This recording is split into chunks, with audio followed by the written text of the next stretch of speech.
Other slides. Mhm. Okay, there we go. Good morning, everyone. As I stated just a few minutes ago, my name is Eugene Skinner. I work in the Veterans Experience Office. I am the designated federal officer for the Veterans and Community Oversight Engagement Board. I'd like to welcome everyone to our 24th rendering of this meeting. And next chart, please. Next chart. Next slide. And as always, what we try to do to start every meeting, this is a tradition we've had from the very beginning. We would all like to say the Pledge of Allegiance together. So where you are, if you could stand and join me in the Pledge of Allegiance. I pledge allegiance to the flag of the United States of America and to the republic for which it stands, one nation, under God, indivisible, with liberty and justice for all. Justice for all. Thank you. And then I just want to go over a few rules of engagement so we can get started here. We're going to have a few presentations this morning, and to the greatest extent possible, just please hold all any questions until the presentations are complete. If they're really burning questions, then I'll let the chair discern on whether he wants to interrupt the presentation or not. He will certainly ask for questions after each presentation or throughout the meeting. Allow him to recognize you. Because we're 100% virtual today, we would ask you down below on your WebEx screen, there's a raise hand function, and it looks as the graphic there at the bottom of your WebEx screen. So if you desire to make a comment or ask a question, we'd ask you to use that function today and allow myself or the VCOAB chair, Mr. Bagelin, to recognize you. Once you've asked your question or made your comment, we ask you to click on it again to lower your hand. Again, we would ask you, there may be a lot of questions, just allow myself or the chair to yield the floor to you to ask your question. And one thing I'm going to ask you to do on behalf of my minute takers here, that please identify yourself prior to your question, prior to your comment. We pretty much take very verbatim minutes, which is a requirement for us. So please identify yourself so we can attribute the correct comments to the speaker. Once again, if you heard me earlier, I asked one of my colleagues here to begin the recording. This meeting will be recorded. And one other thing, questions and comments are restricted to board members only. So with that, next slide. I'll turn the meeting over to our board chair, Mr. Rob. Oh, one other thing before we go. This is 100% virtual meeting. This is the meeting link that was sent out in the Federal Register in the notice of meeting. So if you have any questions or if you need to link it to the meeting, here's the information for you here. Next slide. Now I'll turn it over to the VCOB chair, Mr. Robert Bagelin. Rob. Thank you, Eugene. Good morning, everyone. It's great to see this level of participation. I think the work that we're doing to improve this campus is going to continue to receive a great deal of attention in the coming weeks and months. And whether one agrees or not with Judge Carter's ruling, one of the effects his ruling has had is to cause there to be a lot of attention now paid to the agency's choices and planning for this campus. And so I hope you all think that even if you can find fault with particular elements of Judge Carter's ruling, that it is a chance for everyone to look at these choices critically and with a lot of, so we say, sobriety. We're going to get a couple presentations today on a range of subjects, and I don't want to try to preview any of those. Instead, I do want to ask one threshold question at the outset, and I may want to put this to the West LA leadership. There was a complaint made by a veteran who's been quite reliable about reporting these things in the past, that there have been people turned away from CTRS this month. He said that on December 4th and December 5th, there were between 7 and 15 folks that were turned away at CTRS. And also that between New Directions having a bed bug infestation that we just really don't have much temporary capacity at the campus. And so before we get into the details of the day-to-day, I just want to know, is the campus at capacity right now in those respects? So John Kuhn, Deputy Medical Center Director, GLA. So Rob, as to your first question, right now on campus, we do have capacity issues for temporary housing. Now, that said, we have scores of open community beds for temporary housing that are available and are offered to veterans who are turned away because of capacity issues in a particular on-campus program. So we do not say to veterans, sorry, there's no emergency housing. We might say a particular program is at capacity. I think it's an important distinction. So first, there is available emergency housing capacity. Secondly, we are addressing this. We anticipated this, although it's come a bit faster than we thought. We have new beds opening at a Bridge Home next week. That'll add 8 beds, on our way to 32 additional beds in a Bridge Home opened by January. We also are expanding drop-in beds at CTRS. CTRS currently has a dozen drop-in beds. We're going to at least 18, perhaps more, but at least 18. So we're taking some steps to improve on-campus capacity, but I do want to stress we remain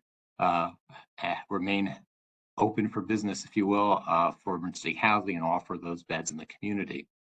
There's also the issue of increasing throughput. So we are working with veterans who are in our temporary housing units and acknowledging that sometimes moving to permanent housing can be scary, right? If you've been in a street environment where you've experienced trauma and you're under constant stress and you finally get someplace safe, it can be hard to let that go. It can be hard to let go of the fact that you don't have to worry about paying rent. You don't have to worry about where safe, healthy food is coming from. So we are providing the supports necessary for veterans to make that next step to permanent housing. Our goal is permanent housing. Temporary housing, you are still homeless. So that is certainly something we are strongly encouraging veterans to take the choices that are available. We'll offer several choices to veterans on permanent housing. We have available permanent housing units. In fact, as I speak, we have 200 plus units of project-based housing open and available now. Of course, we have another almost 190 beds, not almost 190 beds opening next month on the campus, and additional beds opening in the community next month as well. So there are ample permanent housing opportunities, and we want to see our veterans who are in temporary housing take advantage of those and create more openings for those who want to access the programs you've just described. John, I'm very gratified to hear that you're on top of this. And I say that for a couple reasons. One is winter's coming, and obviously we need to make sure we have temporary capacity as we get rain and colder conditions. But the second is I understand the agency has asked the Ninth Circuit to stay that portion of Judge Carter's ruling that relates to temporary housing.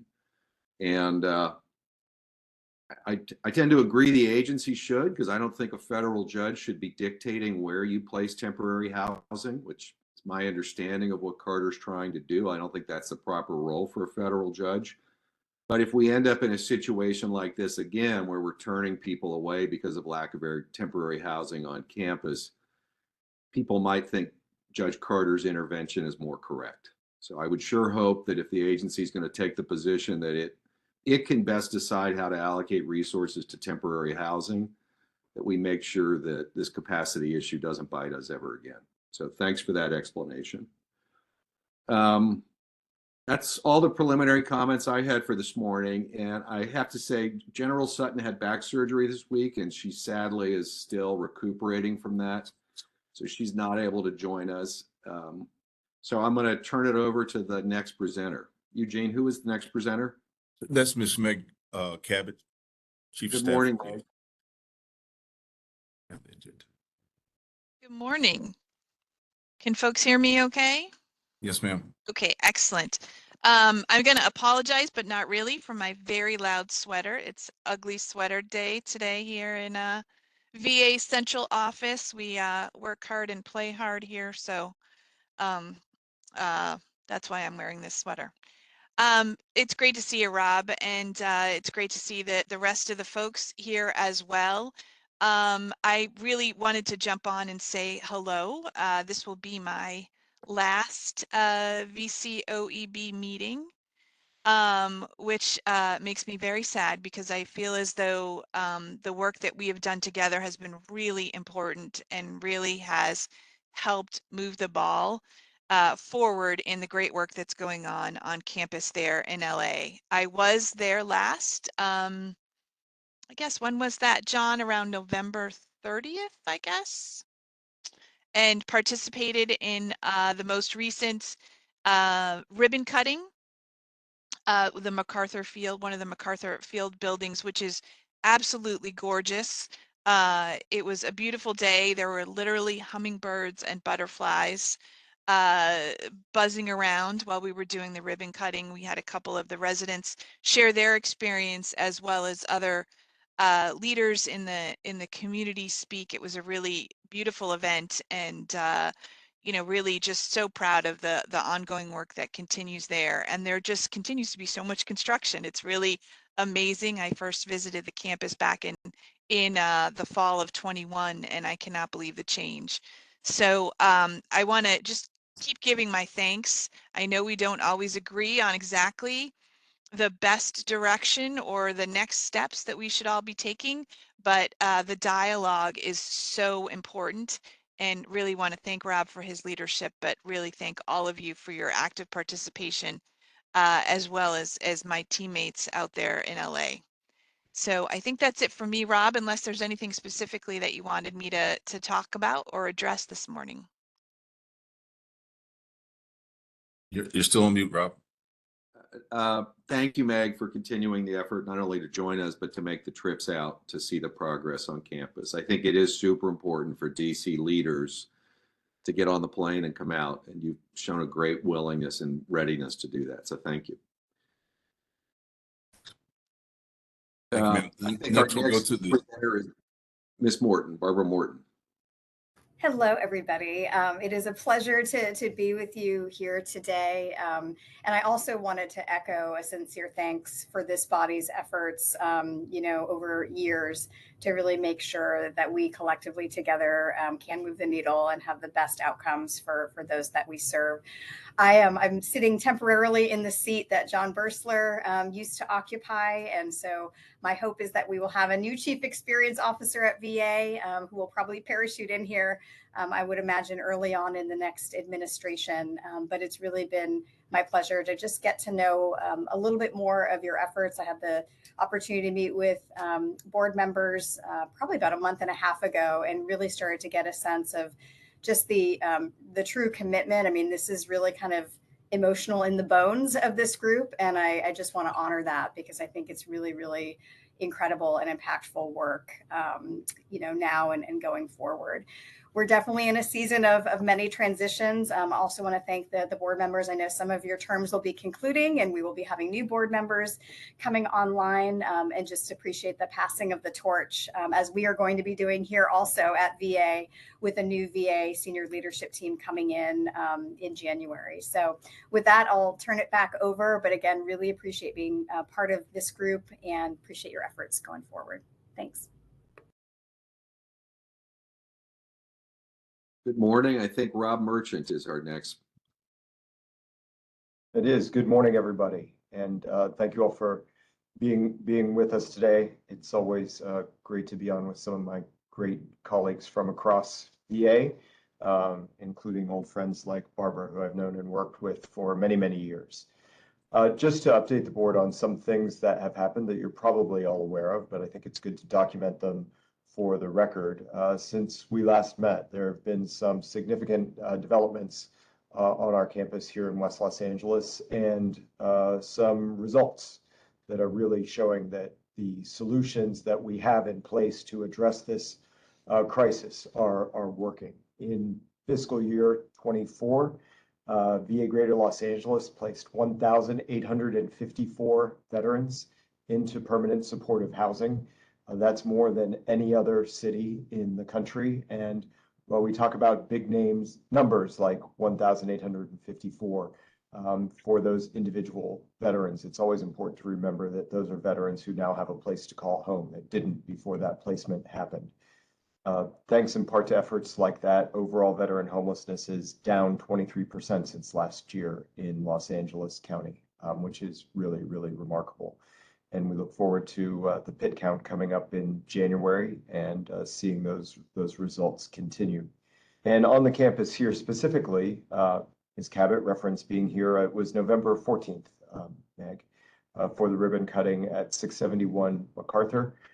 We will be having more of those coming up in the next month. In the next month, we expect to see almost 500 total veteran homes available on our campus with the opening of 2 additional sites, including, I'm going to get the addresses mixed up, but it's buildings 402 and 404, really filling in that portion of the campus. Significant construction continues. There's a lot of work here ongoing all across our campus, and we look forward to sharing some of that progress with you later today. And with that, Mr. Beglin, Mr. Skinner, I'll turn it back to you. Rob, I had one kind of opening question for you, which is where do we stand on, or where does the agency stand on LA County and the landfill issue and the ability to engage in construction within 1,000 feet of the landfill areas? Yeah, so Chelsea Black, if you're on, I see that you're on. I'm going to turn it over to Chelsea. She's really been working this day to day, but we've got some good progress here as well. Chelsea? Absolutely. Good morning, everybody. Absolutely, I'll take that question. We've been working extensively with the county on the landfill issue and advancing several different actions. Last time I think I briefed the board, we have about 4 different actions that both the VA and developers are coordinating efforts on. So we're advancing our initiative to, the main goal here is to close the landfill, provide a post-closure land use report to the county. We are engaging in a phase 1 report. We'll have that to the county for an initial draft, but that deadline to get that completed report to the county is December of 2025. So that's one action that is in progress, on track. Each developer is working with the county to institute mitigations within their sites to monitor methane. And that is both temporary monitoring systems and permanent monitoring systems. So developments 671 MacArthur, which is the 401 MacArthur site, they were one of the first to initiate a plan for temporary monitoring. Sister site of 701 MacArthur, which is 402, they are also implementing a temporary monitoring system. Our existing buildings 205, 208, and 209 also need to implement temporary monitoring systems, and that plan is, they're developing that plan right now. So we have a lot of different actions that are concurrently happening, and they're all tracking. At this point, there is no impact to construction at this point, but we are working with the county collaboratively to make sure that that doesn't happen. Building 300 is the first building that is within 1,000 feet that will go into construction. And we're hoping to, again, not experience any delays and work with the county to get this resolved.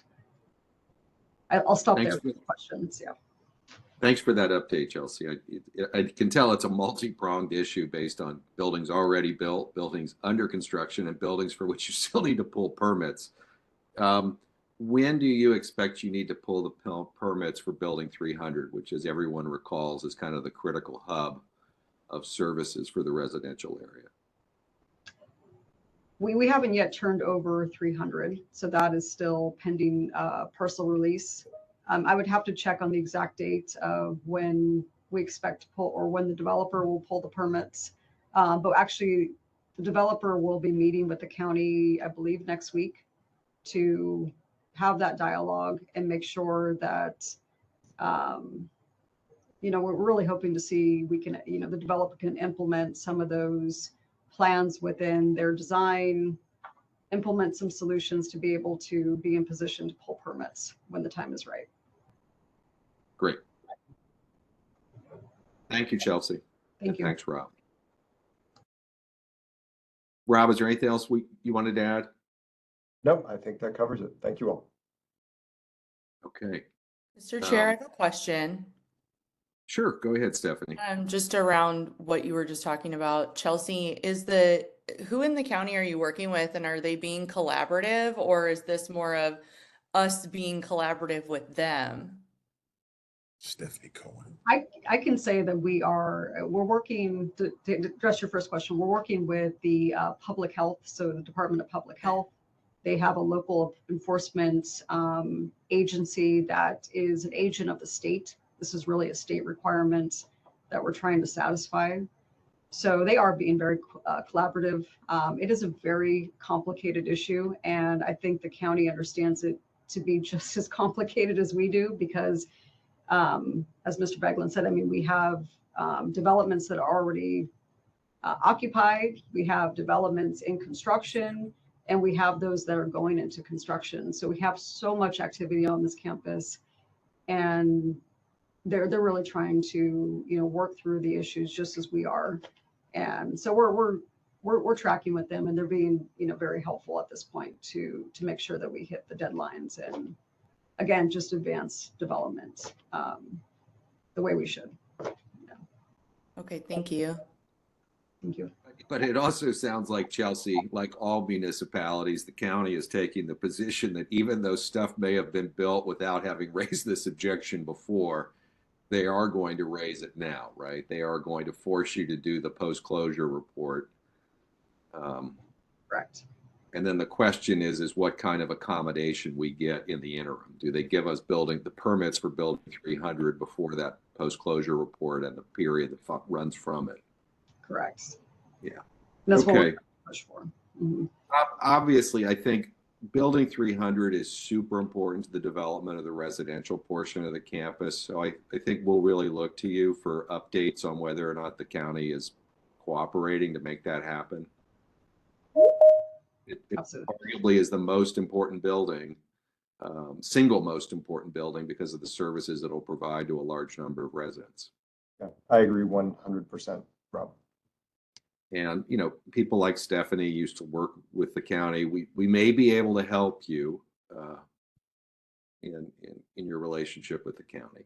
We're here to support. I was just going to say that. I don't know if I am legally allowed to make connections, but I can provide recommendations to you if there are county issues or things that you want to work through with the county.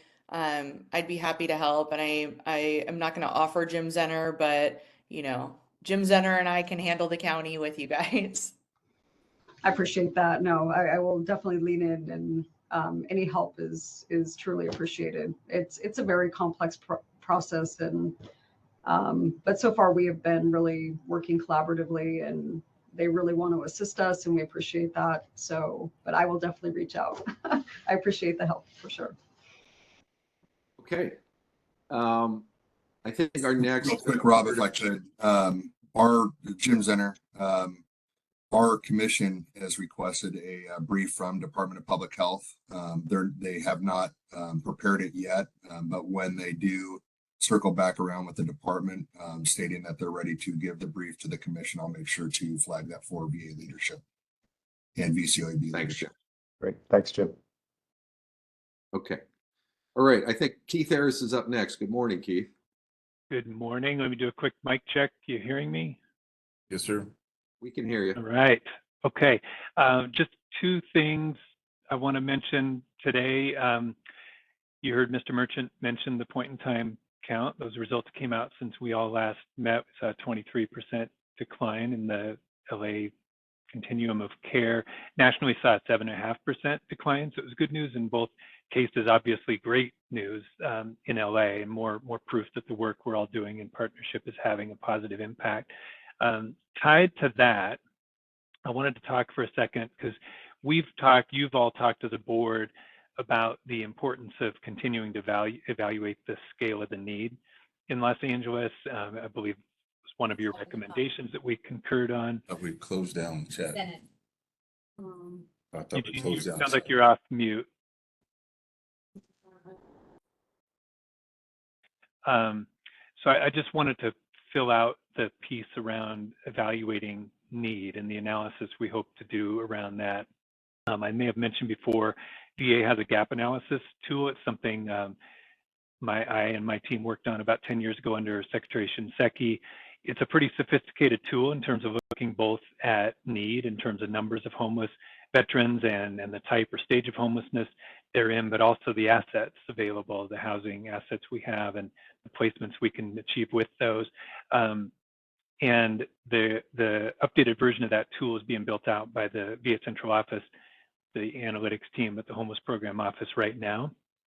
And once we get that, we can get to work on building out that analysis. And one of the nice things is that that tool is built in a function where we can use either the PIT count as the starting point on need or a by name list number. And as we've talked about here, those two sources have pretty dramatically two different numbers still in terms of their estimates and the numbers of homeless. And so we can essentially create a set of estimates that we can then use to, it's not quite the right word, but triangulate on the most accurate estimate. So once we have that tool, we'll be working on that, and I'm pretty excited to see what that shows. The other update I wanted to provide is on an effort we've undertaken with Mayor Bass's office. The mayor approached our secretary recently saying she wanted to put together a high-profile landlord outreach campaign. The goal is getting more landlords to dedicate units to veterans and rent to veterans, particularly HUD-VASH voucher holders. The primary ask of us and of our secretary was around referrals, making sure that we made enough referrals to the public housing authorities so that we could fill all those units that are made available through this process. So we've incorporated this initiative, this surge, we're calling it, into the one team structure. We've got a large interagency team working on that. Actually, a number of people on this call are working on that. We expect it to formally run from January 1st through April 1st. There is a staff-focused launch next week. The mayor's office is in semi-early stages of planning still of a PR, much more public-facing PR launch and campaign that'll happen in January. So we'll be providing you updates on that. Our expectation is that it should result in a fairly large surge in veterans moving through the HUD-VASH process, being referred to the PHA, identifying units and moving in. So we're excited about that one too. Any questions for me? Keith, thanks for that update. Obviously, we're very happy to hear that the agency has chosen you to lead the needs analysis. That was something that the board members will recall we recommended in June, and it was a recommendation the agency accepted, and I think it has the potential to be among the most rigorous exercises. I think one question I'd have for you is, do you have any sense as to when that will be complete? And do you have any sense as to whether it could be completed before the Ninth Circuit hears the appeal of Judge Carter's ruling? I think a lot of us, while we appreciated Judge Carter's desire to provide housing, we questioned the arithmetic of it. And I'm wondering if the agency is going to be in a position when it argues the appeal to the Ninth Circuit to offer an alternative assessment.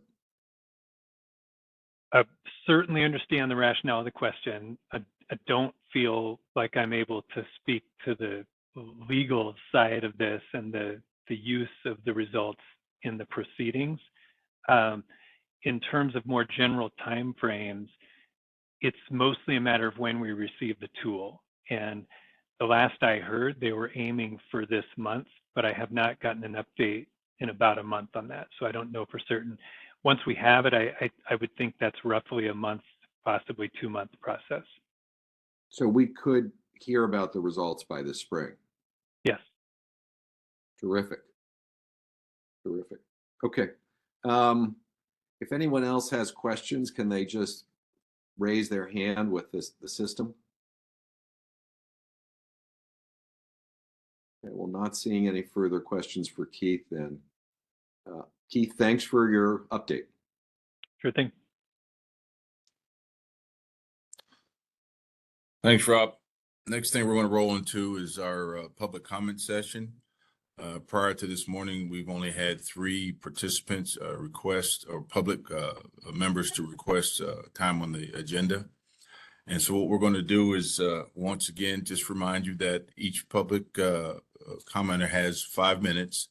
I'll give you an audible warning saying 1 minute at the 1 minute mark, just to keep you on schedule. So with that said, is there a Mr. Senate Devermont on the line? Yes, sir. Yes, sir. So whenever you're ready, just get started and I'll start your time. Thank you, sir. My name is Senate Devermont. I'm the newly elected Vice Commander of the AGIF El Camino Real Forum and the Executive Director of AFTP Foundation. I want to say good morning to everybody in this meeting. I would like to start off by saying every land use lease or enhanced use lease signed since 2018 at the West LA VA Soldiers Home is illegal. I'll repeat it. Every land use lease or enhanced use lease signed since 2018 at the West LA VA Soldiers Home, not a campus, is illegal. And I'm going to read the West LA Leasing Act law. So the West LA Leasing Act law, it says principally benefit veterans and their families. Defined in this section, the term principally benefit veterans and their families with respect to services provided by a person or entity under a lease or property or land sharing agreement. Eugene Skinner, I hope you didn't leave. I saw your video went off. Under a lease or of property or land sharing agreement, it means services A, provided exclusively to veterans and their families, or B, that they are designed for the particular needs of veterans and their families as opposed to the general public. And any benefit of those services to the general public is distinct from the intended benefit to veterans and their families. Number 2, it excludes services in which the only benefit to veterans and their families is the generation of revenue for the Department of Veteran Affairs. That's very important. The generation of revenue does not make any legal enhanced use lease legal. So when Judge Carter is negotiating with Brentwood School or UCLA about they should pay more money, that violates the West LA Leasing Act law. I also want to go to number 1 here. It says laws relating to leases. I'm still in the West LA Leasing Act. Laws relating to leases and land use. If the Inspector General of the Department of Veteran Affairs determines as part of an audit report or evaluation conducted by the Inspector General, the department is not in compliance with all federal laws relating to leases and land use at the campus, or that significant mismanagement has occurred with respect to leases or land use at the campus, here it is the important part. The secretary may not enter into any leases or land sharing agreement at the campus or renew any such leases or land sharing agreement that is not in compliance with such laws. Now I have the 2018 OIG report if you haven't seen it, and it clearly states, reading quickly, the OIG determined Brentwood School lease violated the West LA Leasing Act. What would that mean in 2018? It would mean every law renewed or signed, every lease, renewed or signed is illegal. No wonder the Secretary, Dennis McDonough, isn't signing any of these leases. What gives Alan Trin any authority to sign an illegal enhanced use lease? Zero, it's illegal. The OIG came out in 2021 again because you guys did nothing, and they had to further determine that the Brentwood School did not comply with the law. Let me go back to this. Some OIG findings in 2018 and 2021 showed non-compliance. Any leases renewed or signed with Brentwood School, UCLA, the Metro, Step Up, Century Housing, US Vets, or the Veteran Collective, they're all illegal. And what seems to be the intention of private developers and third parties, and maybe some of you sitting in this board, is to shrink the remaining 388 acres that is yet to be stolen into 70 acres so that a town center and a hotel that you guys talk about can be built for the community, all in our nation's capital of veteran homelessness. If the point of this board is to end veteran homelessness in Los Angeles, Why are you not looking at Veteran Avenue, where 3,000 UCLA students live in buildings on 36 acres of land that was in the footprint of the Soldiers' Home? The city plans to house the Olympic Village there. How do we plan on housing Olympic athletes before our homeless and disabled veterans on their own land? Why is Concourse Federal 1 minute, sir. or Andrew Strain, who's on this call, or the Vice President, Robert McHenrick, why, when they made the West LA Draft Master Plan.org, why did they leave out the CNH tract, the 36 acres? Why did they leave out Salvation Army's Westwood Transitional that has civilians living in it, that is on the Soldiers' Home property? I want to read Ronald Reagan's statement on signing the Veteran Health Care Act. It's a note. It says he wants to, I also note my concern over Section 301, which modifies the reverter interest of the United States on some 35 acres of land in Los Angeles. That's the Soldiers' Home. For you to not be advocating for that land is a shame on all of you. I also want to say the veterans living in MacArthur apartments that you recently did a PR campaign for, all of their stoves are broken. All the residents I've spoken to, the stoves are broken. And I want to play this. Thank you, sir. Time is up, sir. Thank you. Houses in Italy and in Denver and cars for each other. This is outrageous, sir. This is Ian Musa. He used to work for Concourse Federal.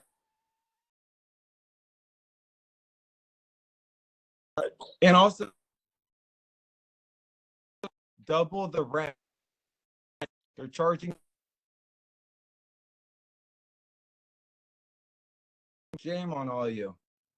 Shame on all of you. Shame on all of you. Step.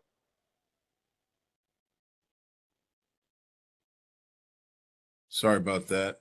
Our next public comments will come from Mr. Francisco Juarez. He's here. Yes. Stand by. We'll get you unmuted there, Francisco. Nope. Go back. Step Up is also charging veterans double the rent in less than a year of living there. Shame on all of you, and revert the campus into a Soldiers' Home. Yes, Miles. Stop trying to turn it into a community for Brentwood. Yeah, he's Miles. Yeah, I'm a lot of people, and it's all disgusting what you guys are doing to veterans on their own donate. So you have to scroll up and. Yeah, just be careful if you come. Hello, can I be heard?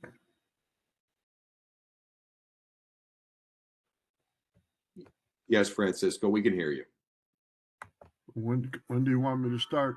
Francisco, again, we can hear you. As soon as you start, I will start your 5 minutes and I'll give you a 1 minute warning. Go ahead, sir.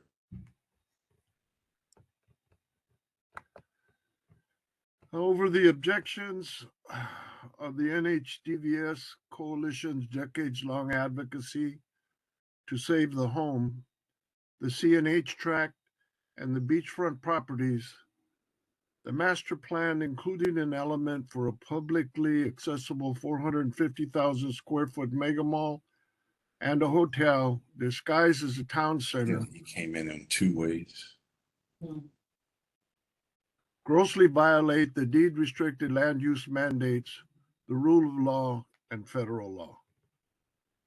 The activities of the principal developers and third-party contractors have negatively impacted the quality of life for the patients and residents of this national home, resulting in the trafficking of drugs, overdose by drugs, prostitution, and other vices. This negative impact is occurring because the homeland is permanently established to be a home for disabled veterans, not a portion of the state of California, Los Angeles County, the city of Los Angeles, or the city of Santa Monica. Death and loss of sanity are taking place under the mismanagement of Step Up on Second and other third-party vendors, an entity that is currently indicted in other states. Judge Otero of the Ninth Circuit Court left the mechanism in place, quote, If this matter fails to resolve itself, et cetera, end quote. And it has failed. This board is responsible to do right by disabled veterans. We can't emphasize enough how important it is for you to acknowledge the NHDVS coalition advocacy, which that has never happened. We were advocating before you started having these meetings. We tried to get you to see what's right and what's wrong, and it's not happening. You folks are not out to do the right thing. So we'll leave it at that, and thank you very much. Oh, one question. Will this go in on the record? Yes, Ms. Flores, this is being recorded. It will be part of the minutes. Will it be transcribed onto the Federal Register? No, it will not. It'll be available on the ACMA website. So we got to move on. So we have Mr. Canis on the line, please, sir.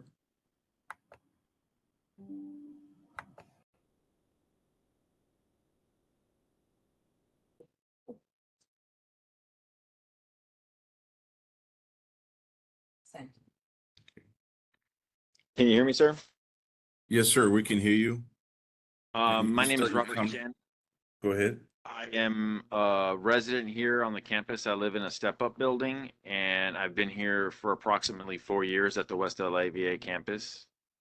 I recently read an article in the LA Times that they were planning on building a hotel here on the campus. And I've met a lot of veterans here and live with a lot of veterans here, and none of them want a hotel here. It's very disappointing. The VA doesn't even want veterans here for as patients. So why they would want a hotel is beyond me. In a waste of resources, we should be having housing built, not a hotel. Also, I've been going to all the court proceedings with the lawsuit of the VA, and basically the VA was, found guilty. Some of the employees were found guilty, and I'm currently an inpatient here at the DOM, and I'm going through exactly what the lawsuit is about. My medical record is being weaponized against me here at the DOM, and I'm being harassed by the staff, and I have no recourse and nobody to help me. My HIPAA rights have been violated twice as a patient here at the domiciliary, and I can't get assistance with that.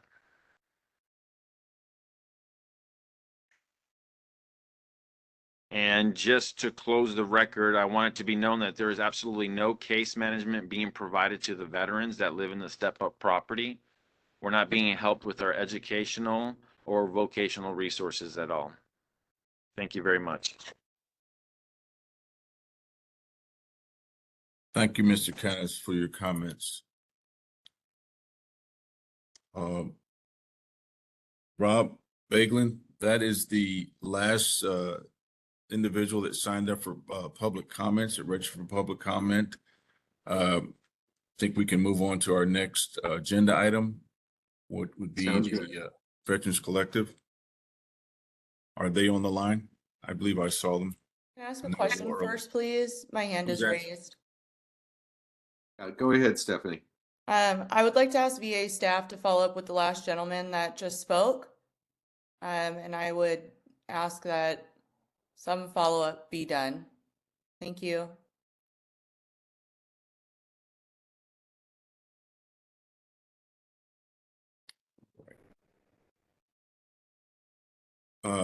Mr. Monroe, are you online? Or anyone from the Veterans Collective? Tess? It's on. Mr. Carol Smith. Yes, I am here. Our understanding was our time slot was 1 o'clock. So 1:15 to 2:15 is what we were furnished. 1:25. 1:15 to 2:15, you said? Uh-huh. Well, okay. I know we're a little early. We're way ahead of schedule. I'm sorry, 1:25 to 2:15. Yeah, we're way ahead of schedule, basically. So, Rob, how would you like to handle that? Look, I think we just try to get them on the phone as quickly as we can, but I'm happy to talk about an issue in the interim. And I think that where the problem came in is we allotted time for a full complement of public comments. And we Yes, fill up. and also the information that we were sent says Pacific time, 1:25 to 2:15 p.m. Pacific time. Oh,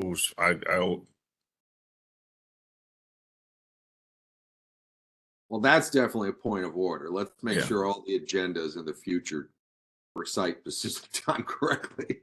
Yeah. I know we have a lot of DC participants, but we have more Pacific participants. Yeah, the well, look, notice let's- of meeting in the Federal Register had both times, Rob, so. Yeah, so Tess, Okay. let's just do our best to get people online. I'm happy to raise an issue that we were going to discuss at the end of the day and kind of get the board's impressions on it. And that, of course, is the fact that since we met, the federal lawsuit went forward, and then Judge Carter heard an injunction phase in October. As all of you know, the agency has indicated an intention to appeal that ruling to the Ninth Circuit. And also the agency has asked for a stay of those portions of the ruling that relate to the implementation of temporary housing. So what I wanted to offer to the board is kind of some ways to think about this. I don't know that I can predict what's going to happen, but I can offer some alternatives, and I think they're worth thinking about. So we know that the Ninth Circuit has asked for briefing, and I think the Ninth Circuit's going to hear the case in April of next year. So the Ninth Circuit seems to have given this case what I would call a fast track appeal. Whether that's because of the temporary housing portion of the order or whether it's just how sweeping the order is generally, the agency is going to be working hard to get ready for an appeal. There are a couple ways to think about what the Ninth Circuit might do. The Ninth Circuit might well say that many of the rulings by Judge Carter related to whether the agency has a fiduciary duty or whether the agency has duties under the Rehabilitation Act, or whether the land use agreements are illegal, that those portions of Judge Carter's ruling are correct. And when I sit back and look at the case kind of at a distance, I think there's a good chance of that happening. I do think that those portions that went more to specifying an exact number of permanent supportive housing units and an exact number of temporary housing units and specifying the exact location of temporary housing units, I think there's a really good chance that the Ninth Circuit will express a lot of skepticism about that. But what I want you all to know is those are two different ways of thinking about the case, which is kind of, are the basic legal rulings correct? And then secondly, is the injunction that the judge has issued, kind of the command that he's issued, is that correct? And the Ninth Circuit might do very different things. So I think by next summer, this whole issue is going to come back to the agency with some guidance from a higher court on what, if at all, the agency has to follow from Judge Carter's ruling. So I think, I could find individual fault with individual elements of his ruling, but I think it's going to force the agency to wrestle with this issue more deliberately in the coming 6 months. So those were just kind of some preliminary remarks, trying to offer as mainstream an analysis of where I think that is as possible. Anyone have any questions or comment?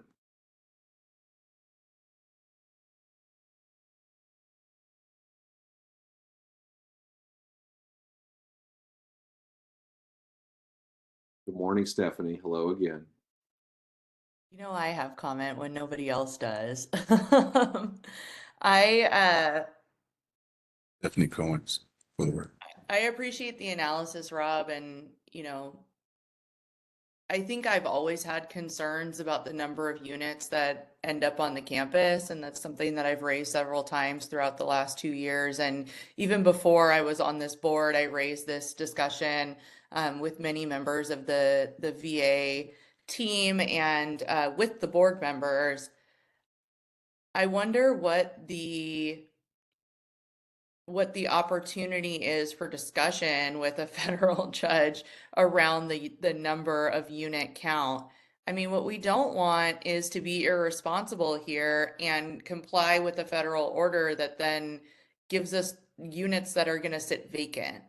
And while I very much believe that VA can fill units no matter the count, I think that West LA is a more desirable location than some other locations, but that might be because I grew up on the west side and that's how I feel. So, you know, take it for what it is. But I wonder what your thoughts are around engagement around this unit count and ways that I don't think us as a board, but maybe just any stakeholder could contribute to that discussion. And even if that stakeholder is someone like the county or the state, or, I mean, I know the VA is already involved and a stakeholder. So I have concerns about it too. I think those are great questions. Beth, good morning. Morning. I think my question is going to build on Stephanie's as well, which is just like, what do we think that means for the priorities for this board and where we can should be focusing our energy and our time, especially before next summer. And I don't know, Rob, if you had thoughts on that specifically or others did, I think it'd be interesting conversation to have. Well, I do have two ideas I can offer the group for you all to consider. The first is I'm disappointed to not see the federal monitor on this morning's call. So Judge Carter appointed a Orange County lawyer named John Houston to serve as the federal monitor. And he will owe a report to Judge Carter every 6 months on implementation of the order. And it's surprising to me, and I could be mistaken, but I don't see anyone from him or his law firm on the call. So I find that a bit disappointing because I think that there's not a recognition that this group has been focused on the issues Judge Carter focused on for 6 months or 8 months for much longer than him. And so I think one thing we may consider doing is I think many members of the board believe that there's a planning process in place, a master planning process in place, and that master planning process, while not perfect, is a process. And one thing we might consider doing is weighing in to the appeal and telling the Ninth Circuit, if the agency wasn't opposed to it, there's a planning process here that the judge just kind of ran right past. There's a master planning process here that has a lot of merit. It has increasing rigor. And we don't think that you should throw that out and have all of it superseded by a federal judge. So, you know, obviously, I think a lot of this depends on the rigor of the needs analysis that Keith is doing. But I think we may want to await the outcome of that needs analysis. And if we think it's very rigorous, we may want to throw our support behind it. Maybe we wait to see what the needs analysis results look like and how rigorous they are. And if it looks like it was a really rigorous thing, maybe we do a meeting that says, you know, this ought to be the correct measure. But I think we need to figure out how we're going to either voice our support or concerns about the master planning process and the manner in which the number of units is set. I think you've both hit on kind of a key issue. Yeah, Stephanie. Does the federal monitor know that this body exists, or has there been discussion? I haven't had the time availability to listen to all of the rhetoric in court, but has there been discussion about VCOEB? If not, can I request that we make contact for a future meeting. Because I think you're right, they should be here. They should listen to this discussion and hear these concerns that we have and understand the process that we've been engaged in for now 24 meetings. Yeah, so there's easy way to answer that. So I know they know about our existence because I reached out to the federal monitor, Okay. introduced myself, and explained our work. So that's why it's disappointing. Yeah. On the issue of the role of the board, our board got a shocking lack of recognition in the federal court proceeding. And I don't know why that is, because I know the plaintiffs' lawyers were well aware of our work, and I think they were well aware of our recommendations. Or for whatever the reason, I didn't see a lot of attribution to a bunch of our ideas to us. So that's all I'd really say. So I think I'm happy to do more outreach. I think other board members, if you want to do some as well, but it is disappointing to see that the federal monitor's not listening in. Hey, Rob. Yeah, Keith. Just a quick point. My testimony on the trial didn't make the press, generally speaking, but I actually did want to assure people that a fair portion of the back and forth I had with DOJ did actually focus on the VCOEB, the role of it, examples of recommendations, things like that. So it is in there and on the record, but again, it didn't make it into those daily summaries, things people saw from a distance. I appreciate that. And I do know it.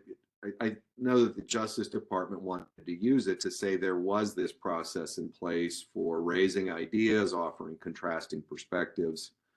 The thing I was a little surprised about was on issues like the Brentwood lease, UCLA, a lot of land use decisions. We've been on these issues for years, trying to kind of do the right thing. And I didn't see as much attribution there. No, that's right. Okay. Any other kind of high level questions or impressions about this issue of the lawsuit and the idea that the Ninth Circuit will hear it in April of next year? The question Rob, of what we should can you do. send us contact information for the federal monitors in case somebody on the board wants to reach out? Absolutely. Thank you. In fact, I'd encourage everyone to reach out to the federal monitor.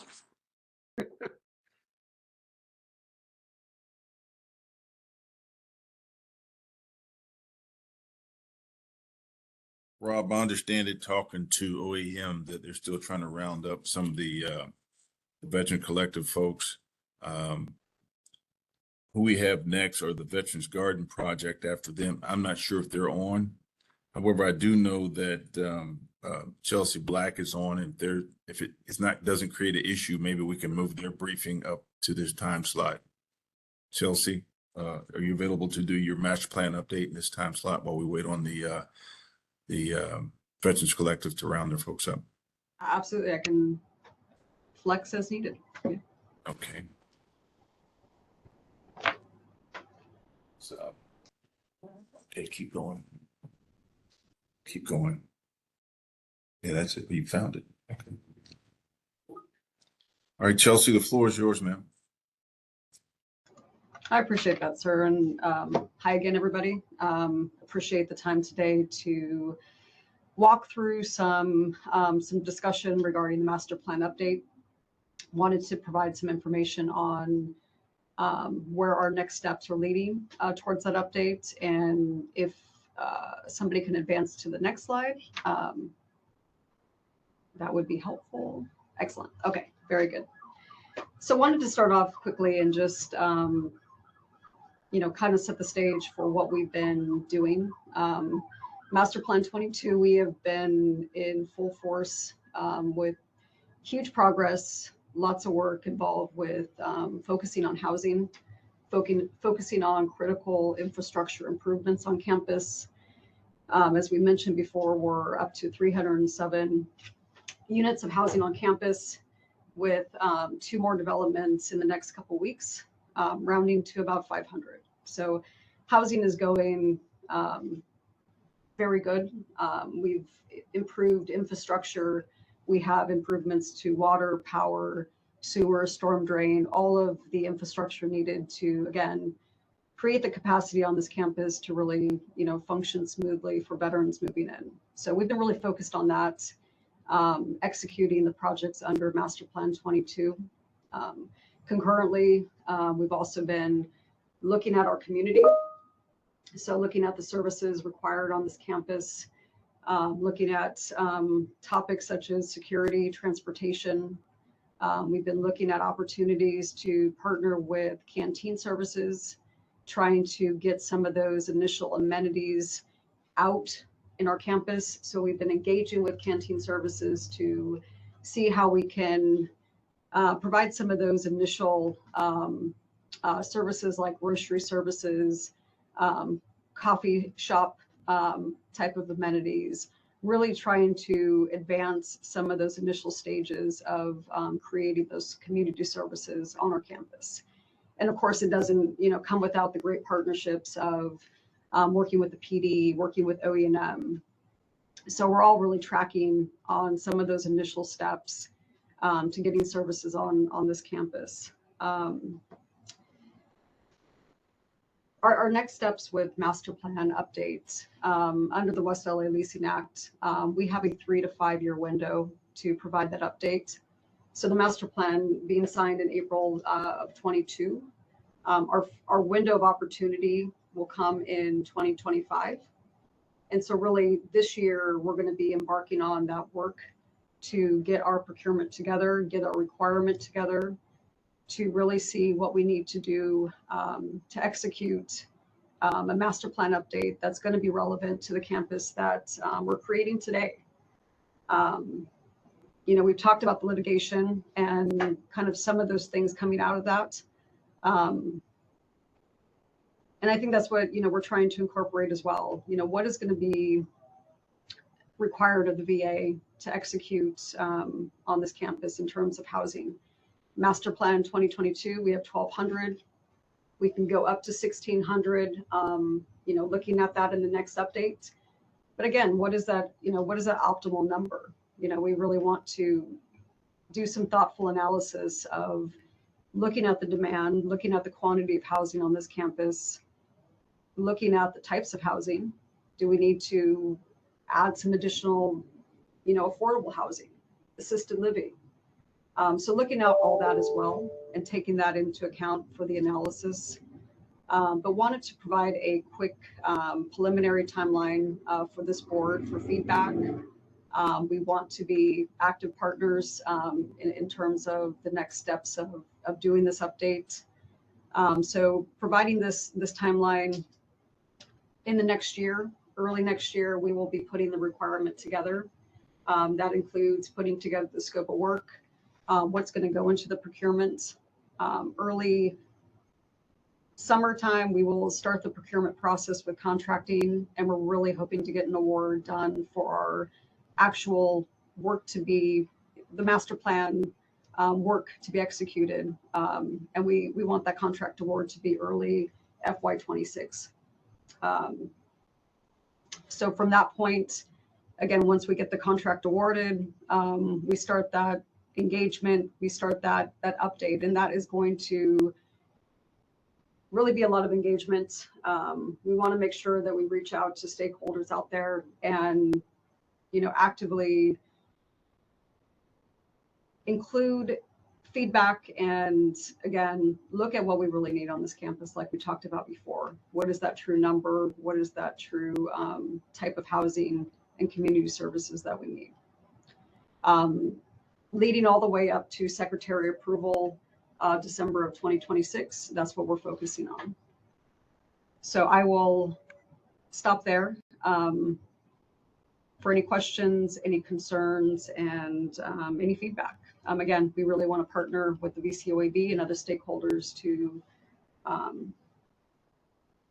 partner on a update that's going to, serve our campus well. Thank you, Chelsea. I'll start off with some questions. As other folks have questions, just please raise your hand in the app. Chelsea, where do you stand with respect to the UCLA and Brentwood leases? What's the use arrangement that Judge Carter ordered, and what's the effect of the appeal? How are those pieces of land being managed? At this point, I think the easiest way it's really at a status quo in terms of the partners providing services. But we are actively working with OGC and DOJ on what the next steps of, what those leases will look like in the future, the next steps for that. So we're still engaged with OGC on that right now. So those two leases are the status quo, and is that because the agency appealed that portion of the ruling and got a stay, or because I thought Carter came up with some kind of measure that the schools, UCLA and Brentwood, were only allowed 49% of the day or something like that?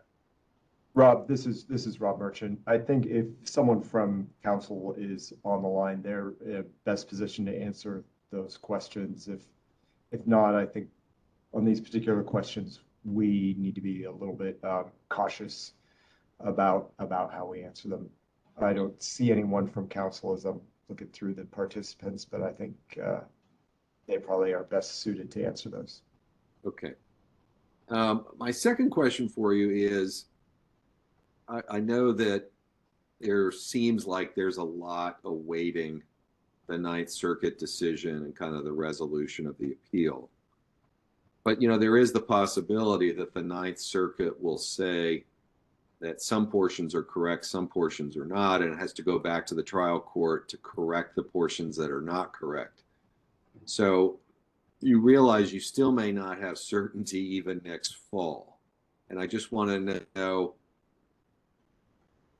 does the agency have an approach for coming up with, has it settled on its approach for coming up with a 12 unit target, which is what it has traditionally agreed as its housing target?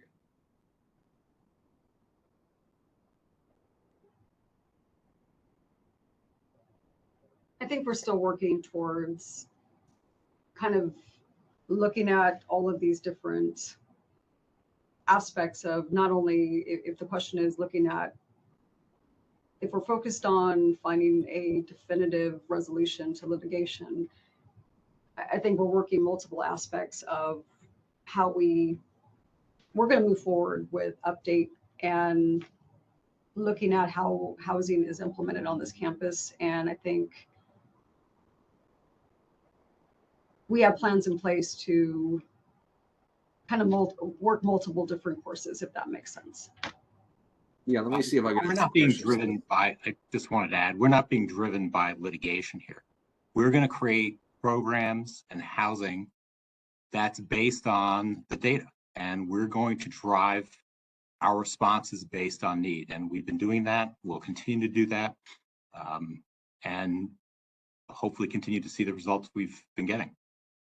Yeah, I appreciate the clarification, John. Let me ask the question a slightly different way. If I were to look at the parcel release schedule from last November, does that reflect the agency's current thinking on how it would deliver the first 1,200 units?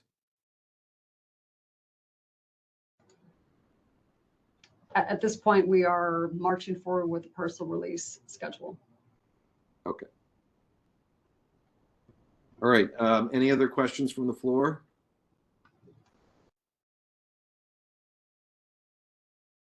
All right. I don't see any. So thank you very much, Chelsea, for stepping in and explaining that. Rob, this is Beth Sandor. I had a question. Yeah. Good morning, Beth. Beth Sandor, does that parcel release schedule get us to 1,200 or over 1,200? It's a little over 1,200. And the next slide has the parcel release. We can go right there. Yes. Chelsea, would you mind? I can't read the total number at the bottom. It looks like it's 1,600, but would you just clarify that? Yes, the below the line is above the 1,200, and this is the master plan 2022 has up to 12. My eyes are bad too, and I over 1,200, and that's what we're marching towards. The update in the master plan, we will look at this below the line quantities. And again, it's a revalidation of the need and looking at what is going to work for the campus and for the veterans that live here. Thank you.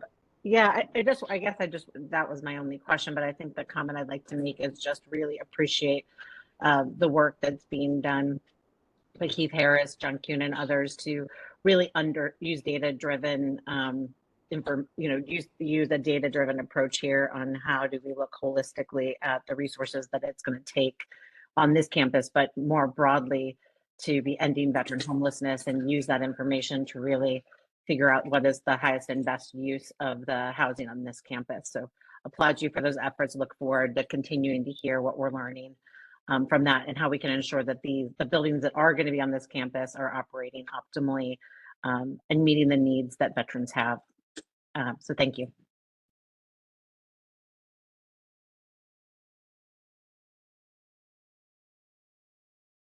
All right. I don't see any other questions. So again, thank you, Chelsea. Thank you.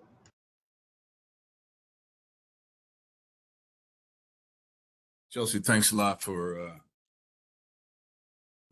stepping in right now. Rob, they're still trying to put the PD team together to brief. I've reached out to Andrew Strain to see if he's could possibly move his presentation a little bit earlier. I think right now we might want to just take a break, maybe a 15-minute break, and just come back on you, Rob. That sounds like a good recommendation. Okay, so I have 1:15 p.m. East Coast time. So those of you on the West Coast, I guess what does that make? 11:15? No, 10:15. 10:30. 10:15. Okay, 10:30. Okay. So about 15 minutes from now, if we can get you all to come back online, we greatly appreciate that. Hopefully we'll have one or two presentations ready to begin at that point in time. Thank you. Get started here shortly. Yeah. Thanks. This is Sarah Hunter. Can you all hear me? Yes, we can hear you, Sarah. Okay, great. Yeah, sorry. It took me a moment to just kind of process everything that we talked about this morning. And I had a comment and question for Dr. Harris about the approaches that are going to be used in the gap analysis. And also concern about the recent ruling by the secretary about the recommendation of relying on the point in time count over the by name list in terms of estimating need. Because as you all know here, permanent supportive housing, which is what's being built on that campus, is for veterans who meet, certain criteria. So what we found through the research is that works really well for veterans who suffer from one or more chronic health condition, but who can live independently. And the point in time count doesn't give us a good estimate of that population. So while it might tell us the number of veterans who are experiencing homelessness, it can't give us that detailed information that is needed to incorporate whether people have a chronic health condition and whether that's manageable, that they can live independently, because there isn't a good clinical assessment that comes along with a point in time count. So I just wanted to bring that up and express my concern over the use of the point in time count for planning the development of permanent supportive housing on the campus, and how, Dr. Harris and in the VA obviously has more detailed information, including clinical assessments of veterans that might help them better estimate the number of veterans who would be appropriate for permanent supportive housing relative to other forms of care, maybe higher need, like more enriched residential settings. And just wondered if that's, kind of being incorporated in that gap analysis, and how we can think about that moving forward in terms of our recommendations to the secretary. Thank you. Can you hear me? We can. Okay, sorry about that. I'm happy to speak to that now if the time is right. As good a time as any. Okay. So there's a lot of pieces to that, and some of this I want to make sure I don't get out in front of the GLA team on. The completing the gap analysis is going to be a required activity for every medical center. So it's that's part of why I've pointed to it, and the fact that I do think it's a more sophisticated way of assessing supply and demand than straight up pit count and number of vouchers, which is essentially what you, or number of units, which is essentially what you've seen previously and including in court. But there's a lot of discussion we need to do internally on exactly how to do this. The way the gap analysis takes at least one step further than the pit count in the direction you're talking about is that it makes pretty heavy use of the chronic homelessness indicator. So it's a decent proxy for what you're talking about. It's not exactly the same, but chronic homelessness does require a disability. It is addressing or separating out the veterans who have been either homeless for a very long time, continuously, or multiple periods, as you know, over 3 years. So that sets up a fork in the model in terms of which veterans are routed towards PSH versus another kind of intervention, such as rapid rehousing. So some of what you're talking about is built in. I've heard John especially talk a lot about this question of who needs PSH, who needs housing on campus. We have extremely rich data in our system, and a lot of that is not factored into the gap analysis. Part of our challenge is figuring out the ways to better incorporate it. So we really might end up with multiple data points or data sources before we settle on this. So that's a quick answer. I care about and have thought a lot about the same things you're talking about, Sarah. Thanks. Yes, and just so you all know, I've worked pretty closely with the county as they've scaled up permanent supportive housing. And what they've learned along the way is the need to create more board and care like facilities, which they call enhanced residential, because a lot of people, while they meet the criteria for chronic homelessness, they cannot live independently and they need to live in a more group-like setting. And so I'm concerned we're missing kind of that, level of care sometimes. It might be appropriate to build out this campus. Thank you. Yeah, fully agree. Yeah, the challenges of meeting the aging veteran population is a hard one, and you're right to call it out, Sarah. The biggest challenge is finding a funding stream to pay for it. So a voucher will pay for your rent, but it will not pay for the health care that's needed. So is there some potential through Medi-Cal and other supports beyond the VA that might provide some of that? I think that's where advocacy could be very helpful. The biggest need, which Keith was alluded to, that I have been consistently trying to raise, is that homelessness, as we all know, is an affordable housing crisis. It has certainly the greatest impact on those most marginalized in our society. But before 1980, we didn't see encampments. We didn't see people living on the street in the way we do now. And I would venture to guess that we didn't have lower rates of mental health disorders at that point, or substance abuse disorders at that point. What we did have was a lot more affordable housing and people with marginal incomes who could hang on. We need more affordable housing first and foremost. PSH is serving a subpopulation of our homeless population, and a less than half. Although in LA it might be higher than the national average, it's still not a majority of the homeless population, and we need to find more ways to create affordable housing.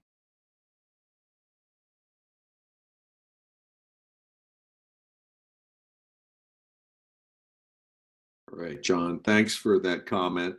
Eugene, who's our next presenter?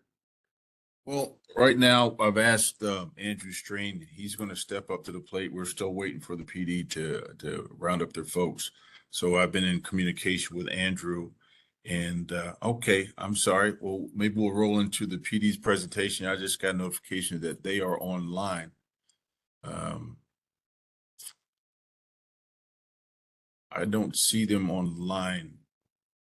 There appear to be two of us online, but respectfully, we'd like to ask that our original time slot that we were sent be honored because we're unable to connect with critical members of the team for the presentation, and we want to do what we show you justice. Okay, all right, Tess, that's not a problem, but I'm talking to Carol Smith, and she says they're online, so I'll let you sort that out. What we'll do is we'll go ahead and go with Andrew. He said he's ready, and then Miss Elvira will join him shortly. Is that okay, Andrew? Rob, you good with that? Yeah, I'm fine with that. Tess, I think the wrinkle is we're not going to be able to wait for 2 to 3 hours. So hopefully you can make it happen sooner than that. Yeah, and we're working on it, so I apologize for that, but thanks for the consideration. So we're gonna go to the. Can I ask a question while we're doing this? So there have been a number of challenges at these meetings with presentation time slots and late notice to presenters. And I made a comment at one meeting about the principal development team not being there in person, and then found out that it was because of timing issues. So I don't know on which end the miscommunication happened, but this needs to be fixed for future meetings.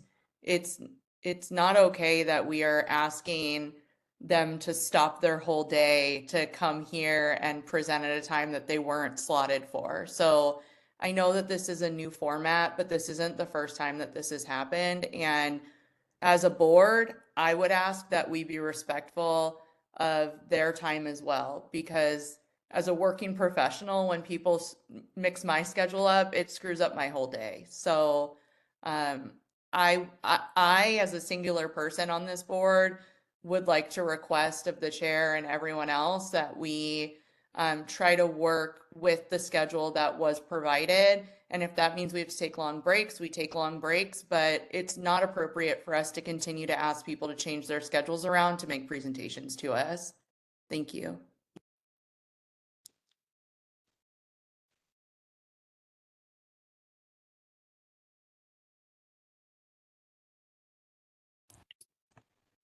Well, I think we're gonna adjust the schedule here and move on to the portion of the presentation on the survey that we recently conducted. My name's Andrew Strain. I'm a program manager in the planning office, the VA Greater Los Angeles Healthcare System. Thank you all for the opportunity to present. And then I also want to introduce one of my colleagues in the research department, Elvira, who I think just joined. So thank you, Elvira, for collaborating on this presentation.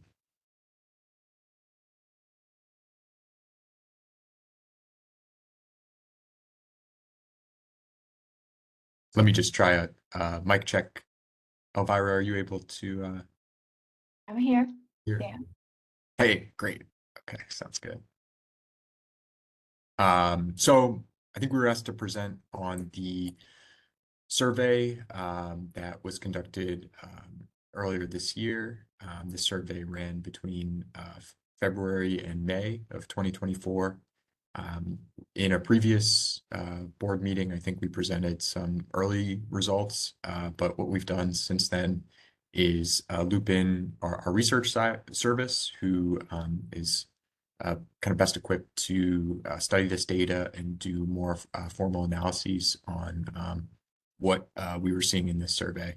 So we have kind of some updates to those results and some kind of analysis of additional components of the survey that we didn't present during the last board meeting. So if we go to the next slide, and then let me check, Elvira, if you want to kind of start with some of these data points that. Sure, I can start.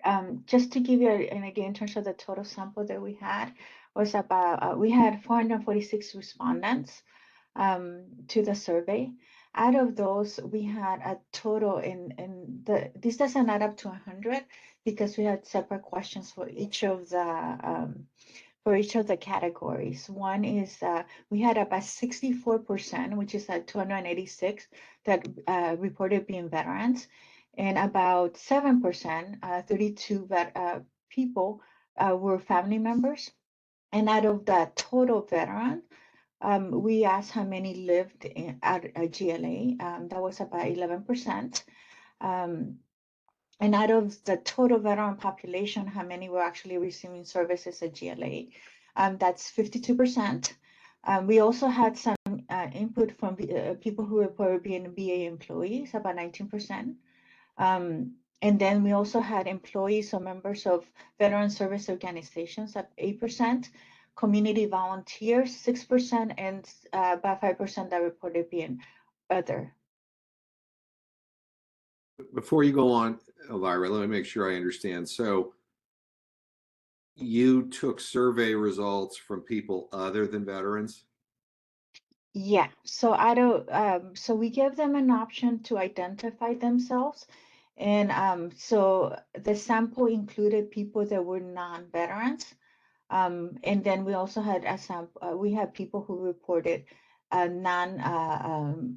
veterans who did not receive services at GLA. So it was, I think it was a survey, and Andrew might be able to speak to this a little bit more, to anybody coming onto campus during that time frame.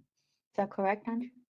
Yeah, so I'm sorry, this was a public survey, so this link was accessible by anyone. We tried to do targeted outreach to veterans, especially veterans living on the property. We presented at each of the programs on the property and had staff on site to help veterans fill out the surveys, whether on paper format or with the electronic like QR code. So we were making best efforts to have veterans and especially veterans living on the property fill out the survey, but this survey was also accessible by anyone. So if they had the link, they could fill it out. So for example, if it was a Brentwood resident and they had the link and they had no connection to the campus and they were not a veteran, they could fill out the survey. Correct. Like I said, anyone could access this link. We didn't require like a DD 214 to fill out the survey. We weren't implementing a mechanism to have a formal veteran status entered to be able to access the survey. I don't know what the rest of the board thinks, but that causes me from the outset to really doubt the integrity of this approach. So let me make sure I understand. So anyone could fill it out, and the groups you've identified here who are non-veterans are veteran family members, VA employees, employees of a VSO, or a community volunteer. Yeah, those are the ones. There is self-report, so they self-reported as that. So I think what we did a little bit after that, knowing that we had other, we focused a lot on looking at just the responses for veterans. That's what I was getting ready to ask you. Yeah, no, we did that. So knowing that, and then we also looked at veterans who resided at GLA. As you can see, the numbers are kind of get smaller. But we did actually separate those results so we can look at them in that Terrific. particular. So we look at everybody, just because we need to look at everybody. Then we look at only veterans. Then we look at veterans who reside in West LA. Okay. And our focus of when we looked at it, which was more meaningful for us, in terms of really trying to anybody, and keep in mind, these are people who are self-defined as veteran. Okay. So they were given a question is, would you consider yourself a veteran? Yes, no, that was the question. Beth? You have your It hand would up. be helpful just to be reminded of what the purpose, what the survey results, what decisions or what activities the survey results were meant to inform. Yeah, What was the purpose of the survey? We had, and I'm sorry, I actually ended up cutting these slides. We had a presentation that we were using to promote this survey that asked veterans, what does community mean to you at the West LA campus? What do you want to see here that will create a healthy and thriving community in addition to housing? The bulk of the survey, and we'll kind of talk about this as the slides go on, but had 51 different types of services and amenities and had veterans respond, or had respondents answer strong interest, moderate interest, or no interest. So that was the majority of the survey, but there were also some questions that we'll speak to around preferences for transportation, questions about access and level of disability. And then what I think we didn't present during the last board meeting, but Elvira has done some really interesting work on. We had open field questions where we got some qualitative responses that we started to pull themes on. So we'll touch on all of those as the slides go on, but our presentation was really geared around framing the survey as part of an ongoing process for veterans to provide input to the planning office and provide input on what types of amenities and community services should be included on the North Campus. So maybe we can go to the next slide. And just also to keep in mind, I think we started to look at the study of the data. So it would be good to know, and we're calling it preliminary because we, if there's additional questions, we can go into the survey and try to see what it says based on any recommendations. In terms of demographic, again, it's self-report. As you can see, in terms of distance where these veterans reside, this demographic is actually for everybody that responded. And we can narrow down and do separate if needed. But for the most part, for those that answered that particular question, there wasn't a huge difference in terms of where they resided. You had about 15% 5 miles, and on campus about 16% of the population that responded. And then you did have about 70% that was greater than 70 miles, just to give you an idea in terms of the flavor of where these veterans reside. Just because they do talk about barriers, then we'll have an idea in terms of what could indicate some of that. Any questions on this one?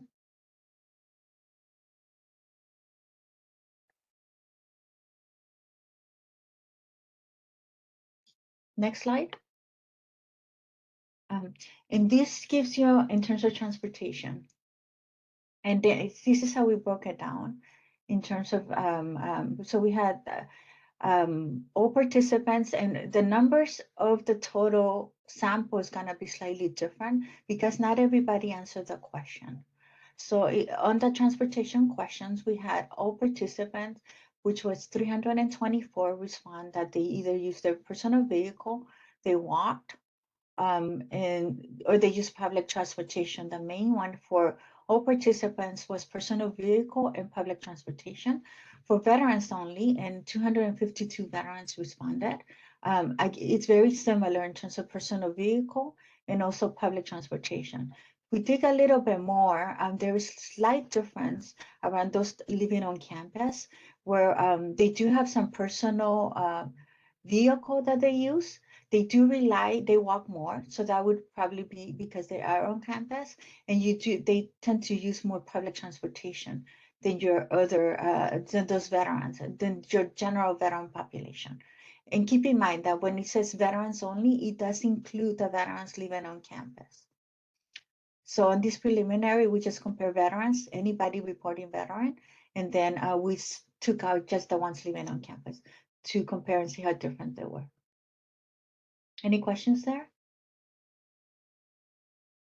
We'll go on to the next slide.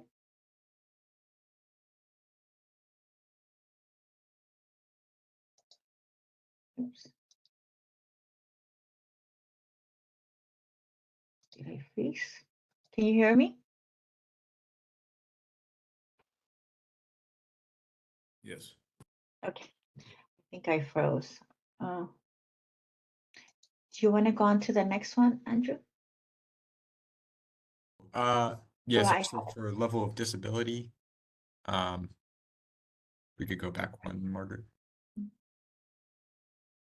I can take it if you want. Yeah, similarly, I think we saw higher rates of respondents answering that they have difficulty walking or climbing stairs or difficulty doing errands or visiting the doctor's office. We saw those rates to be higher amongst respondents who were reporting that they lived on campus versus the general responses. So kind of in line with the previous slide, I think we were seeing the veterans living on campus tending to report more that they didn't have a personal vehicle and that they did have more challenges with accessibility. We can go to the next slide. And here I kind of mentioned earlier, this is the bulk of the survey. Like Elvira said, there were a lot of questions on the survey, so I think we did have a fair number of respondents stop halfway through, which is where you see some of the different kind of total numbers. But this was the majority of the survey where we listed each of these community services and amenities and requested veterans or the respondents answer strong interest, moderate interest, or no interest in response to select the level of interest for services that you feel are most important to offer to meet the needs of veterans visiting and living on the West LA campus. So for this ones, on the next slide, we looked at all 51 items, and then we tapped it off at the top 10. And what we did was we looked at frequency. Is out of the total sample, we looked at the percentage that actually responded. This was one of their priorities. And we did it on two different ways, right? They had an option to look at strong interest. If we only look at strong interest, what we had was for all of participants, security, housing, mental health services, cafeteria, commissary, case management, legal services. A lot of these components come across very similar with those veterans only. The only difference that jumped up to number 10 and one that dropped out was substance use was not one of the top 10 for veterans only, but fitness centers was important for veterans only. Then we looked at our community residing within GLA, and then we did notice that some of the services that some of the things that are ranking higher were things that were very relevant in terms of everyday needs, and like banking services. They wanted public transportation seems to be across all, but we did see things like barbershop, entertainment, and components like that started to push up to the top 10. Do you want to add anything, Andrew? No. Then we wanted also to see, is there a difference when we look at strong interest or some interest, right? So we did that next. We also looked at that to see if there was any frequency difference across all three. So do you want to go on to the next slide? So this one looks at strong and moderate interest. So as you can see, all the respondents that include non-veterans and the veterans are very similar in terms of it ranks different, but it still makes it within the top 10. But we start seeing things are very different in terms of some of the similar stuff on the strong interest maintain are there, but again, then some of the top things that are making it into the top 10 are things that are everyday needs, outside barbecue. So it's a much more community or for people that live in their own home setting. Any questions on this? On the rankings?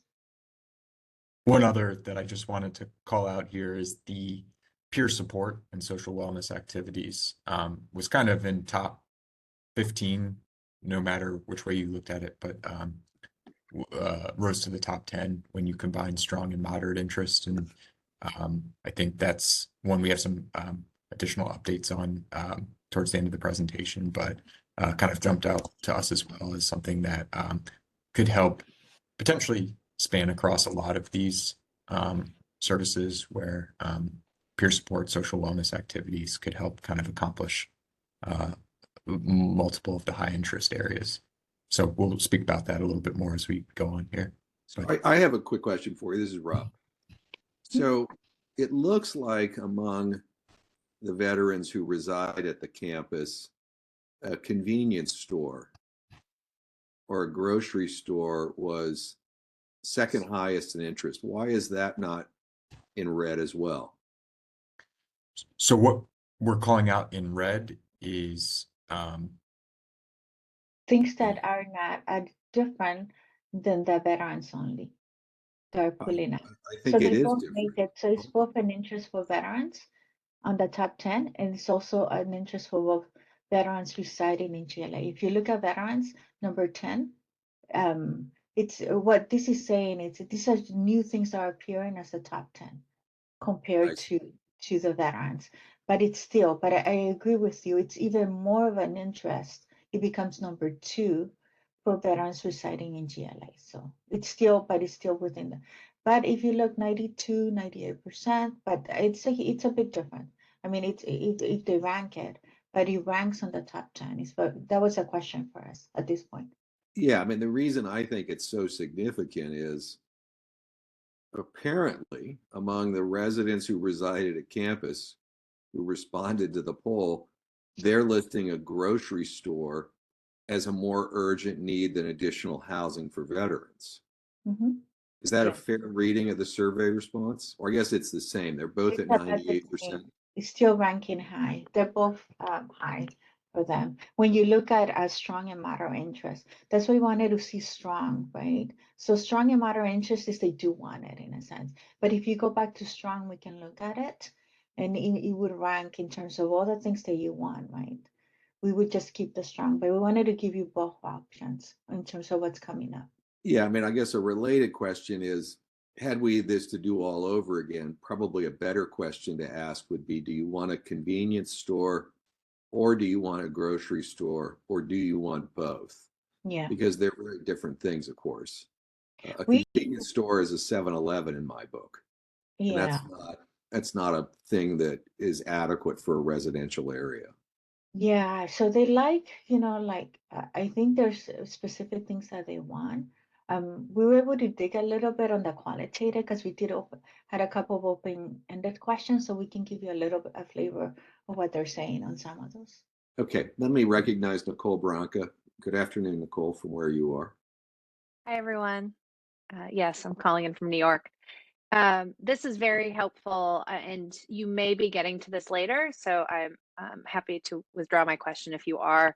But I'm curious if you looked at demographics and how, if that changed the answers at all. So specifically, age, gender, family composition, income, and homelessness status of the respondents. We had limited information on demographics. I think we had veteran status, we had where they reside, and I think there was a question on gender. I don't have information in terms of their status, economic status.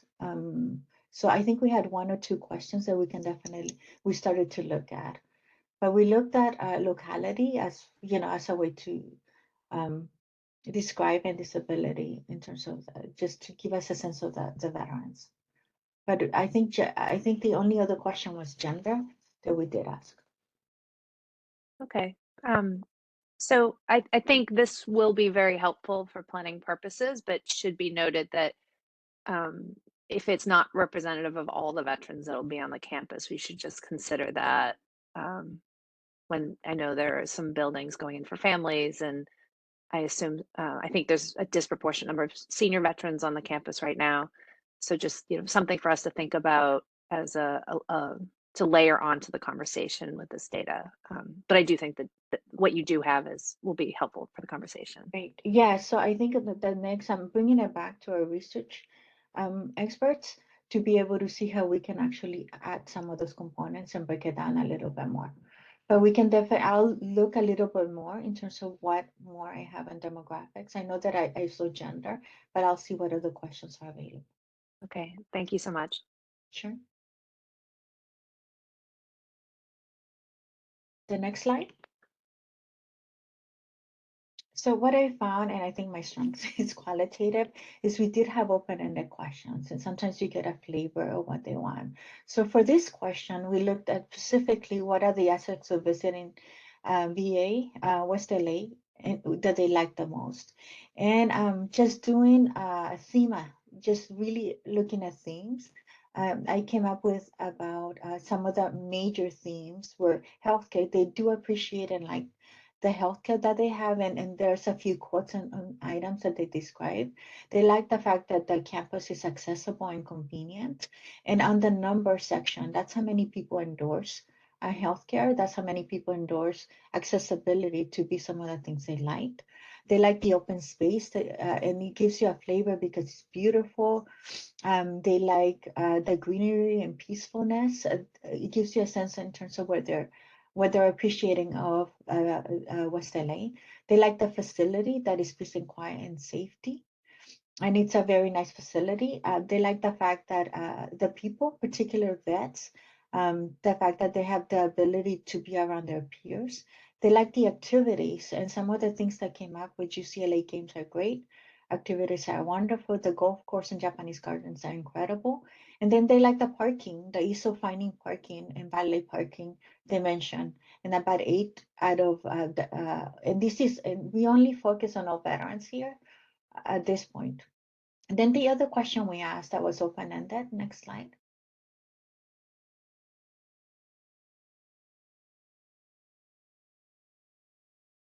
The greatest challenges when it comes to visiting or living in West LA for all veterans. And parking, which is kind of interesting, parking was a big component that was endorsed, which was a very specific item. This gives you a little bit more on the flavor of what they're saying. Hard to find parking in Building 500. Consider expanding and improving safe parking in LA overnight parking program to include more permanent lodging spaces. And then in terms of transportation, that was another component that they found to be a challenge. That it's not easy to get from the south of campus to north of campus. Getting to campus is difficult. So that this one you can break it down into actually transportation within the VA and transportation getting to the VA or around the West LA campus. And this is not gonna be a big surprise for a lot of us. Traffic, based on where GLA is, freeway traffic was a big component, and this gears around getting to the VA. And I think the second part really amplifies what is some of the challenges. And then accessibility, knowing where to go. It's a confusing layout. Turn up all streets and sidewalks. I'm in a wheelchair, and the travel distance. And they're finding security to be an issue. Safety at night is important, need more support from police. And there's still a lot of drug and alcohol activity. Oh, some drug and alcohol was endorsed by one particular person. And then lack of food in stores. And then I can actually, I have more, but I picked some of the top themes that came up. So 7 in terms of the lack of food in stores, need restaurants and other amenities, not enough healthy foods. I wish there was a commissary and an exchange that has more like the bases have. So it gives you an idea in terms of the question you were asking, what type of stores they would want. So it's something like a canteen or some other things that somebody mentioned. I didn't see anything specific in terms of big supermarkets or components like that in the open-ended questions. Anything on the qualitative themes?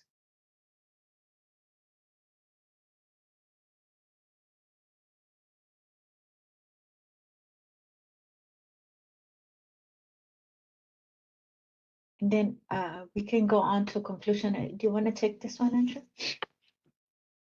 Sure, yeah. So I think, we're still working together on the survey. analysis. And again, thank you so much, Elvira, for the collaboration and your analysis on this data set. I think, like we've been talking about during this meeting, this isn't just like a one-off survey. This is something we need to do on a regular basis and continue to refine and continue to seek out input from veterans, and especially the veterans who are living here now. But like we talked about, some of the initial conclusions, we think that there's more of an indication from the veterans who responded, who are living on the property, that they have mobility challenges than the general veterans that responded to the survey. We saw somewhat consistent top 10 responses across the different breakdowns that we looked at, but we did see that preference for kind of local community amenities from veterans who responded that they are currently living on campus, that, barber services, the gardens, the peer support, wellness, banking services, those kind of everyday life type amenities that may be serving the veterans that live here. I think the qualitative responses are really interesting and something that we want to continue to kind of dig into. But really, we're seeing an appreciation for the beauty of the property and the open spaces, seeing an appreciation for the camaraderie amongst veterans, being in a space where there were veteran peer activities and veterans interacting with other veterans, and then a frustration with some of the parking, traffic challenges, wayfinding, and security. The last bullet on here, we just wanted to call out because of kind of some of the LA Times reporting and interest on the hotel and hospitality services. So this, in looking at the strong interest in responses from veterans, ranked 34 out of the 51 responses that we received from specifically that middle group of all veteran responses. And then we have a couple slides in the backup here. Just wanted to call out kind of some near-term updates that we're trying to implement related to what we were hearing in the survey and what we think is kind of most immediately accomplishable on our community spaces. And John, you can feel free to jump in as well. I know we've been working together kind of between planning and SERS on implementing this, as well as Sally, if Sally's still on. Yeah, feel free to share here, but very excited about the opportunity to create peer community center spaces. And this is something that we're going to be rolling out in collaboration with Tess and Jim Zenner and Sally to try to have that kind of more immediate space for veterans to socialize, to share meals, to kind of build on the bunker social concept that Tess has been really a champion of and helped to implement at our Building 306 area. So this is something that we're hoping to get started in January of next year, so very soon. Let me pause there. I know there's a lot of folks on the line who are involved with this, so feel free to jump in. Start date, we're targeting January 25th. And as Andrew described, this is meant to be a place for socialization. Veterans have really pretty clearly told us that it's not enough to have an apartment. It isn't enough for any of us just to have a place to live, that there needs to be quality of life. There's also risk, and we've seen this because people have a tendency sometimes to isolate, that there needs to be more than just activities. We have to go out and actively engage veterans. And part of what's going to be happening at this peer center is we're going to employ peers, people who have lived experience. We're going to go into the EOLs, knock on doors, invite people out and say, hey, we have this great activity X going on, come and join us, and to repeatedly do that. So this is certainly implications for socialization, which is the primary purpose, but we also believe it's going to add to the security and safety of these buildings. A lot of communities have had some tough experiences expecting police presence alone to provide security, and certainly that needs to be part of it. But with police presence, sometimes you have unintended consequences. So we want to be able to encourage socialization. We want veterans to get to know each other. So that way, if if I'm John Doe, my friend Jerry hasn't come out of his apartment in a couple of days, and we may not know about it, but John does because he's his buddy, and he'll alert staff. Or if there's someone who's in crisis, sometimes it's going to be a friend or a battle buddy, if you will, who's going to know about it before staff member, and that can provide some critical intervention or prompt some critical intervention. So we want it for socialization, we want it for safety, and we see this as the first building block of what will ultimately be the town center. So, Andrew, this is Rob. I want to ask you some questions about the survey. And before I do so, I want to remind the board members, if you don't read the LA Times or don't read my emails, the LA Times wrote two prominent articles. One was dated September 24th, 2024, and the title was "Vets Are Pushing for a Town Center on LA's VA Campus, but what is it and will it have a hotel bar?" And then the second was a follow-up article about 3 weeks later by the same writer that said the VA failed to disclose findings of a survey that shows keen veteran interest in a hotel. So the last bullet point of Andrew's presentation alluded to this, but for those of you who missed it, this has been a part of our work that was prominently reported out to the LA Times, or prominently reported by the LA Times, with the LA Times explaining our board's concern that, for example, the use of Building 13 with 20 or 30 units of supportive housing on the second floor is not a good idea. You remember we've expressed concerns about the fact that that would be a mixing of public and private realms. And every architect or land use person I've ever talked to also thinks it's a bad idea. So the skirmish over this played out in the LA Times with a representation by the principal developer, the housing developer, that there was no veteran interest in a hotel. So I wanted to follow up and ask you some questions about that. So the LA Times reported that 75% of veterans surveyed expressed either strong or moderate interest in a hotel or hospitality services. Is that portion of the LA Times article correct, Ms. Jimenez?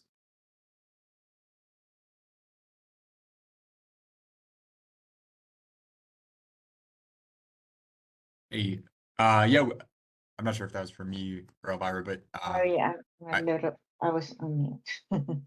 yeah, I think that is accurate. And I'd have to double check the numbers, but I think that there were responses if you group strong and moderate interest for a hotel. The way we were using those responses is as a comparison across these 51 categories. So, like I mentioned, the hotel and hospitality service, if you're looking at strong interest, ranked 34 out of the 51 response options. And when you compare all of the percentages.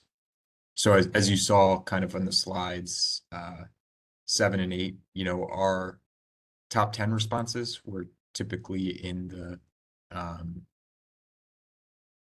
80s to 90%. When you look at strong and moderate interest, most of the top 10 were 95 and above %.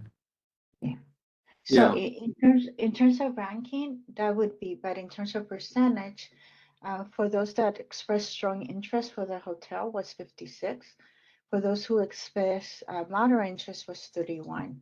The problem may be, or when you actually combine 1 and 2, you end up with 87%, just because, either they like it or dislike it, right? So you end up with about 87%, but other services ranked a lot higher. Does that make sense? Yeah, it does. I mean, I think this is another question I had about the survey instrument, and I just kind of throw it out to the board members to consider. When I read the cluster of activities that you surveyed on, I think some are very much services. I think some are what I would call planning elements for the campus, and I think some are a mix. So a classic service would be a bus stop or an ATM, not something that takes a lot of space to implement. On the other extreme would be something like housing or a grocery store or a hotel. And then there's stuff in the middle. And so I just have to tell you, I'm somewhat skeptical of using this survey with the mix of things it had as a way to inform our view on what elements, major master planning elements, ought to be on the campus. Because I think, like a lot of things, you get fatigued from survey respondents.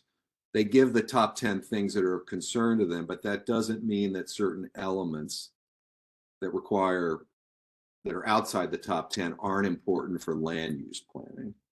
I Yeah. got another question for you about the LA Times article. The LA Times article said that the survey instrument was done in partnership with the principal developer. Was that portion of the article correct?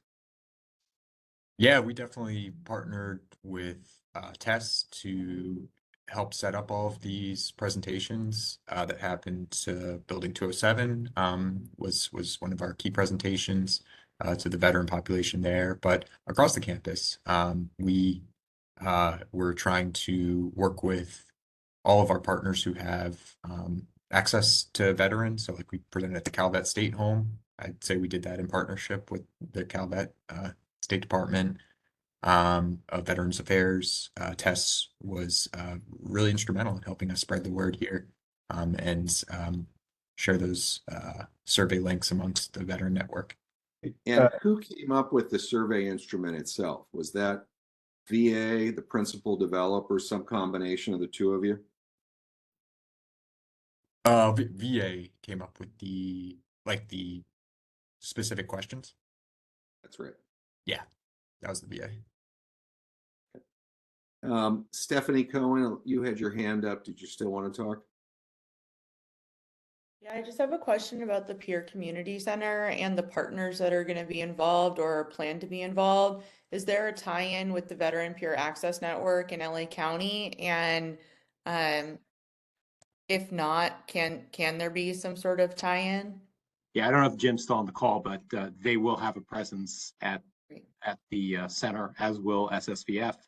It's really meant to reflect the width of the breadth of the one team partnership, and we want to be able, again, make this a community center. It's not meant to be providing therapy services, for instance, but we want resources to be available that do cut across all one team members. So if we have an opportunity to engage somebody and they have a question or an interest in something, we want to be able to share what we know about it, and that will involve a variety of partners. And actually, Yeah, going to the next slide. I think real quick, Andrew, if I could, this is Jim Zinner. Yeah, we not just the VPN team, but we also, John and company at the VA and I met with our Department of Economic Opportunity Director, Kelly Lobianco, at the VA about a year ago. There's a pilot to also incorporate employment as well as DPSS services on site. Right. We know when veterans go to the business office, sometimes they're deemed not eligible for VA healthcare. So we wanted to have an option on the campus for those veterans and their family members to get enrolled in Medi-Cal and get those services that they need. That's great. Thank you. Andrew, I'm sorry, I didn't realize that your presentation wasn't done. I have one more question, but I'll hold it until your presentation's through. No, this was it. Your question, I think, was part of this. Oh, okay. So I was like, let's make sure we close it out. But yeah, sorry about that. Go ahead. My second question is just about ongoing survey. What is the plan, or is there a plan for sort of ongoing resurveying, new folks that come to campus, and just continuous engagement with folks around their happiness and their needs on the campus? Yeah, absolutely. I think that's a key part of our planning efforts here, and something we're thinking about going into 2025. How do we, roll out additional surveys or take some of the lessons learned from this survey process and refine those for next round. I'd also call out the Veteran Community Oversight and Engagement Board, the VCOEB, as you guys have a role in, I think, veteran engagement. So if you have, this my opinion, but if you have thoughts around how to do that, or doing survey recommendations, I think that's potentially part of the role of your committee. Yeah. And nothing we do can be static. We have to be able to respond to the needs of our community, which is ever changing. We certainly saw, all of us during COVID, how quickly things can change. So we need to use data in a way to inform our decision making. And the only way we can do that for situations like this is by asking veterans we serve. And this community is going to look very different, this time next year than it does now. Just the population increase alone will change it, as well as the services we'll be adding in that time. Thank you. I would recommend that maybe at the next iteration of the survey, whenever that is, or whatever survey it is, that if there is a role for VCOEB, that you reach out to the chair so that we can discuss either in an information exchange meeting or at a board meeting. I know the board meetings happen much less frequently, so maybe information exchange is the better avenue, but given the questions that the chairman asked earlier in the presentation, I think that there is a role for VCOEB and for us to discuss and analyze data together. Thank you. Good morning, Kara. Good morning. I guess I've got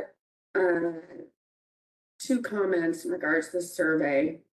One is that it seems to me that there is a glaring absence of basic amenities for residents within the campus.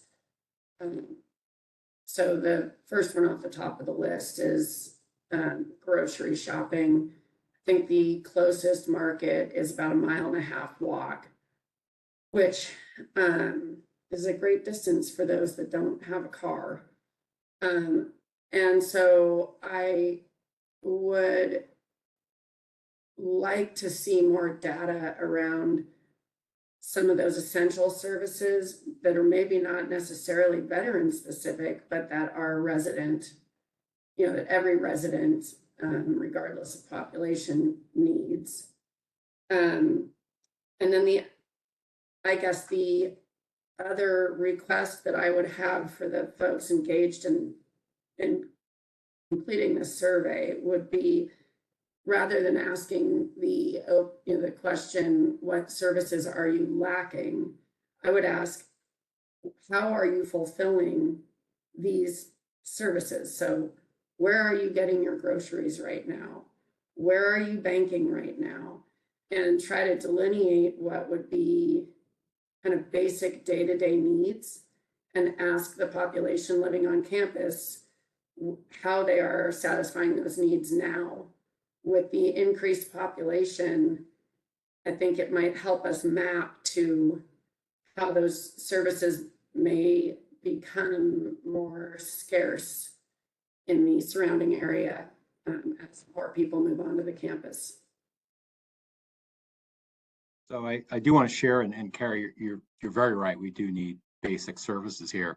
One of the things that we have been doing is, for the last number of months, is working with VCS, a Veteran Canteen Service, on developing a plan to offer some of those basic grocery shopping services, groceries and canteen type services, so that they will be available on the grounds. Certainly a priority for our veterans, and so therefore a priority for us. Where I think we would love to get input on the survey in the next iteration, one of the challenges we face is survey completion rates. Triaging a survey so that it's short enough that people will answer it inevitably leaves us dissatisfied that we don't include certain things. We would have loved more information. I think some of the things you just described I think of this challenge survey, which I used to write, where we do ask people where they feel like their needs are met and how they're met. But a survey, again, the challenge is making it short enough that people will answer it and striking that balance between response rate and information.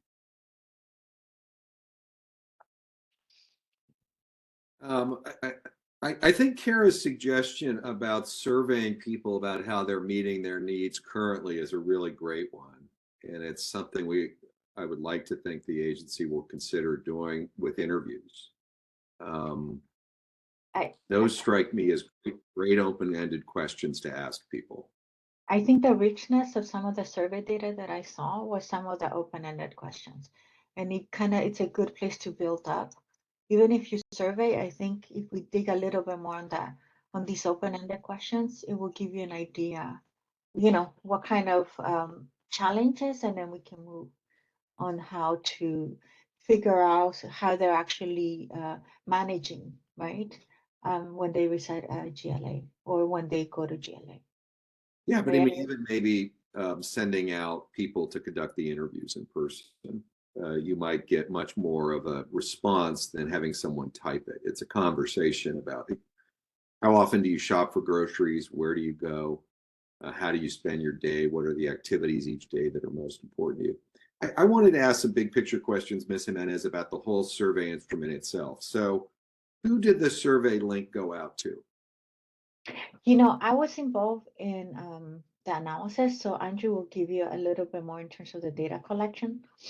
Yeah, I can take that one. So we sent the survey link out to our GovDelivery stakeholder email list multiple times. So anyone who had signed up for updates on the Greater Los Angeles healthcare system should have received this in their mailbox. We posted the survey link multiple times on our GLA social media sites. We had like a poster printed and hung up in the hospital across from the canteen with a QR code. We had pop-up booths on multiple days, both in the Building 500 canteen area and then on the Building 306 North Campus canteen area. We presented at every residential program, some multiple times to include I'm on CTRs. emails. Andrew, you're getting ahead of me. Oh, okay. Just ask, who did this get emailed out to? So I want to ask the question. So you said it was everyone who signed up for GovDelivery. So that's people who expressed an interest in following events at the campus? People who, went on our website and signed up for email updates on the Greater Los Angeles healthcare system. Does the agency have the ability to send an email to all veterans that it believes live in Los Angeles, for which it has an email? I believe we can send, I'd have to get back to you. I'm not exactly sure. I mean, I only took a little bit of statistics in college, but I do remember you get more reliable information the larger your sample size. That's correct. And the more that, and this doesn't strike me as a very big sample size, Ms. Jimenez, especially when we start talking about some of the subgroup responses. Exactly. So I would really like to think that you could use this as kind of the pilot, and that we could do a second survey, refined survey instrument where we try to reach all veterans in the LA area. Yeah, no, the sample, and we also don't have a response rate because we don't know exactly what our target population was, right? We target anybody, so we didn't systematically collect. So we wouldn't know what your response rate would be because you just put the set out there. But if we actually come up with that list of our true patient population, then we can have a better idea how representative the sample is, which is something that we cannot speak from, particularly with we're looking at 50 residents within GLA, and then we cannot speak a lot in terms of their demographic, as mentioned before. So I think that this could be used as a good pilot, particular, and then refine it so that we can actually get a much more representative sample. I would certainly encourage that. I mean, look, I've begun to look at this redevelopment of this campus historically. And the way I think about it is choices about how the campus should be used have been put off for decades. And now everyone wants to have a debate about how the campus ought to be used. And I think the most relevant metric is, what do veterans want on the campus? And it's not just veterans who reside on the campus, it's all veterans in Los Angeles. And so I don't think the level of survey results you've got here is enough to put any stock in this data, to put it bluntly. I don't think unless you get hundreds or thousands of responses from veterans throughout the Los Angeles area, you really have any measure to say these survey results tell us what veterans want. And so I'd be curious what the rest of the board thinks about maybe making a recommendation in the future that this be regarded merely as a pilot survey effort, and that we ought to make an effort to refine the instrument and get it distributed to a much broader audience that we know are veterans. I'm also, I have to tell you, very skeptical of taking survey input from people who are just able to obtain the link. I'd like to be able to restrict the survey, and I'd be curious about Jim Zenner's view on this, to just people who attest that they're veterans. Jim Zenner. Yeah, just up here at Joint Base Lewis McChord, my unit, the colors just got cased this week, and I talking to a lot of my buddies that went through, and talking to a lot of people that are currently serving in the military. And I just think about them, you know, what they need, how the campus could be used to help our men and women getting out, as well as supporting reunions like the one we had up here at Joint Base Lewis McChord in the greater LA area. And I think that's a really great idea, because it's interesting, because when I was involved in the first advocacy part, you know, it seemed like nobody was thinking about veterans that were experiencing homelessness. And I felt like I was the one voice saying, hey, what about our veterans experiencing homelessness? This time around, I feel like, hey, what about the veterans that aren't homeless? Because you need us on that campus. You need people like me that employ other veterans socializing on that campus, so that it doesn't turn into just a homeless, you know, formerly homeless veteran kind of neighborhood. But it's really a thriving, healthy neighborhood. I also believe that Veteran Experience Office does have the ability to geotag emails and get the information out to all veterans that they believe are in LA County. So I think it is possible in partnership with the Veteran Experience Office. And I'll just leave it at that, but I definitely would co-sign a recommendation of that nature, Rob. Thank you. Thanks, Jim. Beth Sandor. I think what's coming up for me is wanting to, I think that where there's like violent agreement with each other is everyone wanting to have take a person-centered approach to the services and resources and kind of community that gets built on the campus. And I think survey tools are great tools, but it's only one tool in the toolkit. And I think that the work that VA staff is doing there with the Peer Center, I'm sure there are other vehicles, but I guess my encouragement would be, how do we take a more holistic view of what are all the qualitative and quantitative vehicles for really understanding the collective needs of the veterans living on this campus? I think, Jim, what you raised about veterans who could benefit from services here, but not put the only weight in this survey, because I think surveys for certain populations, people aren't going to give us the kind of detailed information that we need through a survey tool, but they may through some of the relationships being fostered through the Peer Center or other places. And so maybe I request we kind of broaden that into like, what is the set of lanes that we're getting information from, and not have a survey tool as the only vehicle for that. So often the methodology is that you would do a survey and then you would get a subsample from your survey to kind of give you more of an explanation with qualitative interviews. That would be a possibility, or you can do a qualitative interviews to be able to inform your survey. So you have some of those options. This was really helpful. I think we all, in fact, the board, I think in January or February of last year, I think first raised the idea of doing this survey.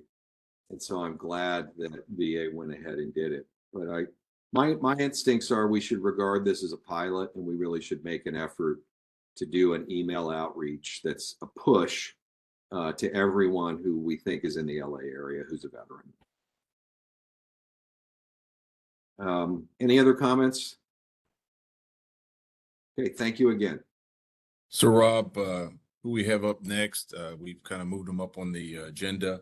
We have Dr. Fruin and Ms. Allen for the Veterans Garden Project, and we'll follow them. I believe a few of the Veterans Collective folks are online now, so I think we'll be ready for them shortly as soon as this briefing's over. Thank you. Good morning, Dr. Fruin and Ms. Allen. The floor is yours. Hi, everybody. Sorry, I'm losing my voice a little bit. Sorry, I'm getting a little feedback. I'm Jennifer Allen. I am a nurse practitioner and the GLA Whole Health Program Manager here at West Los Angeles campus. Katie? Hi, everyone. I'm Dr. Katie Fruin. I spent 3 years as a primary care provider in our HPAC clinic in the West LA VA, providing primary care to veterans experiencing homelessness, and am currently completing a preventive medicine fellowship at UCLA. Next slide, please. All right, so we're here to talk about the Vets Garden. So when the GLA campus was being reimagined as a space where over 1,200 veterans would call home, I mean, as you discussed a bunch in the last survey, the 2022 master plan included the garden as a space that could potentially be designated as a therapeutic place to grow food and provide a job training program for veterans. So this is really critical when we start to think about, as you mentioned in the call previously, how we can holistically care for the veterans that are living on campus. And we'll discuss that more in this presentation. So the need to provide these veterans with fresh and nutritious food, meaningful and purposeful work, and skill building opportunities is really crucial in their healing and well-being. Next slide, please. So as many of you know, the garden was established in the 1960s. It's a 15-acre plot of land located behind the Jackie Robinson Stadium. And it was a place for veterans that were returning from Korean and Vietnam Wars to come and to be with other veterans. Through attrition and retirements, the garden went dormant, but in its heyday, it was employing almost 35 veterans in the compensated work therapy program. And there were 2 full-time staff, an occupational therapist, and a horticulture therapist. In 2007, there were a couple of other entities that took control of the garden, but they were unable to really keep the momentum. So in 2021, Whole Health stepped in, we partnered with the DOM, and we started offering classes for all of our patients that were inpatient.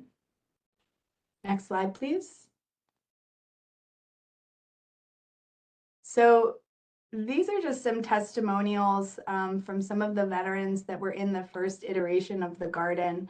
We recently connected with some of the original vets that started the Vets Garden, and we got a lot of this like really rich history of the veterans that were there and the change that it had on people's lives. So this first story is really pretty incredible. Joe battled substance abuse for about 25 years, started in his teens, continued through his service. Was diagnosed with schizophrenia, ended up homeless, which is a story that we definitely hear all too often here at West LA. And then through the garden, he experienced a total transformation.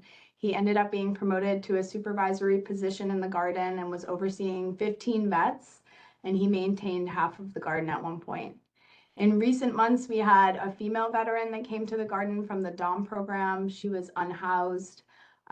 She participated in our program and then ended up going on to become a master gardener. She got housed, and really it's just a demonstration of the potential that this garden has to empower veterans to engage in their self-care.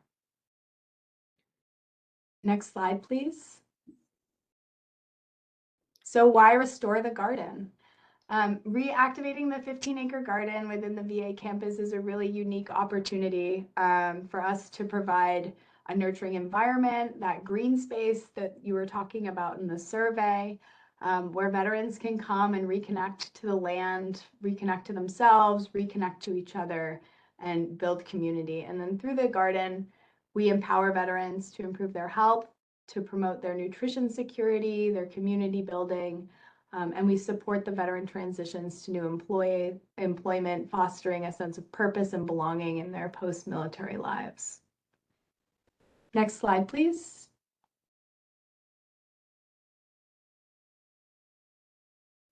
So I think, a parallel question to when we asked why restore the garden, a bigger question I would challenge all of you is, what would our health system look like if we use the $4.5 trillion we spend on healthcare to not just react to disease, but to truly promote health? Because while we know the 6 pillars of health are nutrition, exercise, healthy relationships, stress management, sleep, and preventing and treating substance use, that's really not where our money is spent in healthcare right now. And unfortunately, both within our veteran and our non-veteran population, we're seeing an explosion of non-communicable chronic disease. And so among our veteran population, we have a really high burden of preventable diet-related disease, including 1 in 4 of our veterans have diabetes, 78% of veterans are overweight or obese, which really actually mirrors the non-veteran population, and 87% of veterans have hypertension. In West LA, we see quite a high rate of food insecurity, especially among our HPAC patients, at 2 times higher a rate than the civilian population. And unfortunately, in studies of veterans with food insecurity, nearly half of veterans experiencing food insecurity also experience suicidal ideation. We also see that while we have exceptional mental health treatment programs at the VA, fewer than 50% of returning veterans with mental health needs are accessing treatment. And sometimes that's because veterans are concerned about the stigma of having a mental health diagnosis and not wanting to enter traditional clinical spaces. Suicide is a priority for the VA health system, especially because among our younger veterans, suicide is the second leading cause of death. And something that, Jen and I and all of our other primary care clinicians are really spending a lot of energy thinking about is loneliness as a predictor of disease. People with high rates of loneliness actually have the same risk of premature death as individuals who smoke 15 cigarettes per day. And the fact that more than half of veterans endorse feeling lonely is really, I think, an unexamined crisis within our health system. And so one thing that's really exciting at the VA is, as the nation's largest integrated health system, we have the opportunity to really think differently about what does it mean to promote health. And part of that is really integrating our food and our health systems and creating opportunities for clinical spaces that are not just outpatient facilities, the hospital, but really can we meet our patients in the garden, in our communities, and walk side by side rather than our hierarchical traditional models of care. Next slide, please.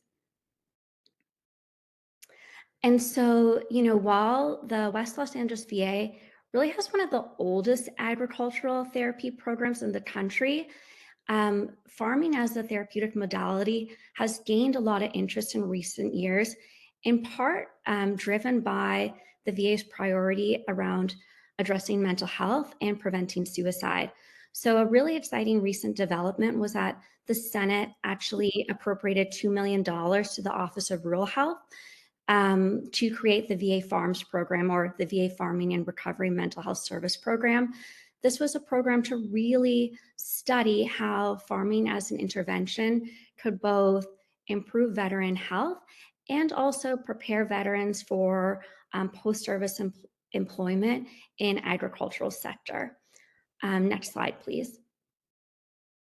You'll notice that although in California we're the leading agricultural state, we didn't have any VA farms pilot sites in California, which I think is a huge missed opportunity, because for veterans actually interested in transitioning to agricultural careers, California is the best state to do so.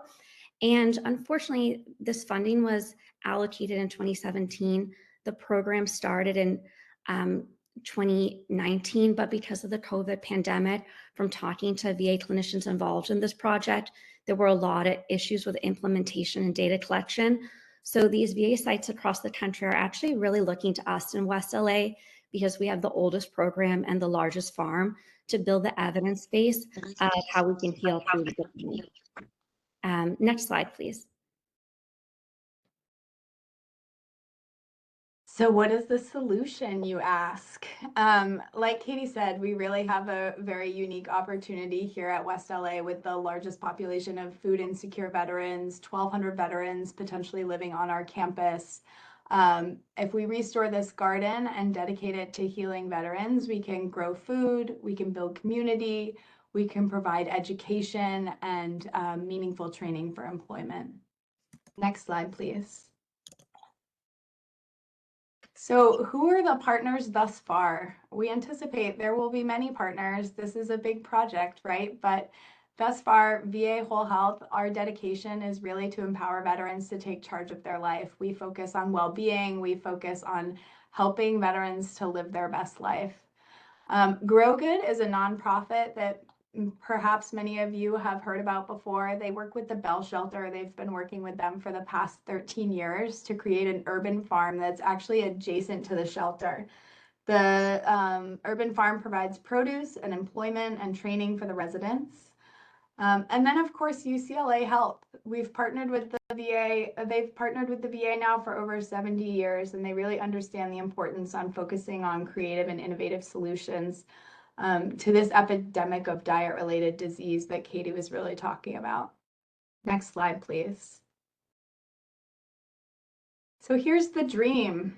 Rehabbing all of these old buildings to include things like a produce pharmacy and food hub, an outdoor demonstration kitchen where we can harvest vegetables and fruits and bring them over and teach veterans how to prepare them, an outdoor classroom for skill building training, again, the regenerative farm aspect of it, an orchard with fruit trees, rehabbing the old greenhouse. We do not want to tear it down. It's really a testament to a different generation. So we want to preserve the history of what the garden was and show what the garden can be again. Next slide, please. So this is the same slide. It just shows you a larger scale picture of what the garden space is now. We're finalizing a partnership with Grow Good now, and they'll be on that back acre of land, and that's where they'll have their home base for the training program. Next slide, please. So when we think about the different buckets of programming we're going to be having in the garden, the first is the programming we actually have already started, which is wellness themed programming and restoring the garden as a clinical space. One thing I will say from my time as a primary care provider at HVAC, I started in 2020, which was the height of the COVID pandemic. And so many of my patients struggling with mental illness said, the telemedicine classes really aren't working with me. Like, why can't we just do classes outdoors? And I think reactivating the garden as a space where veterans working on managing their mental illness can, in a low stress environment, interact with other veterans, also have time for themselves, is really something innovative that many other health systems can't offer their patients. And so while now we have gardening for whole health classes, we hope to expand the programming to have programs that are already being administered through the VA, but have them be offered in the garden as well. And these would be our integrative medicine and whole health mindfulness classes, movement-based therapies such as yoga and Tai Chi, which we know are great for both mental and physical health. Already mentioned the garden programs, and then we'll have a nutrition component as well. And really just want all of us to expand our idea of what a clinical space can look like, because it doesn't just have to be, sterilized buildings with 4 walls that smell clean with disinfectant, but that we can really have our clinicians in the garden meeting our veteran patients where they're at. Next slide, please.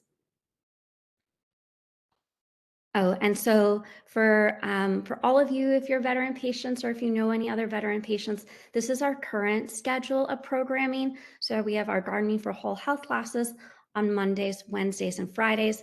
Our Monday class is taught by LaShonda, who is an Air Force veteran and does therapeutic horticulture. Our Wednesday class is taught by Trish, who is an integrative medicine nurse, Navy veteran, and master gardener. So she's amazing and has been such an asset to the garden. And then Jen teaches our Friday class. And on Tuesdays and Thursdays, we have open garden hours. So this is actually a photo just from this past Monday. Claude, who's a veteran all the way on the right, he actually used to work at the garden back in 2005 and was so excited to be back in the garden. And Curtis on the left grew up in Arkansas farming. And so they're both at the domiciliary right now. And we're so excited to have a space to connect with their own heritage and pastime and connect with each other on a different level with shared experiences that hadn't come up at the Dom. Next slide, please. And just to talk about some more of the programming that the garden has the potential to offer, I'm also one of the co-chairs of the Food Security Committee, and so we're trying to find creative ways to provide food for veterans living both on and off campus.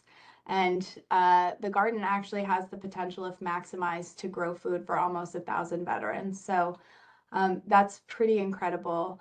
We love the idea of having something like a pharmacy, right? The food as medicine movement is really growing nationally, and we want to empower our VA clinicians to be able to write prescriptions for produce that vets can come and fill the same way that they write prescriptions for Ozempic and at a much less cost. So currently, all of the produce that's grown on the garden either goes to veterans participating in the program, or we bring the leftovers to the food distribution on Wednesdays.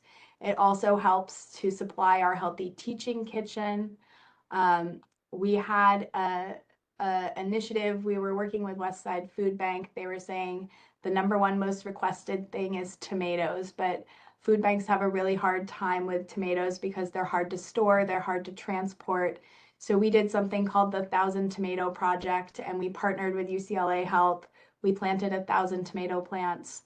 We harvested almost 400 pounds of tomatoes, which we distributed to veterans living at the EULs, veterans that came to the food distribution, etc. So really a success story of the potential of the garden. Next slide, please. And then, of course, the job and skills training. So like I said, we're finalizing our relationship with Grow Good. They're proposing a 300-hour job training program that will employ 30 veterans per year. So it'll be a paid training program very similar to CWT, and it'll help them build skills to make them more employable in jobs related to food. So you know, think restaurants, think nurseries. Maybe some of them will go on to be big farmers, but you know, it's basic skills to be able to find jobs. And next slide, please. So when we think about the impact of this project, one is this is going to be an incredible resource to promote veteran food security. We'll be able to connect patients not only with food, but fresh, nutrient-dense food that hasn't been sitting, you know, for days in a storage facility. It will also have a huge impact on promoting veteran mental health. And we hope it will also be a place for veterans who are maybe hesitant to engage with mental health care through our traditional model of an appointment through their primary care doctor, through working in the garden and meeting VA clinicians there, might be more open to engaging further with their mental and primary health care. As Jen just mentioned the last slide, opportunities for veterans to increase employment or to just build skills to be able to provide for themselves or for their neighbors. And then a huge thing is preventing and treating diet-related disease. Diet-related disease is the leading cause of preventable disability and death in this country. And I think that we all have to ask ourselves, you know, why can, as primary care providers, Jen and I prescribe medications that are hundreds of dollars a month, but we can't prescribe at this time lettuce to make a salad, olive oil to get that mix of mono and polysaturated fats. And so, this is just going to give us a totally different way to engage our dietitians and really talk to our patients about the lifestyle changes that are the foundations of preventing disease and managing disease to live a healthy life. And at the bottom, you can see many of our veteran gardeners who anecdotally have said that some of them have reduced the medications they're on and are feeling a lot better just from having access to nutritious fresh fruits and vegetables and a community of people that they can keep coming back to. So next slide, and I'll leave it to Jen to wrap us up. Yeah, of course. So I just wanted to add, we had one more slide that didn't make it in, but we have started to collect some preliminary data from the veterans that are participating in programming at the garden. And there's a tool that's a series of thermometers that the Bronx VA was using in partnership with the Bronx Botanic Garden. And they were measuring depression, pain, loneliness, and stress levels. And so we've started collecting these on all of our veterans participating. And it's very preliminary. Our N is very small, but thus far we've shown a 4-point reduction in the stress levels of the veterans that participate in the programming, a 3-point reduction in their pain, a 4-point reduction in their depression, and a 3-point reduction in their loneliness scores. And we know all of these things are contributing factors to veteran suicide. So if getting veterans out in the garden can help reduce the rates of suicidality amongst our veterans here at GLA, I think it's a very worthwhile investment. So yeah, so that's it. If anybody has any questions or comments for us, we're happy to talk more, and we're very grateful that you gave us the time to come and present. Director Zenner. Go ahead, Jim. Is that okay? Okay. Yeah, just appreciate the presentation and really appreciate the tour, I think a week and a half ago. I think the question in my head is, can we afford to not do this? And can we afford to not support your guys' vision, which is very aligned, talking to some of the Vietnam vets that were around back when the original garden was created. This is just the ultimate solution, or a ultimate solution, towards making sure that our men and women that are housed on that campus have some real options to get outside their apartment, get outside their head, and really get some healing going. And I'm enthusiastically supportive of this work, and I would just recommend to the rest of the board, if you have not went down and toured the space, it just, walking through the space, you'll see the vision that Jennifer and Katie lined up for us today just come to life. It's an amazing opportunity to provide a lot of support, and I think all of us will feel and be able to sleep a lot better at night once you kind of grasp what the potential is here. So I'll stop talking at this point, but I could keep raving on about how awesome this program is. Never stop talking, Director Zenner. Look, I think it sounds extraordinary. I'm kind of in that unusual situation of saying, how much money do you want? How soon do you want it? And who do you expect to write the check? Yeah, I mean, so that's kind of the challenge, right? I'm a VA employee. I can't solicit donations. We are working with Grow Good to apply for some grant funding. Katie can talk a little bit more. It's a little easier to bring money in through the UCLA Health side. Yeah, so we reached out to some of the contractors just to get estimates of some of the capital costs. So I don't think we actually showed a photo, but we have an amazing old greenhouse. I think the dimensions are like 30 by 80. And that, from talking to some of our Vietnam War veterans, was a sacred space on campus and really a central gathering point for many veterans. The foundations of the building are, really strong. It's a brick building, but to take the roofing off, the contractors estimated that would be, maybe in the $550,000 range. And so there are some significant capital costs. What we've really been hoping to focus on is just getting more veterans in the space and activating the garden. What would be really essential to us is we visited the Long Beach VA. They have an amazing 2.5 acre garden. It's much smaller than ours, but they have a a veteran who actually went through compensated work therapy and now manages the garden. And he is like a half-time farmer of the area. So we really kind of need a farmer to help maintain the plants, because you can imagine it's not that good having a garden if everything's dying.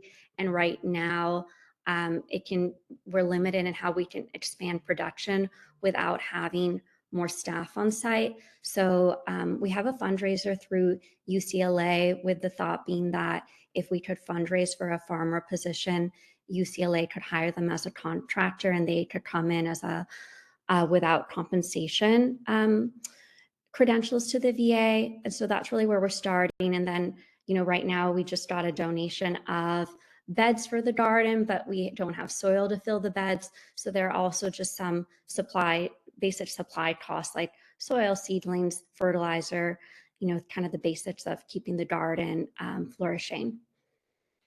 If we were to approximate a number though, for like the full construction, get everything up and running initially, it's probably going to cost us around, what did we say, like 1.3 million, something like that.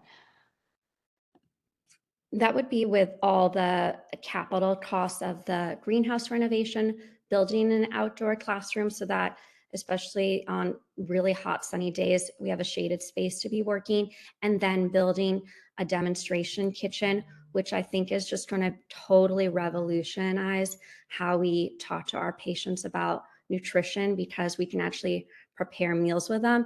And I think it's going to be a huge social event because you can access healthy foods, which we already have a healthy teaching kitchen right outside of CTRS on Fridays. That's a very popular program. Rob Merchant, can I ask you, could the agency use lease revenue monies to pay for this rehab? Probably could, Rob. We'd have to look at that. One of the challenges we have right now is that the balance in the lease revenue account is running down currently. So it's always a question of requirements and demand. As I do want to say, as Ms. Allen and Dr. Fruin have described, this is an incredibly exciting project. And while we as federal employees can't go out and fundraise, we can respond to grant opportunities and make people aware of the need. And this is where the partnership with our academic affiliate becomes really important. And the conversation that we're having now really ties very nicely into the one that we had immediately preceding this and others, because this all goes to that question of what are veterans going to do here, and what are the things that give people meaning, purpose in life, and help ease that transition from homelessness into housing. But we will, as always, I'll defer to my partners in council to draw the boundaries around that requirement. We have used those funds primarily towards supporting our efforts to develop housing and housing options on campus first. But I don't think that this would be outside the realm of what we of possibility. I'll say it that way. I'd be curious to hear what other board members think. I mean, I have to say, ladies, I think it's one of the most beneficial and merit-filled ideals we've heard in a long time. I don't think anyone's ever come to this board and said with $1 million we could do something that has this impact. And so I'm curious among the other board members if you'd be willing to make a recommendation that we'd like to see this be treated as a priority by the agency with lease revenue funds. Do people have feelings about this? Absolutely, Rob. This Mike Canfield. Absolutely. I'd like to make that recommendation. We'll work on that. So agree. Nicole Bronca, you agree had as your well. hand raised. Yeah, I couldn't agree more. We've been doing more and more food insecurity work, gardening in our nonprofit work in New York, and our families love it. Our survivors of domestic violence, it's been so helpful with the trauma they've gone through. It's too early to see if the diabetes has gone down and hypertension, all that with our households, but I'm so excited about doing it. And if we can do it in LA on this campus, I I would vote yes every day of the week and twice on Sunday. And this is Rob Merchant again. The other thing that I'd add is that, Jen Allen has been really an amazing leader, not just on this particular project, but on similar projects across our whole healthcare system. We are going to start a beekeeping program initially at our Sepulveda campus, and I am incredibly excited about that and the promise of that. We now do things like battlefield acupuncture and healing touch at all of our outpatient clinics across our entire healthcare system. And the ability of people to walk in for these services at designated times at outpatient clinics as far as away as San Luis Obispo and Santa Maria and other places, it's really meaningful to them. It keeps them engaged in their healthcare journey with us and keeps us connected around things that matter to them rather than things that matter with veterans. And as someone who sat in a parking lot and had battlefield acupuncture from Ms. Allen and myself, I can attest to its value. This is important work. Christine Berry, you had your hand up. Good afternoon. Good afternoon. I just wanted to say, I remember, we do remember when the garden was thriving and every Saturday I think there was a farmer's market, and how disappointing it was for the veterans when it shut down. So it's such an integral part of the healing process, and I commend you for going forward with it. It was part of the campus and it will be again. So I think that all these different avenues that you're pursuing are wonderful. That's it. Thank you. Jim, is your hand still up? Yeah, I put my hand up again. Yeah, I just, I'm here as a special government employee, disclaimer. I'm not here as a county rep, but I'll just say, if you need a co-applicant who's a local government jurisdiction, we are very willing to partner and make sure all that money gets over to the garden. And then also, I received your email, Katie.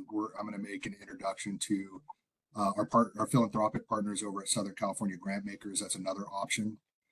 So I anticipate them asking for a presentation, and I'm going to encourage them to actually have the funders meet at the garden itself, just because of how powerful that is. But we are a willing partner to figure out a way to get that money to the garden.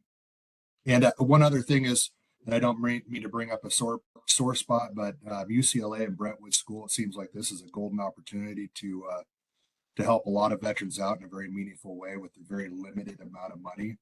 Just wondering if we've engaged with either of them around the cost, and maybe that's something else that we can pursue to get this funded as soon as possible. All good thoughts. Steve Peck, good afternoon. Good afternoon. Maybe some of you know, probably a lot of you don't know, that Grow Good was started by Brad Pregerson, who is Judge Pregerson's grandson. So he is delighted to be involved in this effort. As you mentioned, he's already doing a garden at Bell Shelter, which has been very successful. And there is a lot of agriculture money available for growing food. So having Grow Good as a partner is really critical. That will allow them to bring in significant dollars to develop this site. So I think my request is the chair would just be, if you could please keep us up to date through Rob Merchant on your progress in securing grant money. I think the board may well also make a recommendation that, to the extent you can't get that money immediately, we also make a recommendation to the agency that some of the lease revenue fund be treated as a local priority. This strikes me as an ideal example of the value of taking those lease revenue monies, and instead of them going back to the U.S. Treasury in Washington, local leadership saying that a project that has great local merit gets addressed. So thank you again. Just for the record, just to assure everyone that lease revenues do not go back to Treasury. They are used for projects on the grounds. Yeah. We thank you all for your support and, thank you for enabling us to be so creative in the way that we're caring for veterans. I think it's really going to be instrumental as we move forward with having all of these veterans living permanently on campus. So thank you. Thank you. Rob, I think we have all the folks from the Veterans Collective on the line, and I think they're ready to give us our presentation. It'll be our last presentation. Well, no, it's not our last presentation for the day, but we can go ahead and get that started if they're ready. I was going to suggest if everyone has the willingness that we just take a short 10-minute break. All right, I have 3:15 East Coast time, so we'll get started at 3:25 East Coast time. Thank you. Rob, you back on, sir? I am, Eugene. Okay, so whenever you're ready to get started, I do believe the Kyler Monroe, Steve Peck, and folks, you guys ready to go, sir? Hello? Yes, confirming that we are. Okay, all right. Go ahead.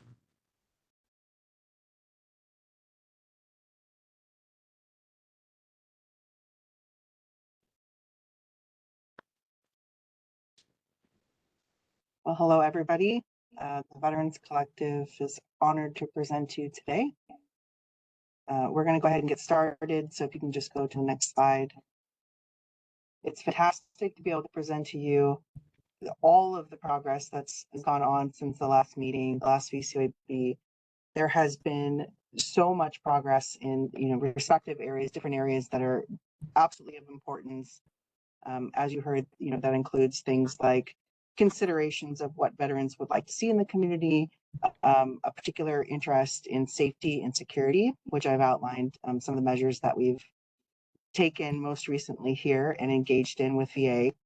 It includes implementing the wider campus services and amenities. It includes the interface between the services building 300 and building 13 and other buildings that will house services that are what veterans over the years have told us that they want and need. And most recently in this survey iteration have outlined are important to, especially those living on the campus. So digging into this slide, a safe and empowered community, lots of progress in the backbone community building. As you probably know, and we've talked about before, the backbone established and uses a collective impact model, and that includes establishing a common agenda with stakeholders. There are many different stakeholders across the campus and also community-wide, as we touched on earlier. We have worked to develop shared measurements and methods of looking at different challenges, developing platforms for continuous communication, establishing and implementing joint and aligned plans of actions, which are especially important around safety and security, and then engaging with funders and other resources in order to bring opportunities to the campus, like Grow Good that you just heard about in the presentation, originally was a funder for US Vets and Collective partner sites. So there's been a lot of common area safety and security planning detail that's gone on. Most recently with Building 300, you'll see some of the illustrations show the different types of security that are considered for that particular building. I know there's been a lot of conversation about joint/shared spaces, community spaces, and how those will be managed. So you can see here a diagram of the different types of security measures, things like electric locks and card readers, and which way do doors lock? How do we ensure that resident spaces remain resident spaces and those public and community spaces are usable? How do we manage and maintain that? So these are all conversations that are occurring. You can see on the bottom right, there's a security office diagram. There's been a shared commitment to one provider among TVC, that's Elite Services. So we're working in conjunction with them. Building 300 in particular will involve having not only a stationary security guard, but also some roving. There will be those who work in the building trained in the different security measures, not unlike the other EOL housing buildings. There are a lot of security measures that are put in place. In fact, VA recently amassed a safety and security working group There were 3 different working groups, and that went on from about July until September. And out of that came a list of recommendations that, of course, I'll defer to VA on to, present, if requested, wider implications and ramifications. But it really was a deep dive into the different issues seen not only amongst residents but staff. Much like with the resident survey that we just discussed, Andrew Strain and I went out to the different buildings, talked directly to residents, got their feedback, and really tried to understand what was occurring in terms of their thoughts on safety and security, not only in the buildings, but among the community. So you'll see here the security hub that we're looking at that will monitor, have top-down cameras to all of the shared community spaces under the collective, the physical security, and of course that campus-wide security safety planning. So next slide, please. Continuing that, there was the launch of the inter-campus communication system. So we have done a soft launch on that. We are using a platform called Thrive, which has a platform area where residents and others are able to communicate with TVC, and especially with the opening of the services center, the temporary services center in place of Building 300 on the campus. If you haven't been out here, we're adjacent to Building 100, which is under construction, but you'll see a building, a structure that's gray and blue. And if you come into this center, there are things like resources and amenities. We have resource boards. We not only under the collective have raised a sharing library that is external. So there's about 16 different categories that anyone in the veterans community can access. But we've translated those into hard copies and lots of conversations about how information is shared on the campus of veterans.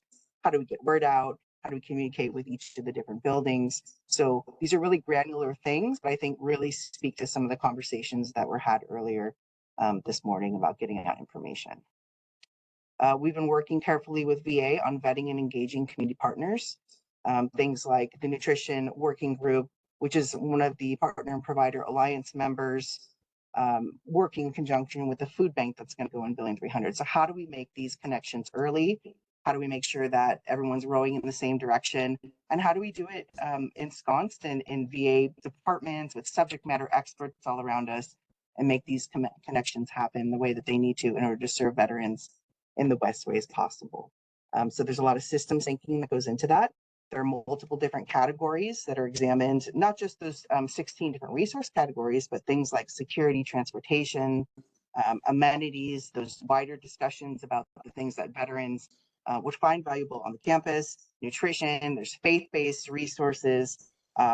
There's just a plethora of different items for coordination, which of course the collective cannot do alone, and really relies on the partnership of VA and other community partners. So you'll see here a list of the different items that we're working on, including that very important point and piece that we talked about earlier today, the continuous feedback collection. That feedback collection has been ongoing since the collective was contracted to the VA. That includes both, initial surveys that were put together by the developer team, feedback from the Federal Register that's been submitted every time it's been opened, things like the joint work that we did, that survey information, lots of qualitative feedback over thousands of events over the past years since the collective came into existence. So all of those things really inform our work on the campus. Next slide, please.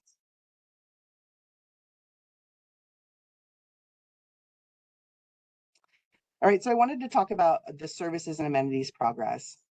At the root of the community, as Rob, you noted, and others, there is that therapeutic community approach. Residents have responded really, really well to that approach so far. There have been lots of questions about the number of type of security guards, for instance, that might be needed. The collectives model and US Vets as a lead service providers model that we use is called the therapeutic community. Within that, and working in conjunction with VASH teams and the VASH protocols as they exist, we adopted the Housing Retention Action Plan. So it's a 4-step plan created by PATH initially that really has worked in some substantial ways to keep veterans in Building 207 as the first building, but we anticipate for further buildings to keep veterans healthy, happy, housed, and address issues when they come up immediately and account for that conversation between services and property management. So you can see here some of the dual roles between property management and case management. Those things are really important to take into account. So you can read that on your own, get more of an idea, but the interface and the HRAP also brings the voice of the veteran to the conversation. It's noticing that perhaps there's an issue. There's been reports from other veterans in the building, and property management and services are able to draw the veteran into that conversation and find out what's really going on with them, as opposed to, a punitive, non-preventive model of looking at issues and dealing with them retroactively. This is a preventive measure that we've put in place. It appears to be working. There have been, to this point, no evictions in Building 207, and it opened a year ago. Additionally, lots of joint work undertaken with VA other developer services partners. So spreading that HRAP model across the different buildings and VASH partnerships. So sharing information really has been a big part of both the backbone under TVC and US Vets as the lead service provider. Finding the best ways to do things, incorporating new tools and actions that case managers and others on the ground can take. There's been the multi-year VASH RFP that's been awarded for the upcoming buildings. As you know, we'll hear more about. There are 2 that will be opening in January that we're very, very excited about. But lots of joint events, trainings, initiatives with VA and community partners. All those things are continuously being built. There have been all of these different wonderful initiatives that have gone on. Theater Art starts in February, where we're starting training for veterans who would like to be involved in training with the Shakespeare Center of Los Angeles. Literacy, workforce, there was just another veterans construction career fair held here. 15 veterans showed up who wanted to work on bringing this housing and community to fruition. Next slide, please. And finally, the wider community, the macro community, if you will. There's been a slate of building and campus events that have been completed thus far. Lots of supportive efforts for the residents growing. And again, that includes creating those connections. How do we get information about what's going on in the Veterans Garden to veterans in the wider community? How are we responsive to hearing what veteran needs are and able to build programming? And one of those ways has really been direct interface. We did implement, along with community partners and the tremendous support of VA, the Bunker Social Peer Community Gathering that incorporates not just resources, but also trained veteran peers, which is very important. Veteran peer work is a different model that is not specifically clinical, but opens up the door and has trained peers who know how to have those conversations if a veteran might be needing something. That group has grown from maybe 10 to 15 to 70 to 100 veterans coming out into what eventually, allegedly, will be the town center outside Building 306 every Monday. So lots of conversations happen there. Lots of feedback is collected. Actually, I think I pulled another number. So between April 2024 and November 1st, there have been 1,388 peers served at one event on that Monday at Bunker Social. So that includes veterans who are unsheltered, who are coming, they find resources there, are able to get housed through the transitional housing line, residents on the campus, veterans from the wider county. VPAN is a partner, DAV is a partner, American Legion is a partner, VA sections are partners, and it's a tremendous effort. So I'm very, very proud and excited to share that. There's also a veteran band you can see in the picture. And the flowers, there's a little farmer's market area. Those were donated to the veterans, and you can see our information table and listings of events, right? So getting these events and really great things going on in the community out to veterans. But there's a thorough research of organizational partners. Needless to say, there's been a lot of groups and individuals who have kind of just come out of the ether looking to serve veterans, some with ulterior motives. So it is very important to the collective to vet those partners very carefully, looking through their financials, for instance, making sure they're reputable and have the best interests of veterans at heart, but before they are incorporated into any kind of community exercise. So with that, I'll hand off the slides. Next slide, please. Thank you, Tess. Good afternoon, board members. My name is Brian DeAndre, Senior Vice President at Century. And we wanted to start with Tess today and share with you the amazing community that is emerging. And when we think back to our original selection under the RFP from that summer of 2018, we were tasked with and ultimately selected to create community. And you're going to hear a lot about the housing today. There's lots of pictures of progress that we're thrilled to share with you. But I think what excites us most is this emerging community that Tess just spoke about. It doesn't happen on its own. It takes manpower, it's women power, it takes partner agencies, it takes funding. A lot of this backbone work that Tess has just spoken to has been philanthropically funded. And I want to acknowledge Wells Fargo as one of the key sponsors of that effort. So hopefully you get a sense of all of the activity and opportunities for engagement for our residents, which is really important as we seek to promote recovery amongst our residential population. And so with that, I'll turn my attention to Building 404. This is Century's first project that we broke ground on in November of 2022. It sits right in front of Building 207. We are rumbling towards completion early next year. You can flip to the next slide, please. We have a couple progress photos. We're into finishes and the interiors. The building is coming out beautifully. It's a 3-story Type 5 building on a podium with some subsurface parking. Next slide, please. Next slide, please. We've initiated the leasing process. We're in addition to the completing the finishes on the inside of the building, we are wrapping up the site work and landscaping on the outside of the building. You can see that exterior progress in this photo. Next slide. Several months back, we initiated the lease-up process and have been organizing weekly meetings with our partners at the VA and the Housing Authority. This slide is slightly outdated. It shows 54 active referrals. We actually have 8 applications that are approved as of earlier this week. So we're making good progress towards the 72 homes that we ultimately will fill in this building. Next slide, please. Our next set of buildings that are under construction are buildings 156 and 157. These are the old tuberculosis hospital buildings, beautiful assets that sit up on the North Campus, fronting the 205, 208, 209 quad. The first 2 of these buildings, 56, 57, represent 112 units. We are moving towards completion in the late spring next year, May of 2025. Of our 112 veteran homes, we have set aside 35 of those units specifically for veterans that present with a mental illness. The building will feature extensive case management, both through the VASH case management as well as several positions that will be funded by the building directly. Next slide, please.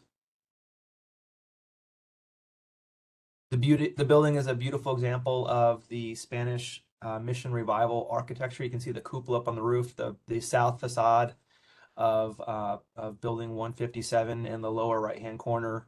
There are some just amazing spaces in this building, a ton of natural light. There will be beautifully landscaped courtyards in between these buildings. We're so excited to share this with you all in due time. Next slide, please. You see on the interior, we're into drywall and making good progress. Next slide, please. And one more. All right. The last project that Century has under construction is Building 158. This is the sister project to 56, 57. It's on the eastern side of those 2 assets. It will contain 49 homes for veterans experiencing homelessness. We broke ground in November of last year, so we're just about a year in and expect to reach completion in the summertime of next year. Next slide, please. These buildings are a little bit behind 56 and 57, obviously. You can see the rough framing that's happening. Next slide, please. We actually had to add a new roof to Building 158 to mirror the gabled roofs that are on 56 and 57. You can see our metal studs and some of the MEP work that's ongoing. Next slide, please. A lot of seismic retrofit work had to happen. You can see some of these light wells that have been created on one of the facades. Next slide, please. And the last thing I want to mention is that in connection with Building 156, 57, we have undertaken nearly $20 million worth of streetscape and pedestrian and active transportation infrastructure work throughout the North Campus that will connect all of these new buildings to each other and then down to the west side of the campus and where the big blue bus lines will be available to shuttle residents to various uses throughout the region. So this is work that is being funded through the State Department of Housing and Community Development. There is a component of IIG, which stands for Infill Infrastructure Grant Funding, as well as ASIC, which stands for the Affordable Housing and Sustainable Communities Program. And these programs are really oriented around reducing greenhouse gas emissions and promoting active transportation, pedestrian, bicycle, and also public transportation. So this has been a labor of love for our team. A lot of effort has gone into this. Coordination's been required, given all of the surrounding work that is happening on top of this work. Next slide, please. And here you can see just some of the street widening work, new curbs, things of this nature, new sidewalks, etc. Next slide, please. This is the repaving of MacArthur. And next slide, please. And with that, I'll turn it over to our friends over at TSA. Good afternoon. Thanks, Brian. It is great to see so many familiar faces here today. Thank you again for the opportunity to brief. I'll give you guys a quick update today on Building 402, which we're now calling by its permanent name, which is 701 MacArthur. As you all have seen on prior briefings, it's a modular new construction project. We have 118 new homes for formerly homeless veterans, and we have 2 units set aside for staff. So we will always have 2 members of our team on site at this property. Next slide, please.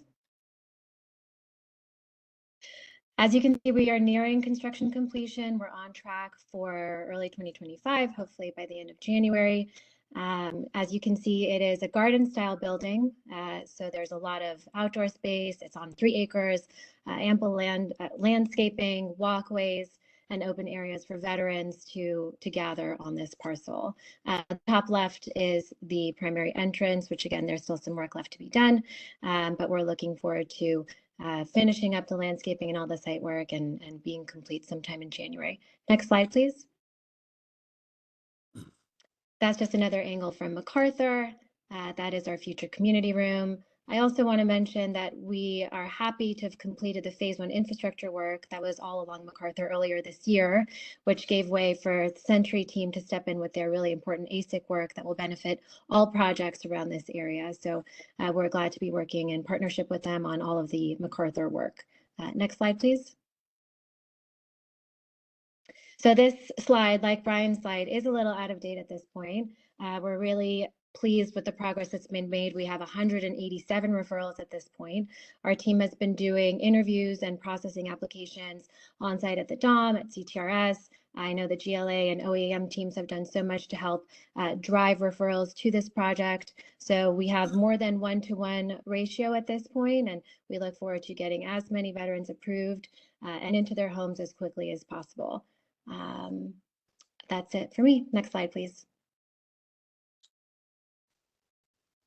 Good afternoon. This is Steve Peck, CEO of US Vets. This is US Vets' first building as a developer. As has been mentioned, we're doing a lot of the case management for the various buildings, but we are also developing this building. It is 38 units with 1 manager unit. It is female veteran priority. We know that there are women out there, particularly women with children, who have very few resources available to them. So we want to make sure that they have a priority place on campus. You're looking at the rendering there is the top 2 stories. There's a 3rd story that is below that faces only to the east. And there's a secure entrance on the south side of the building. So it will provide real security for women. There's a garden behind the building, which overlooks the vet garden that was talked about earlier. And we think it's a really excellent spot so that women will feel secure there on the edge of campus. The abatement and demolition are complete, and we anticipate the certificate of occupancy in April of 26. We're bringing female veterans services to this building. We've had a program for 8 or 9 years called Women Vets on Point, which provides counseling and services for women veterans. They are already visiting campus, so that will be providing additional services aside from the VASH case management to the women in that building. Next. This is some of the progress that is being made. As you can see, we've gutted the building. In that upper right, you see the third floor on the ground level there. Next. Building 300, we have just been, I'm happy to say, awarded low-income housing tax credits. That just happened 2 days ago. So we anticipate close of financing and start of construction by June of 2025 with about a 20-month construction schedule. We also, this is the support service building on the North Campus. We've talked about 2 hubs on campus. One, the support service building, which is this building 300, and 2, the town hall building in the town square, which will be the social hub. And we've already talked about having dining facilities there, having a store there. This really is a food desert on the North Campus, and a whole variety of social services for veterans, and a real gathering place for veterans on and off campus. Building 300 has 15,000 square feet of support service space, so all of our community partners will have space in there. There will be a food bank. Westside Food Bank is going to have a food bank specific to veterans there. Peers will be there, a barber shop, U.S. Vet staff, and homeless prevention. We want this building to serve veterans on and off campus as we drive down the homeless population. As we have done in many communities across the country, we want to be able to provide those homeless prevention services, mental health, and employment services that will prevent veterans from becoming homeless in the first place. So we're very excited to get this up and running. And at the moment, Tess is running our service center. We have a double-wide trailer next to Building 210 that is currently providing all those services that Tess has talked about. This will be the permanent home to all of those services, and the backbone will be headquartered here, so we'll be able to coordinate those services across campus. Next.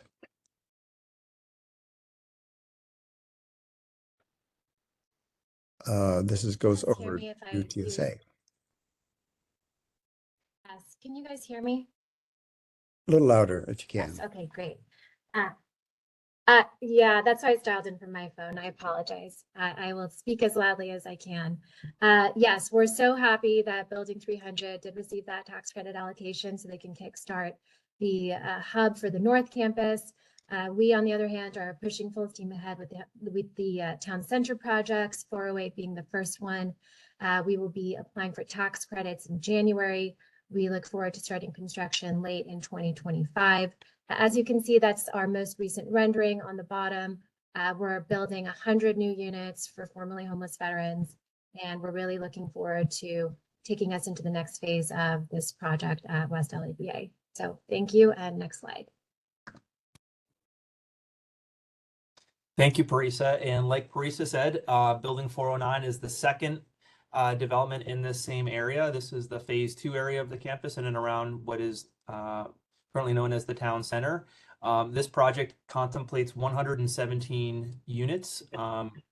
We anticipate starting construction in November of next year. Following an award of tax credits, we'll be applying like TSA in January of this coming year. We anticipate that this project will have a wonderful arts and entertainment milieu that will support healing and recovery for our residents. So we're very excited about that. Next slide, please. Broadly speaking, this picture paints the picture of of where we are in terms of the minimum 1,200 homes that were promised as part of the original settlement agreement from back in 2016. So with all of the projects that we've just spoken to that are in pre-development, buildings 300, 408, 409, 13, and 256, which weren't discussed today, but we will be just under 100 homes short of that minimum target of 1,200 units. And so it is quite remarkable that we have gotten to this place within essentially 6 years of our selection, right? We were selected in November of 2018 and have come a very, very long way. I love the fact that we opened today's presentation with you on the community, because you can see now these homes being delivered, residents moving in, and this community really blooming. Next slide, please. Brian, just quickly before you go on, let me ask a question. What's the date by which you project you'll get to 1,200 units? Could we go back one slide, please?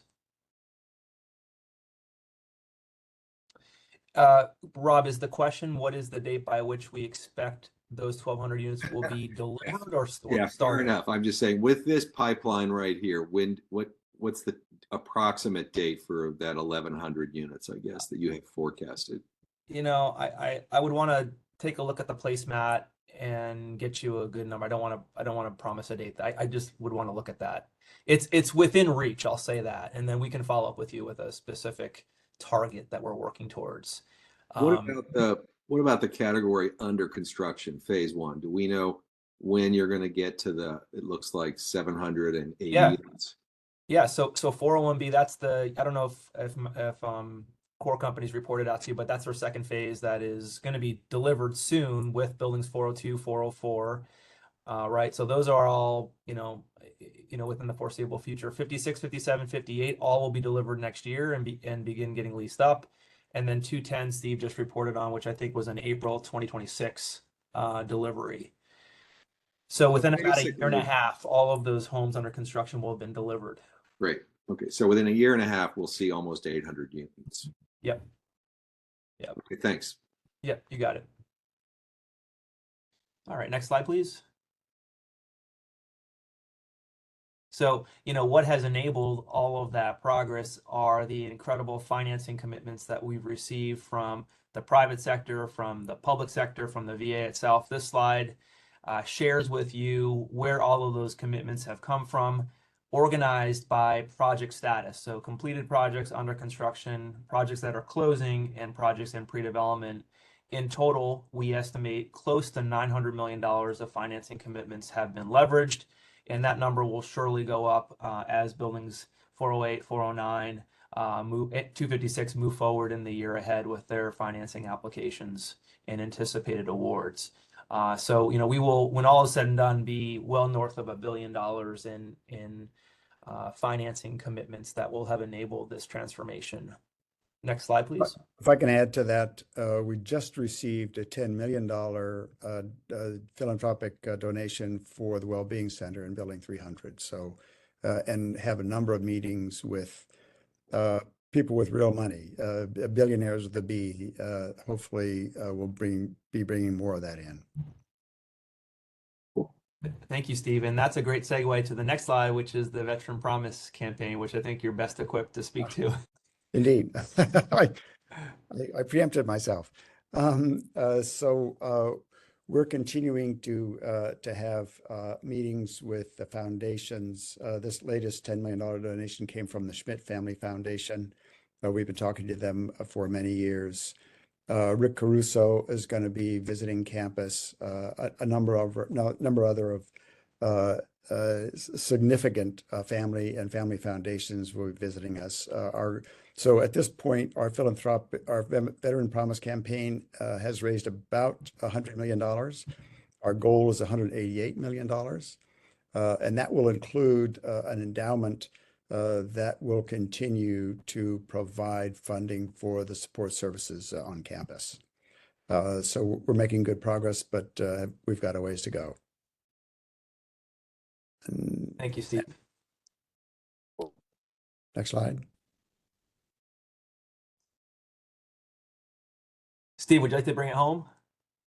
Sure. So we talked about We're well underway with the construction at this point, and 700 units, well, closer to 800 will be done by 2026. We're making the connectivity improvements, as you know, that the streets and sidewalks on that North Campus need a lot of work. We constantly see veterans in wheelchairs rolling down the middle of the street. So these infrastructure improvements are really going to make it safer and easier for veterans to get down, for instance, to the metro, which will be completed, I think, completed in 2028. We're continuing to design and raise funds for the Veterans Plaza area. We'll have a couple of 2 or 3 projects, groundbreakings pretty quick. And I've already talked about the Veteran Promise campaign, and we still have some legislation that we need in order to provide the ongoing amenities that we all envision on campus. So we're working with our lobbyist in DC on that. Hopefully we can get that done over this next year.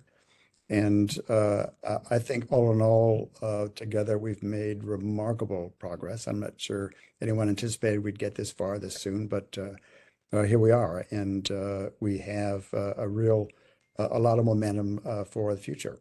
So we're open to any questions. Thank you all. You guys have made incredible progress.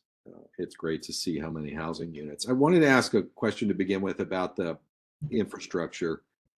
I think it's extraordinary that you've been able to find $19 million to complete some of that infrastructure. I mean, one of the concerns I've always had is that you have a hard time assembling funding for things other than housing, but it looks like you've done a great job here on a critical need. Do you think you can go back to the state and IIG for more funding in the future for infrastructure around some of these units, or do you think this was probably a well that you get to go to only once?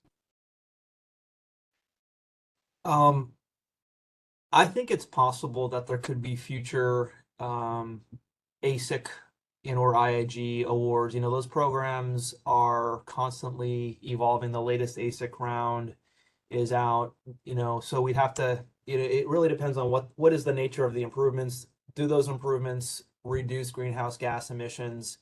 So it's possible. It's something that, you know, we're constantly scouring the available resources that are out there to finance our projects.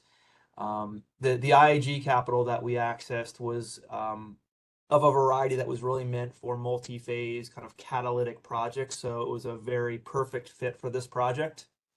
That was, I'd say, more of a one-time type source. The other issue we have with IIG right now and other state programs is that HCD, the State Department of Housing and Community Development, is essentially very limited in terms of the capital it has to deploy. There was talk this past year of a $10 billion housing bond. It didn't make the November ballot. The hope is that it will make I think the midterms ballot in another year or two.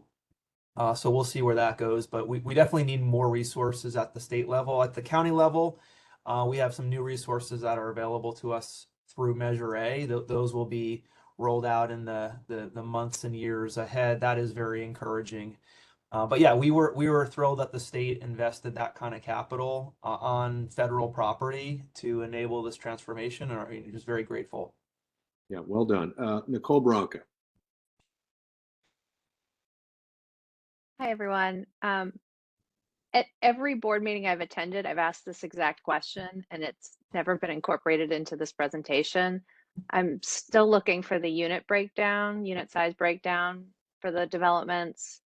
It is quite possible that all of these buildings are being built with thoughtfulness around family composition, including veteran families, people who become pregnant and need larger spaces, people who have home attendants who need larger spaces, but it's hard for us to tell if we can't see that information.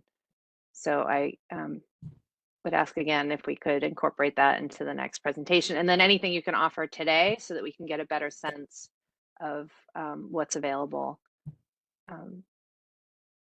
Thank you I'd for that. appreciate it. Thank you. Well, I can speak to some of that. Nicole, there's 7 projects currently under construction at West LAVA, so the composition and the unit sizes vary from project to project. I think for the sake of brevity, we probably didn't include it in today's briefing. I didn't know that it was something specific you had asked for previously.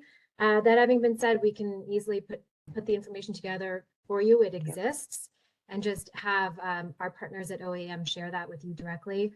But please know that our team is very thoughtful, building by building, to make sure that we're meeting the needs and the data as shown in the pit count and what we're hearing from veterans, you know, whether how many of them have families or children, or how many of them are hoping to age in place and may need an attendant in the next couple of years. As you know, this is permanent supportive housing, and we're not building things for a couple of years or 5 or 10 years. It's really in perpetuity. So we hear your concern and your question, and we can get something over to you. Yeah, it's a very fair point, Nicole, and we have raised it a few times before. I mean, my understanding is the vast majority of the units that are being built are studio, and there's a few there's a good portion of 1 bedrooms, and there's none or virtually no 2 bedrooms. And so I think Nicole's point is this one of is that enough diversity? Yeah, we will share that information. You're right, Rob, that the early projects did feature an abundance of studios. In the subsequent phases, we've done more and more 1 bedrooms. For instance, building 158 is entirely 1 bedrooms. And then I know we do have some 2 bedrooms sprinkled in. Across the region, it has been challenging to fill 2 bedroom veteran units. The nice thing about 1 bedrooms is they can accommodate household compositions between 1 and 3 members. So we want as much flexibility in these buildings as possible to meet the veteran need as it exists. But yeah, we will be sure to share that information. We have a nice matrix that we shared with this committee previously on the AMI issue. And I think what we can do is add the unit mix to that same matrix, so you have all of it in one place. That would be great. Stephanie Cohen? Thank you. I have a few questions. The first one is around building 408 and the meeting that happened this week where I think 300, was it building 300 that was funded or not funded, approved, and 408 was not.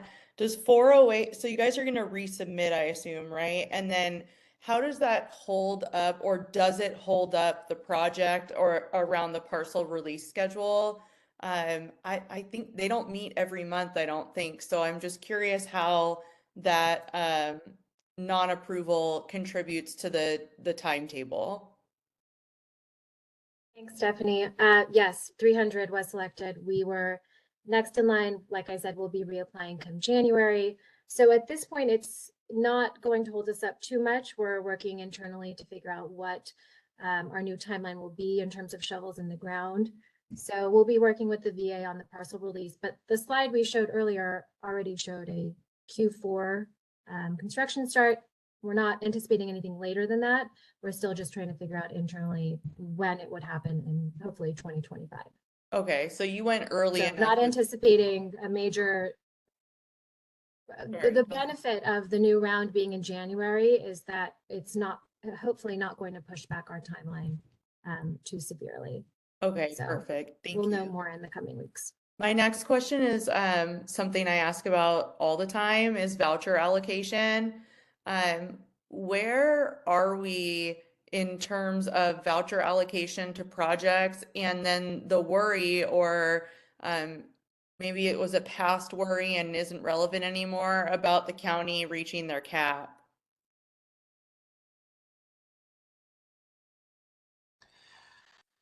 Stephanie, I'll maybe speak to this, and if any of my partners have additional feedback. LACTA has provided the vouchers and the commitments, and I know there is an ongoing concern about reaching that cap. I don't think they're there yet. There's been a lot of advocacy at the federal level to increase the cap. That's something that housing authorities across the country have signed on to. So we're mindful of it. We contribute to those advocacy efforts. We haven't yet hit that threshold, though. Well, so the projects that are in construction right now and anticipated are already allocated. Is that correct? Yes, you receive a commitment prior to construction closing, and you sign what's called an agreement to enter into a housing assistance payment contract. So you have that commitment locked in at the point of construction closing. So the county won't or couldn't necessarily reallocate those vouchers to a different project if a different project, I don't know, like finished construction sooner. Or could they?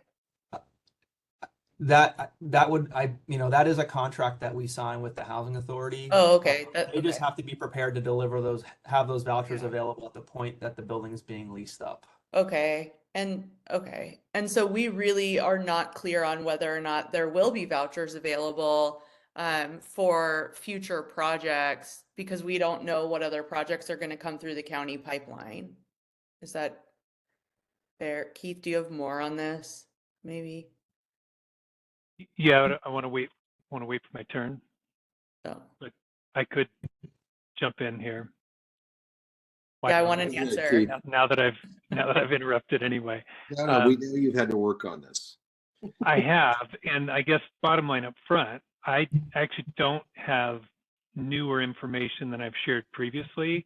I just wanted to remind you of what I've said before, which is there is an ongoing disagreement, from what I can tell, between LACDA's calculations regarding its cap and HUD headquarters calculations regarding its cap.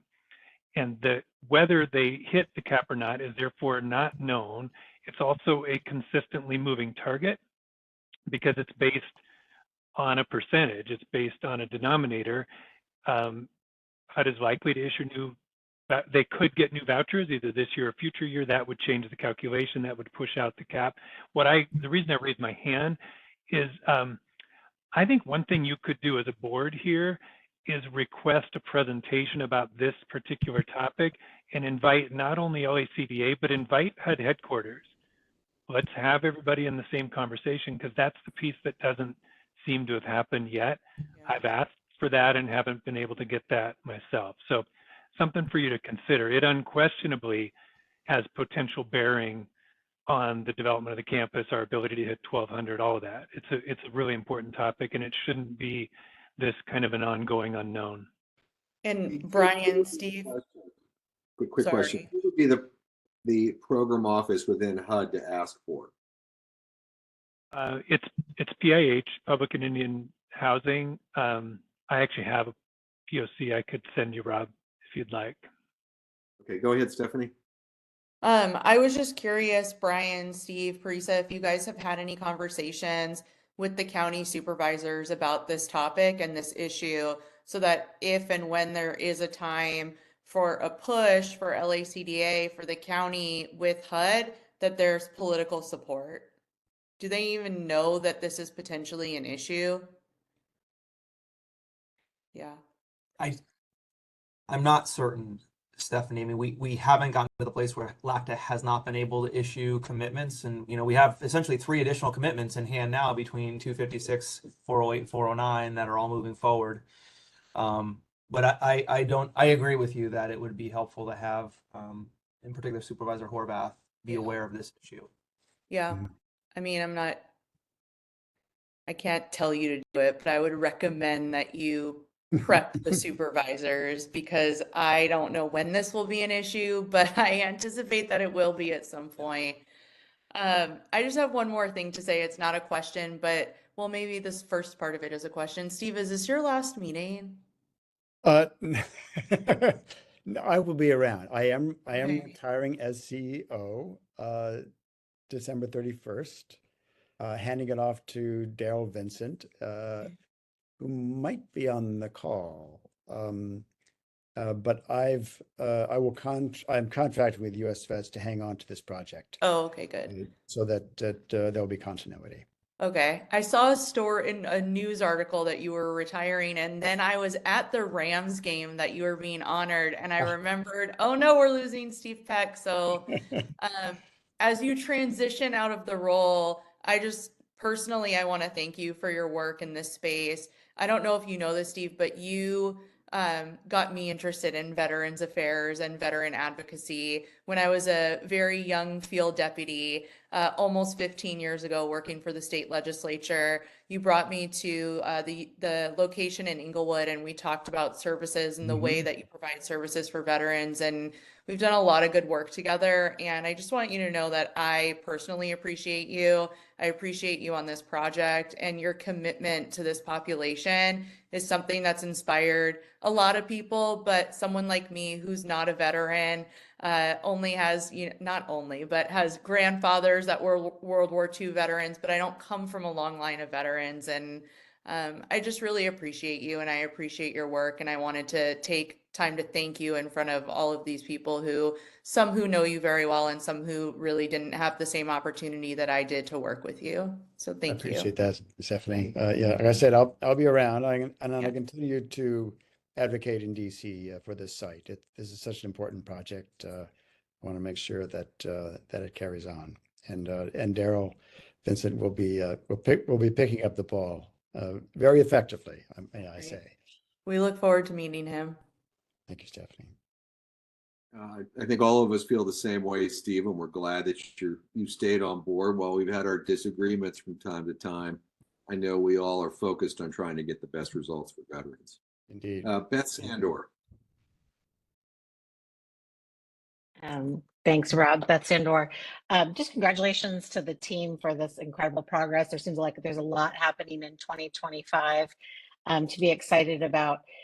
Which makes me just want to talk about something we have talked about before, which is how to really use the referral process. Maybe this is a question for some of the One Team staff as well, but how is the team that is doing referrals into these buildings and the folks who are going to operate these buildings thinking about the balance of acuity level among the tenant population so that these buildings are manageable, livable for the tenants, and that it isn't, we already have established the total number of units across the campus right now at 1,200 is unprecedented, and not having a balanced mix of acuity level across the individual projects as well as the portfolio of buildings is likely to create a lot of strain on staff, case management staff, and staff generally on the site. And so how are you all thinking about balancing those referrals? I know to line up with what your restrictions are from funders, but ensuring that it isn't, for some of these buildings coming online, for example, 404, that 73 units aren't being entirely filled with veterans with high acuity needs, and that there's some balance in the tenant mix. I don't know who's best placed to answer that question. That would probably be me. A little bit. John Kuhn. So hey, John. This is the challenge we face. So we have actually worked with Samson Barris to identify a screening tool that we can use to try to spread the high acuity veterans in placements across different buildings, both on and off campus, for the very reasons you described. The challenge for us is that the pace of interest that we get from veterans is such that if we were to use this faithfully, this instrument, and limit the number of high acuity veterans who are referred to these buildings wouldn't be filled. We essentially need to refer everybody we can to get the buildings filled. Otherwise, and Sally's on, so I can let her. Actually, I'll shut up at this point since Sally's more involved than I am. No, not at all, John. I echo what you said. And while we're really excited to balance acuity and think that should be a priority, we're finding it's a little bit more challenging than we originally thought it would be, due to the need to refer and ensure that we get the buildings filled. And one of the things we're talking about is there an ability to use VA data, various data points, to be able to identify sort of like a number of acuity? We have a lot of hotspot reports. We've got a lot of data in the VA system that can lead us to understand the acuity without having to have a personal relationship with the individual. And so that is something that we're really excited about doing. And I know there have been some initial conversations with Homeless Program Office in the past about using a variety of data points to include addiction information, severity of complexities and medical issues, things like that. We haven't landed on a solution just yet, but that is front of mind and really important to us. We want to fill up these buildings quickly, but we also want to do that in a way that intentionally matches individuals to buildings so that we can create that kind of balance that you're talking about, Beth. Beth, Can I I have just a question for clarify? you. Can I? Sure. I'll hold it. Go ahead. I'll hold it. Yep. No. Can I clarify one thing? The pressure to fill the buildings, I'm assuming that's coming from maybe two things or three things.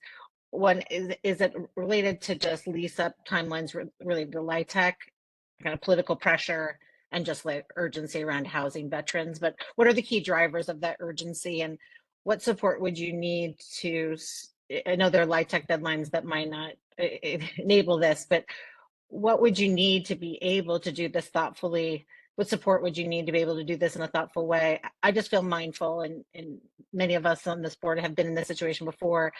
You know, once you lease up the building, that's your tenant population. There's obviously attrition and turnover, but that's what you have, and you only get to do it well once.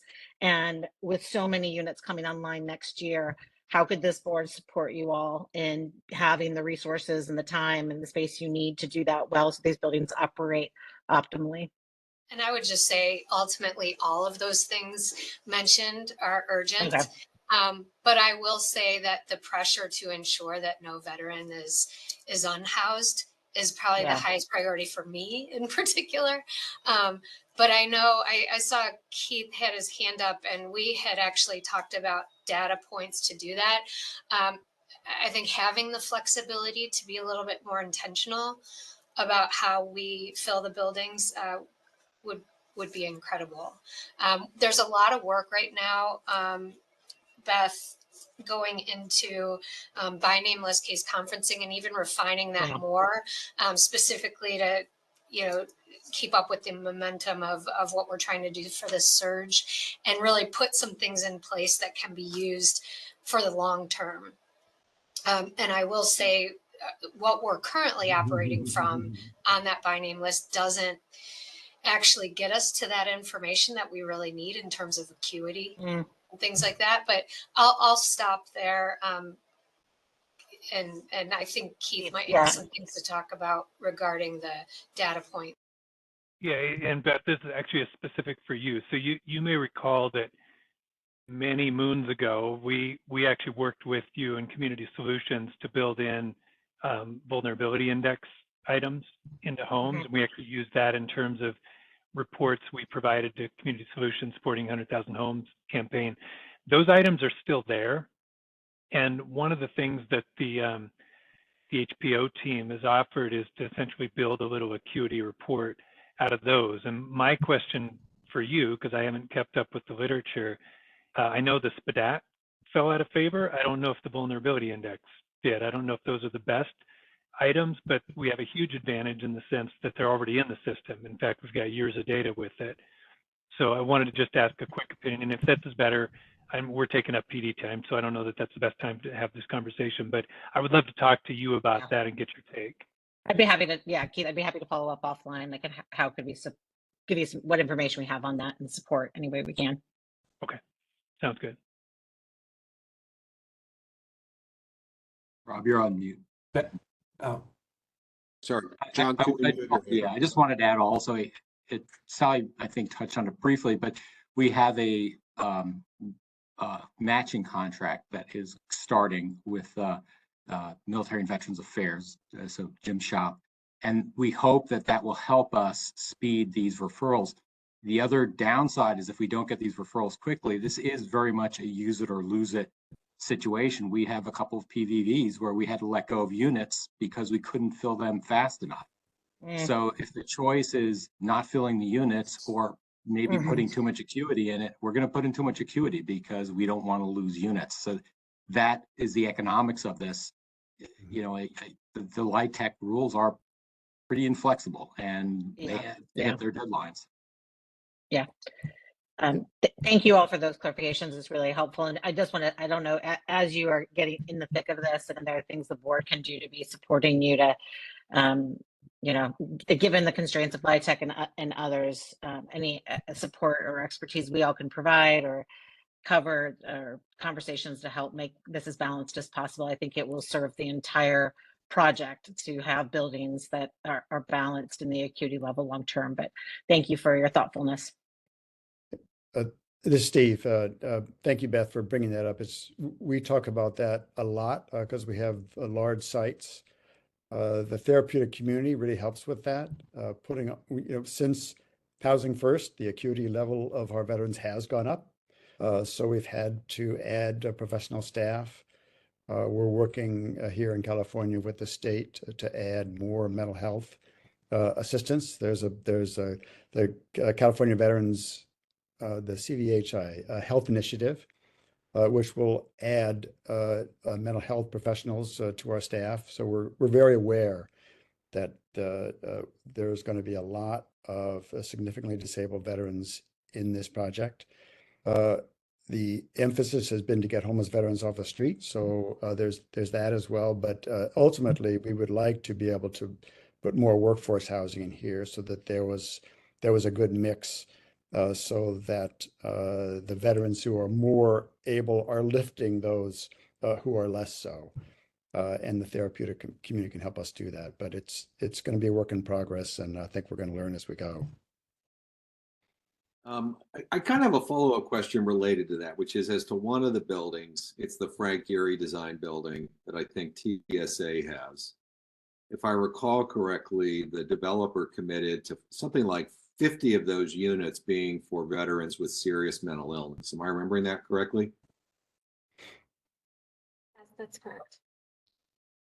Yes, that's correct. So I would have to guess that in the next year, that ends up being kind of a real serious resource for deciding for those veterans that have serious mental illness, what's the correct place to place them. You have a lot of capacity in that building is one way of thinking about it. So do you have any sense as to how you're using that? I mean, I guess one of the questions I've always had is with 3 different developers now with that's collective actually being a developer as well. How do the 3 developers think among themselves about referrals?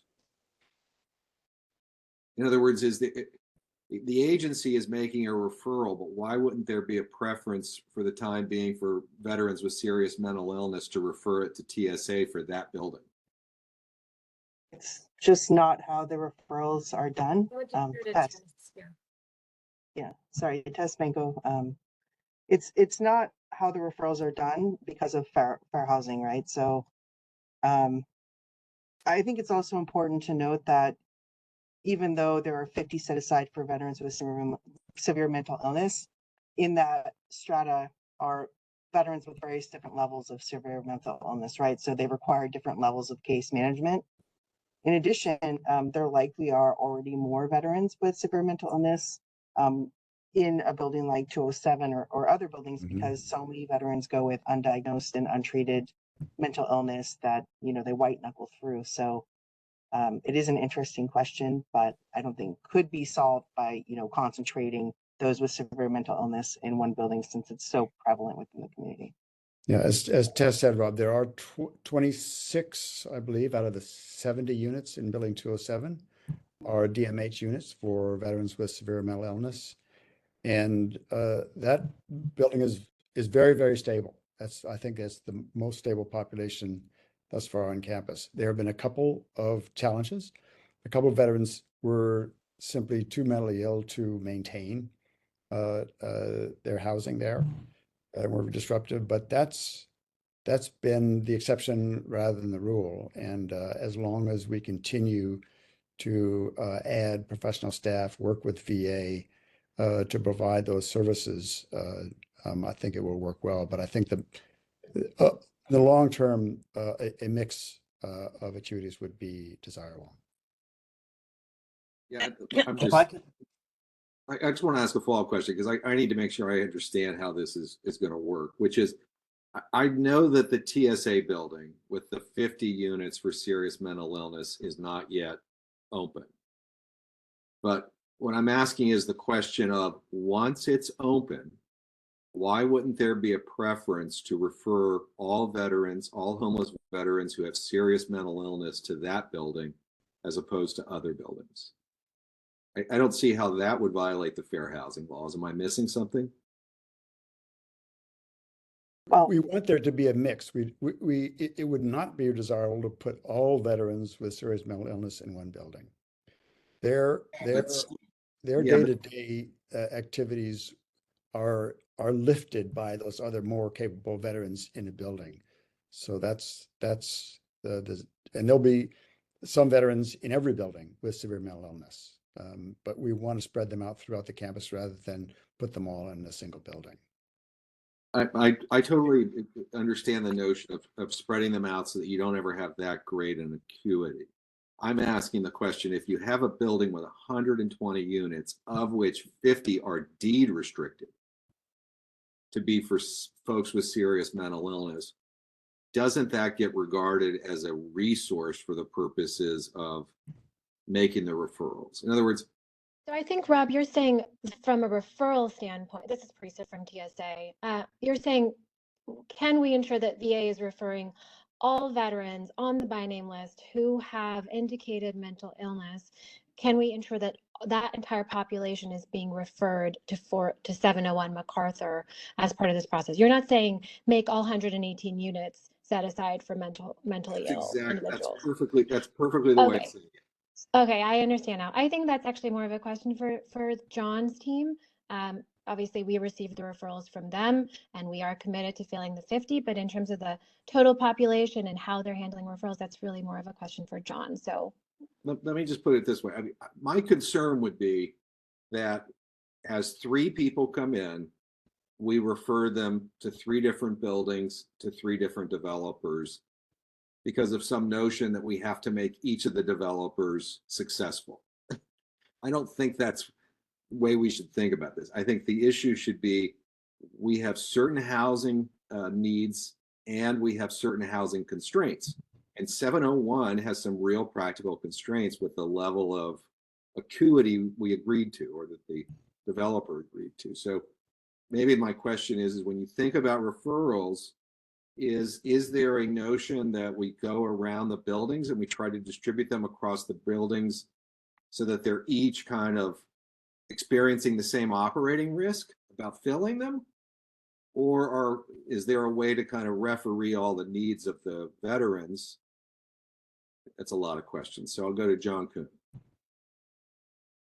So there are multiple competing interests here. So I've mentioned a couple of them, the economic ones, the desire to get veterans into permanent housing. We also offer veterans choice. So we don't say to a veteran, here's where you're going to live, take it or leave it. We say, here are some options. And the veteran might apply or request to apply to multiple buildings. So what happens is, because of veterans choice, we don't exercise total control of where a veteran goes. And a veteran who is disabled, by definition, all of this is PSH, so we're dealing with high rates of disability and SMI in any case, may prefer to be on the grounds because of access to healthcare. So we're almost certainly going to see higher rates of SMI and disability on the grounds, first because obviously it's PSH, but also the veterans who have high needs for medical care, this is just easier for them. And they often elect it instead of community options, which we have many. In fact, most of our placements, vast majority of our placements, still go out in the community. Thanks, Beth. This might be a question for Brian. I have referred often to the housing matrix you guys provided recently. I think that was back in August, and just want to appreciate that and thank you for adding the unit type as Nicole has requested. In the kind of understanding the unit set asides for the buildings that are coming online in the next year, they all say that they're set aside for homeless, it's like veterans, homeless, and then the ones in development say homeless or at-risk veterans. For the units, the buildings like 402, 156, 157, all coming online sooner, is that also true that those set asides are for veterans who are homeless or at risk, or is it 100% for homeless veterans? I don't know if my question is clear. Yes, thank you, Beth. Brian DeAndrea, Century. So the earlier buildings tended to have more city, county, state capital that have more restrictions, chronically homeless designations, SMI designations. And so that's what we're talking about. To keep in mind that buildings 156 and 57 have 35 units set aside for veterans that present with serious mental illness. So it's not just a 402 condition.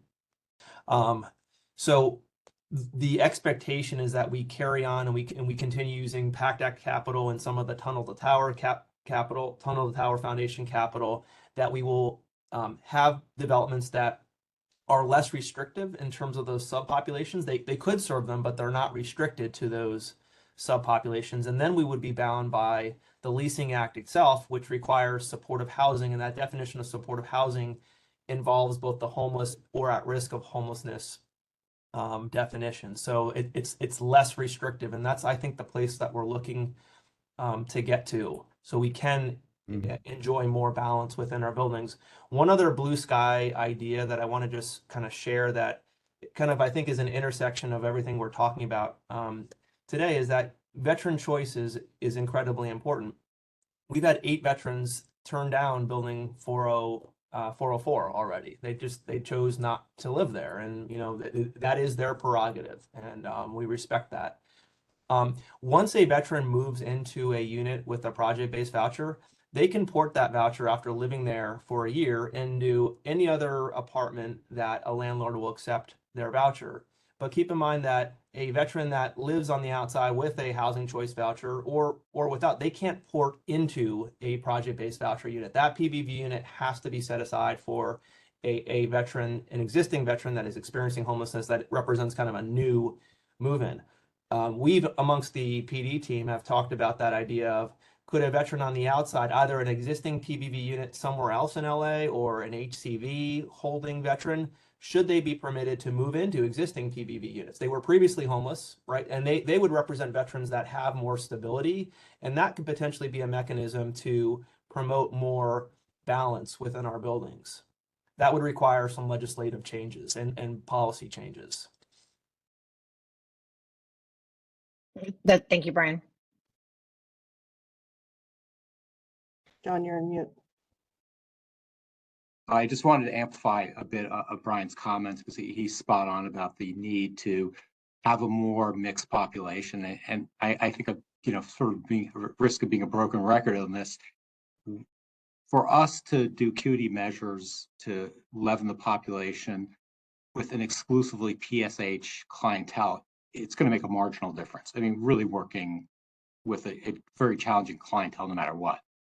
The only way for us to really mix the population is move to an affordable housing concept that offers services, as Brian described. We can offer supportive services, but they do not need to be at the same level of intensity.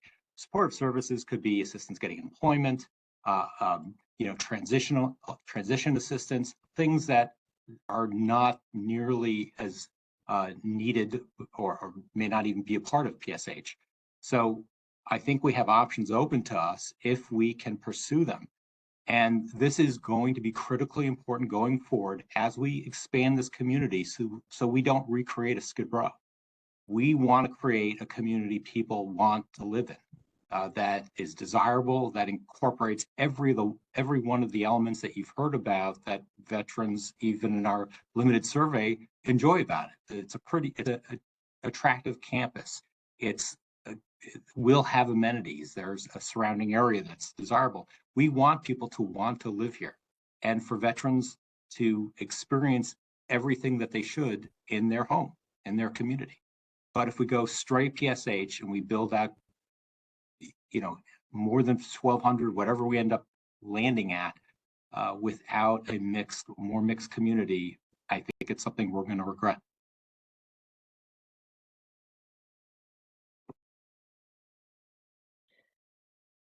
Rob, I know I've spoken a lot, so let me just make this my last comment on here. I just want to say to the board, I just want to echo what you said, John. I think if this board doesn't take seriously how we support helping all the parties involved here ensure these buildings are mixed with mixed income, mixed acuity levels, it will be to the detriment of this project long term.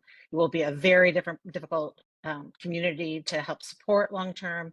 It will not thrive in the ways it could if we can be more intentional now and not wait. And I think it's urgent now, because when I look at the lease up schedule and these buildings getting filled, when we're talking about 800 units, as you were pointing out, Rob, if we aren't mindful of how we're filling those units now, and that it's really a community that represents communities in any neighborhood in Los Angeles, we are going to end up with a really difficult environment in which veterans will choose not to live here because it isn't a community that is thriving in the ways that it could. And so I just encourage the board to really be paying attention to this question of how the buildings are getting leased up, who's going into those units, how to make it mixed with veterans who are need workforce housing, how it is mixed with veterans who are low income veterans are at risk of homelessness, and not just right now. My guess is the pressure is fill the next unit with the next highest acuity veteran that is on the street and needs to move into housing tomorrow because of the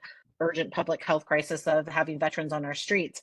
And that may or may not be the best long-term strategy here. So thank you for everyone's work, and appreciate the mindfulness. I appreciate the comments. I think it's a super timely conversation because I think there's going to be a lot of placement work next year, which is a good challenge to have. But on the other hand, if it's not done well, then we'll be haunted by the consequences for years. I did want to ask, because I think we saw for the first time the renderings for 408 and 409. So I want to revisit an issue we've kind of discussed and debated as a board. The secretary did not agree with our last group of recommendations. The board members will remember that in June, we recommended that the secretary and the agency keep development north of Nimitz for the time being, and that the status of 408 and 409 be deferred for a host of reasons. The project-based voucher cap, and the whole question about what the level of need was. But the secretary disagreed with us, and the secretary said, no, we're going ahead with turning over the parking lots that are 408 and 409, and we're going to allow construction of those buildings, and we're going to allow the principal developer to do ground floor commercial or retail activities. So what I wanted to talk with you about, Brian, and I guess it's Brian and Parisa, is 408 and 409, those renderings. Are those the renderings that the architects are going to work off of? Because I wanted to ask you kind of some questions about those ground floor choices, those designs. Yes, I can speak for 408. This is Parisa. Yes, the rendering that we showed you does include some community-facing amenities on the ground floor. Is there any way we could pull up those renderings?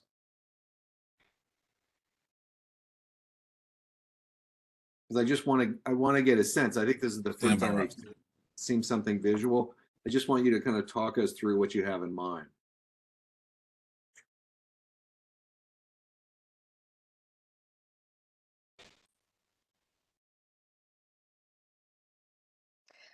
I'm sorry, is somebody pulling up the slide? I don't have control over it. It sounds like Eugene's helping us. Yeah, we're working on it. Ah, okay, sounds good. Thank you, sir. Give it a moment. Going back. Stop. Go the other way. Next one. Right there. It's a front rendering. It's a rendering of the front of the building.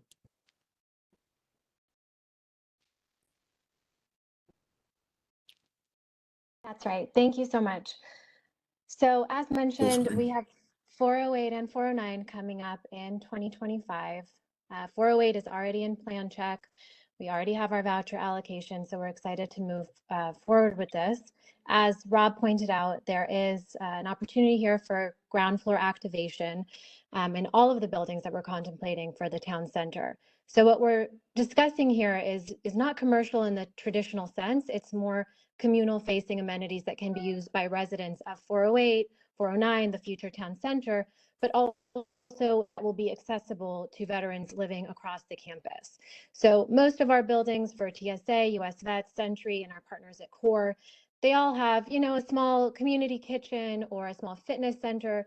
We're really contemplating more of a programmatic effort in these spaces. So for example, in 408, and I'll defer to Brian to speak more about what they're contemplating for 409.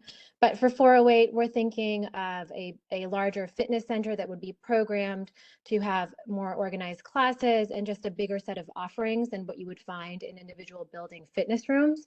We're also talking about a sort of communal rec center or rec room. So much of the feedback that we've received, both anecdotally and in a lot of TES's outreach, which has been well documented, veterans want a place to gather. And right now in our buildings, we all have community rooms, but they're not necessarily big enough for what veterans are looking for. So in that space, we're talking about, more of a peer resource room, a place where people can come for employment support, things of that nature, maybe more computer labs, a small library. We're really working, working with the VA to see exactly what veterans want and what veterans need and proceeding accordingly. So I'll ask Brian to chime in because I know the programming for 409 is a little bit different based on survey feedback. So go ahead. So before we move on, let me just ask you some questions about 408, if we can go back. So it looks like it's a 4-story structure, is that right? It's 3 stories of residential, but yes, 4 stories. Okay. And you said that on the ground floor, you had in mind an expanded rec room and an expanded gym. Are those the 2 main activities for the ground floor? There's a third amenity that's escaping me at this moment. I apologize. But yes, there's 3 separate spaces, community amenities A, B, and C, all on the left-hand side of the rendering. The right-hand side of the rendering is really reserved for more building-specific amenities for the residents of that building. We recognize that many veterans may not want to be in a more crowded or more public gathering with other people from the community. They may want to just have a more private space that is for residents only. So we want to be respectful and mindful of that, particularly when we're serving veterans across the spectrum of mental health. Yeah, I mean, I guess the question that leaps off the page for me at least is the things you're describing, the gym and the rec room, those are services meant for residents of the campus, correct? They're not meant for veterans generally. They are meant for veterans of the West LA VA campus. Residents. But I mean, some of these uses that we've been talking about for the town center, to kind of dovetail on the conversation we were just having, I think would be inviting for veterans from around greater LA to come to campus and take part. So I don't think it's necessarily mutually exclusive. Look, I don't want to parse words too much here, but there are rec rooms in other buildings, and we traditionally think of those rec rooms as amenities for the residents. So I'm not seeing.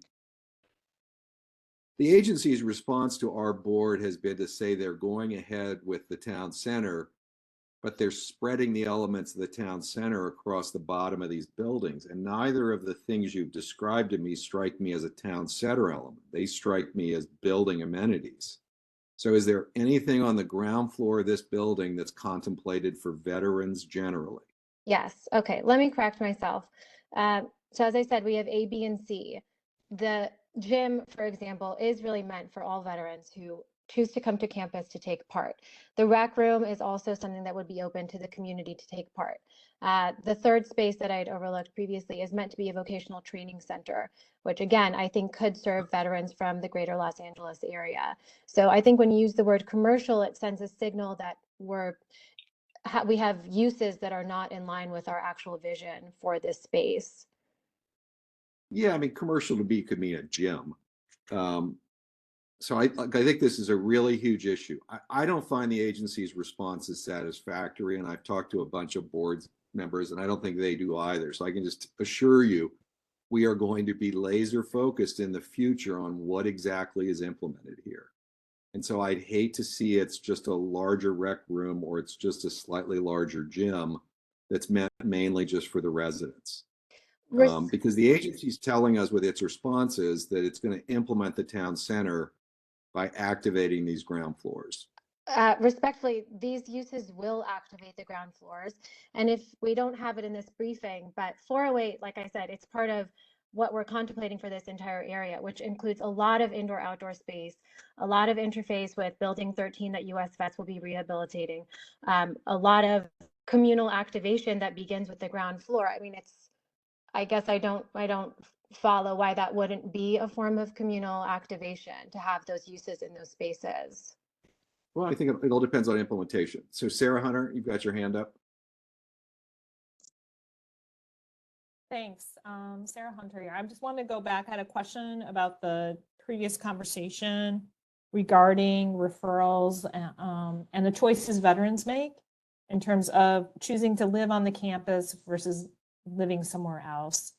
And my question is whether you're capturing those reasons for deciding to live away from the West LA VA campus, because I think that's really important for us to better understand why veterans are deciding that they don't want to live on campus, so that, you know, what's being planned in the future helps to meet those needs. And, you know, obviously some of the early concerns were around security, and, you know, today I felt better about security concerns being put in place. We're still trying to address building community and having better access to amenities. So I imagine that might be a concern that veterans are considering when deciding whether to live on campus or not. And so just a question about, you know, is that information being captured? If so, what are you learning? If not, you do a better job of capturing that information so that could, you know, feed back into continuous quality improvement and making the campus, you know, sort of the preferred option or desirable place for veterans. Thanks.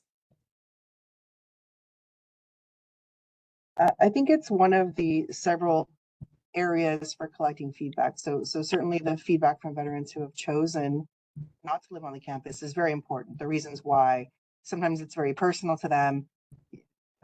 Project-based housing, apartment-style housing isn't their jam. They want a solo, you know, house. They want to come check it out and see what was on the campus. It's not for everyone. So there's that piece of it. There also is further discussion, as you heard Andrew and VA talk about, collecting additional data and really being mindful of how that data is collected and collated, who it is that is that information is coming from. Most recently, we utilized the Bunker Social effort because, you know, the peers from the community come to that effort pretty regularly to ask questions about what veterans wanted to see in a peer community center. As you heard VA say, also Jim Zenner, Sally Hammett, and I are co-chairs stewarding and bringing that effort to fruition.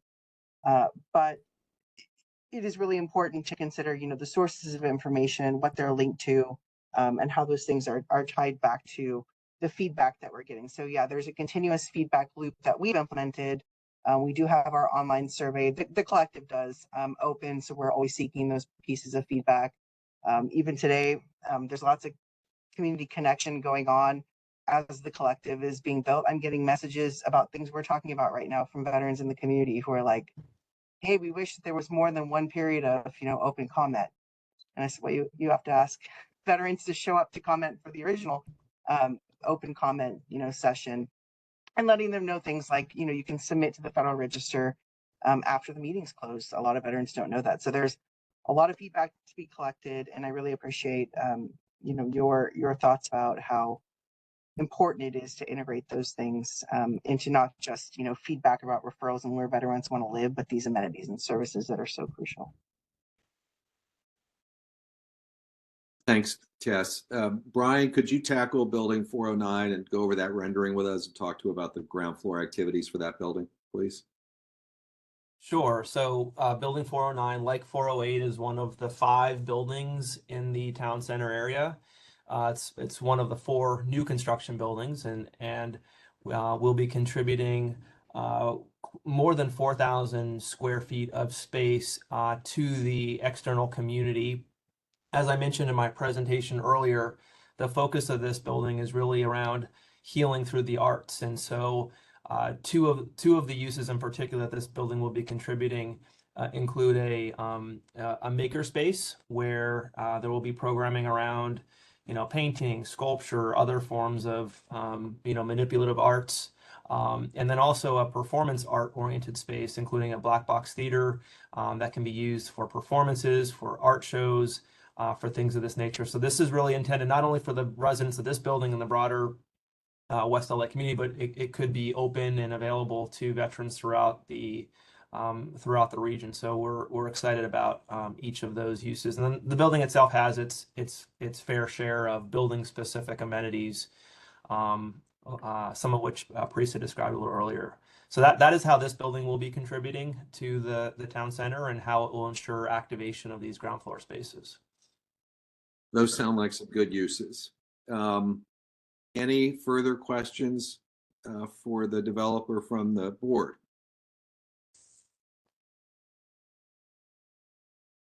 All right. Thank you all. We covered a lot of ground this afternoon. I'm very appreciative. Thank you.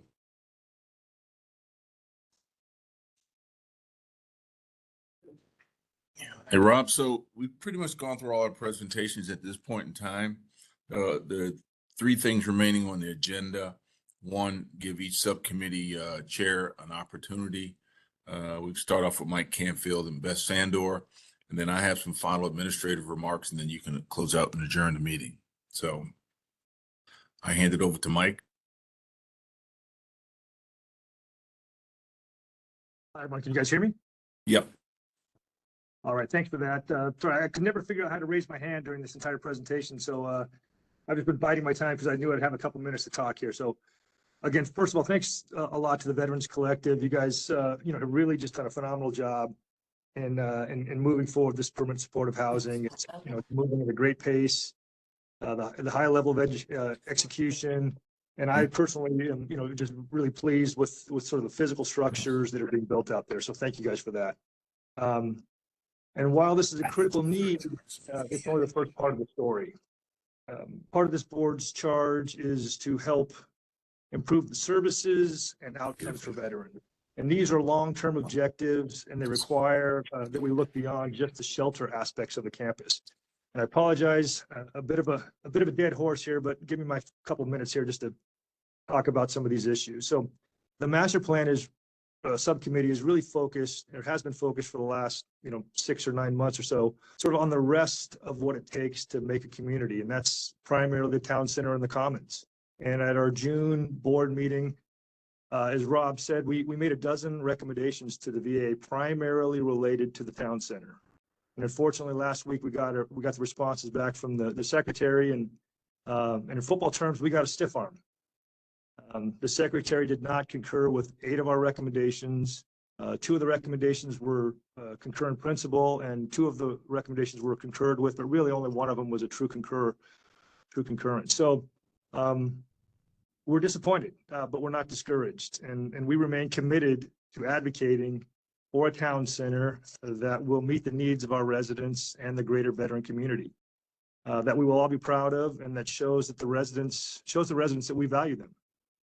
In some respects, this campus, this property is similar to the military base that I started out in some 3 decades ago. When I was on a base, I was a young man, and I lived in a barracks not too dissimilar to what we're building out there.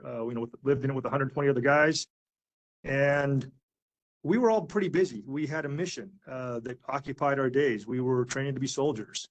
And, without the mission, without purpose, those days can seem pretty long for folks living in barracks. And, our residents don't have employment. They don't have other places to go to fill their days. And the town center can be that place. And that, the town center is critical to establishing that sense of community. I've said this before.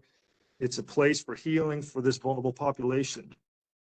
And it can be a place for our residents to go. And I kind of want to slow down and talk about both of those. A place, is not a dispersion of buildings or a dispersion of storefronts. It's, it's a destination, it's a draw, it's an attraction, it's someplace with energy and activity. It's a core.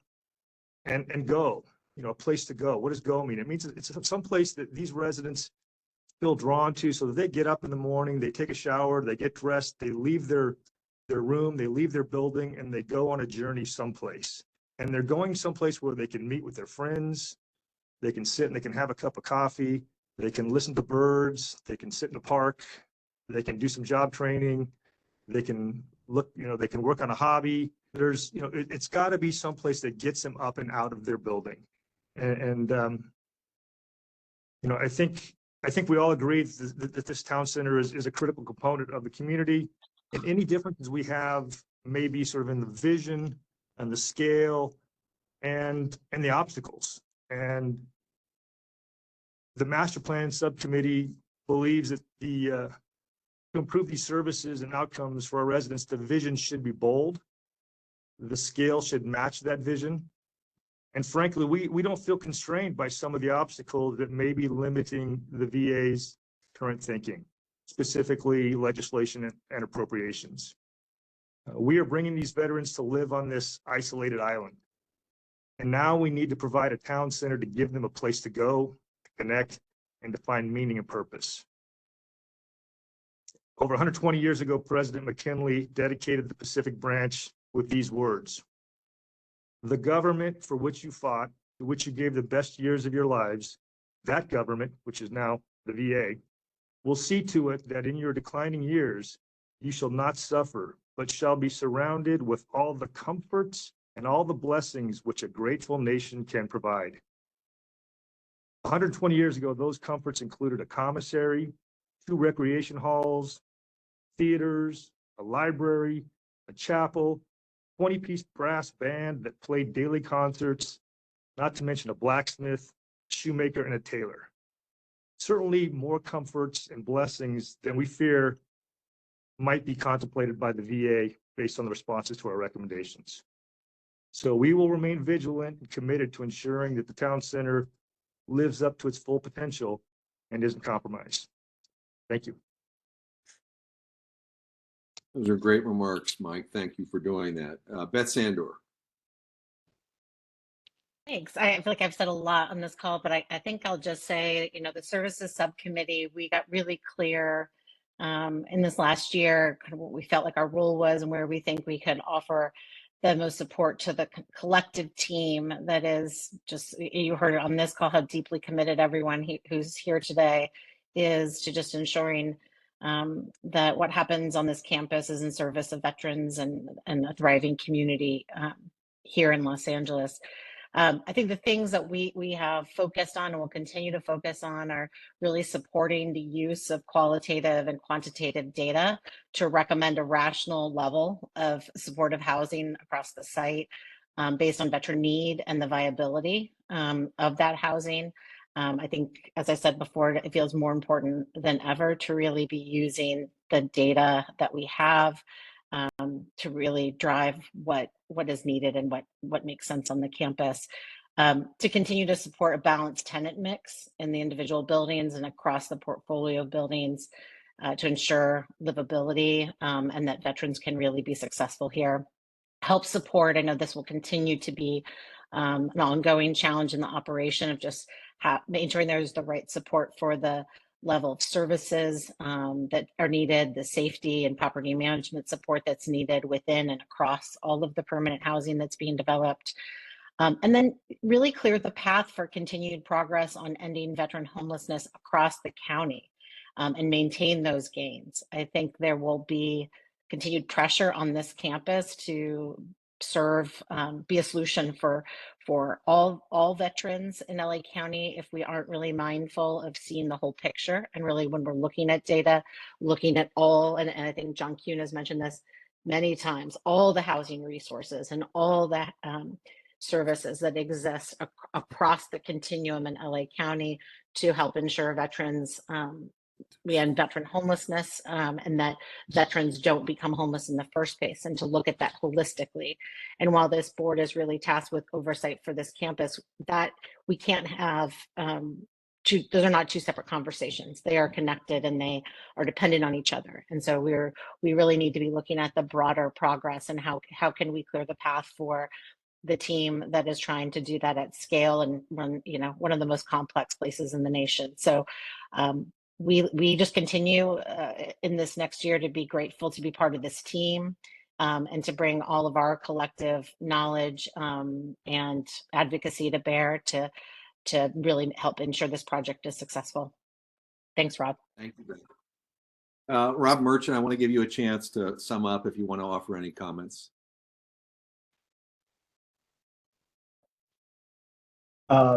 Thank you, Rob, and thanks to all the board. I really do appreciate the thoughtful discussion that we've had today. I think it reflects a lot of investment on your parts in understanding everything that is happening here and the complexities associated with what we're trying to accomplish. And we're very grateful for the dialogue and look forward to continuing it in the new year. Thanks, Rob. I'm going to just say one final thing in closing, and I want to thank you all for participating today.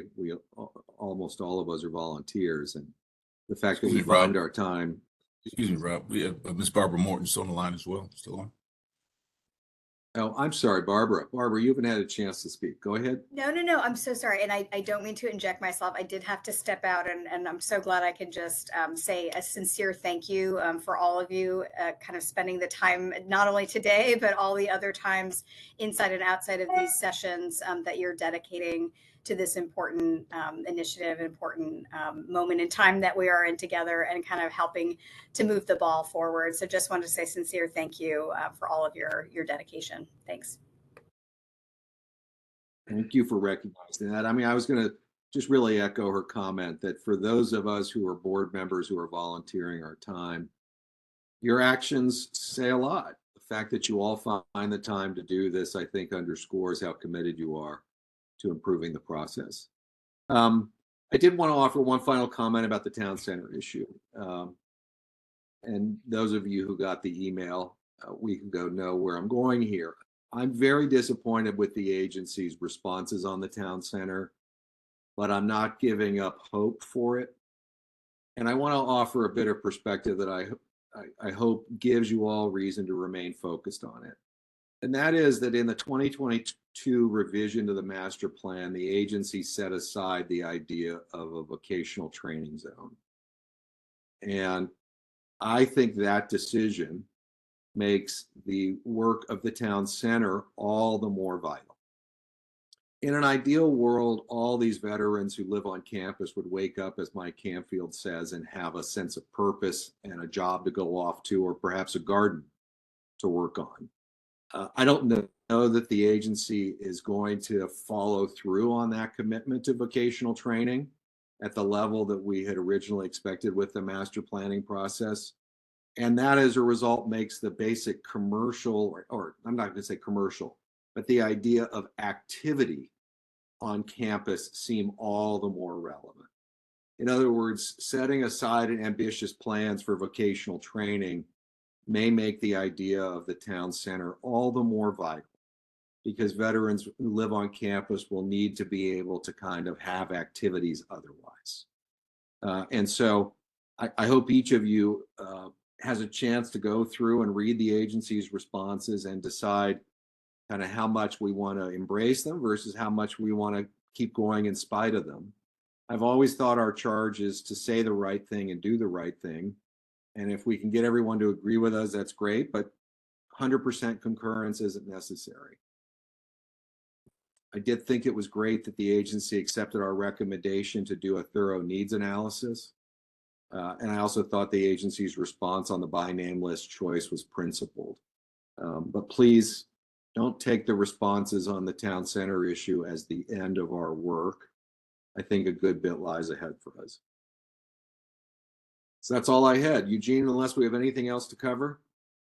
One more item, Rob, little administrivia here to take care of. I've sent an email to all the board members, and this only pertains to board members. Remember, we have to do, because we are our board is statutory in nature, we have a requirement to fill out OG 450s on an annual basis. If you recall, you've had training, you should have received the email.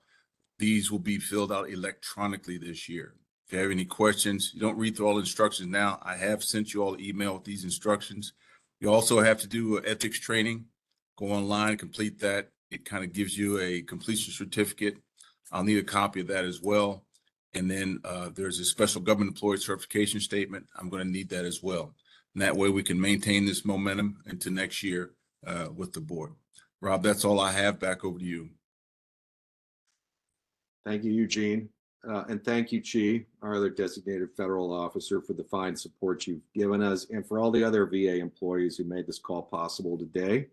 I wish you all a good weekend. Stay well. Take care. Thanks, Rob. Thank you. Bye, everyone.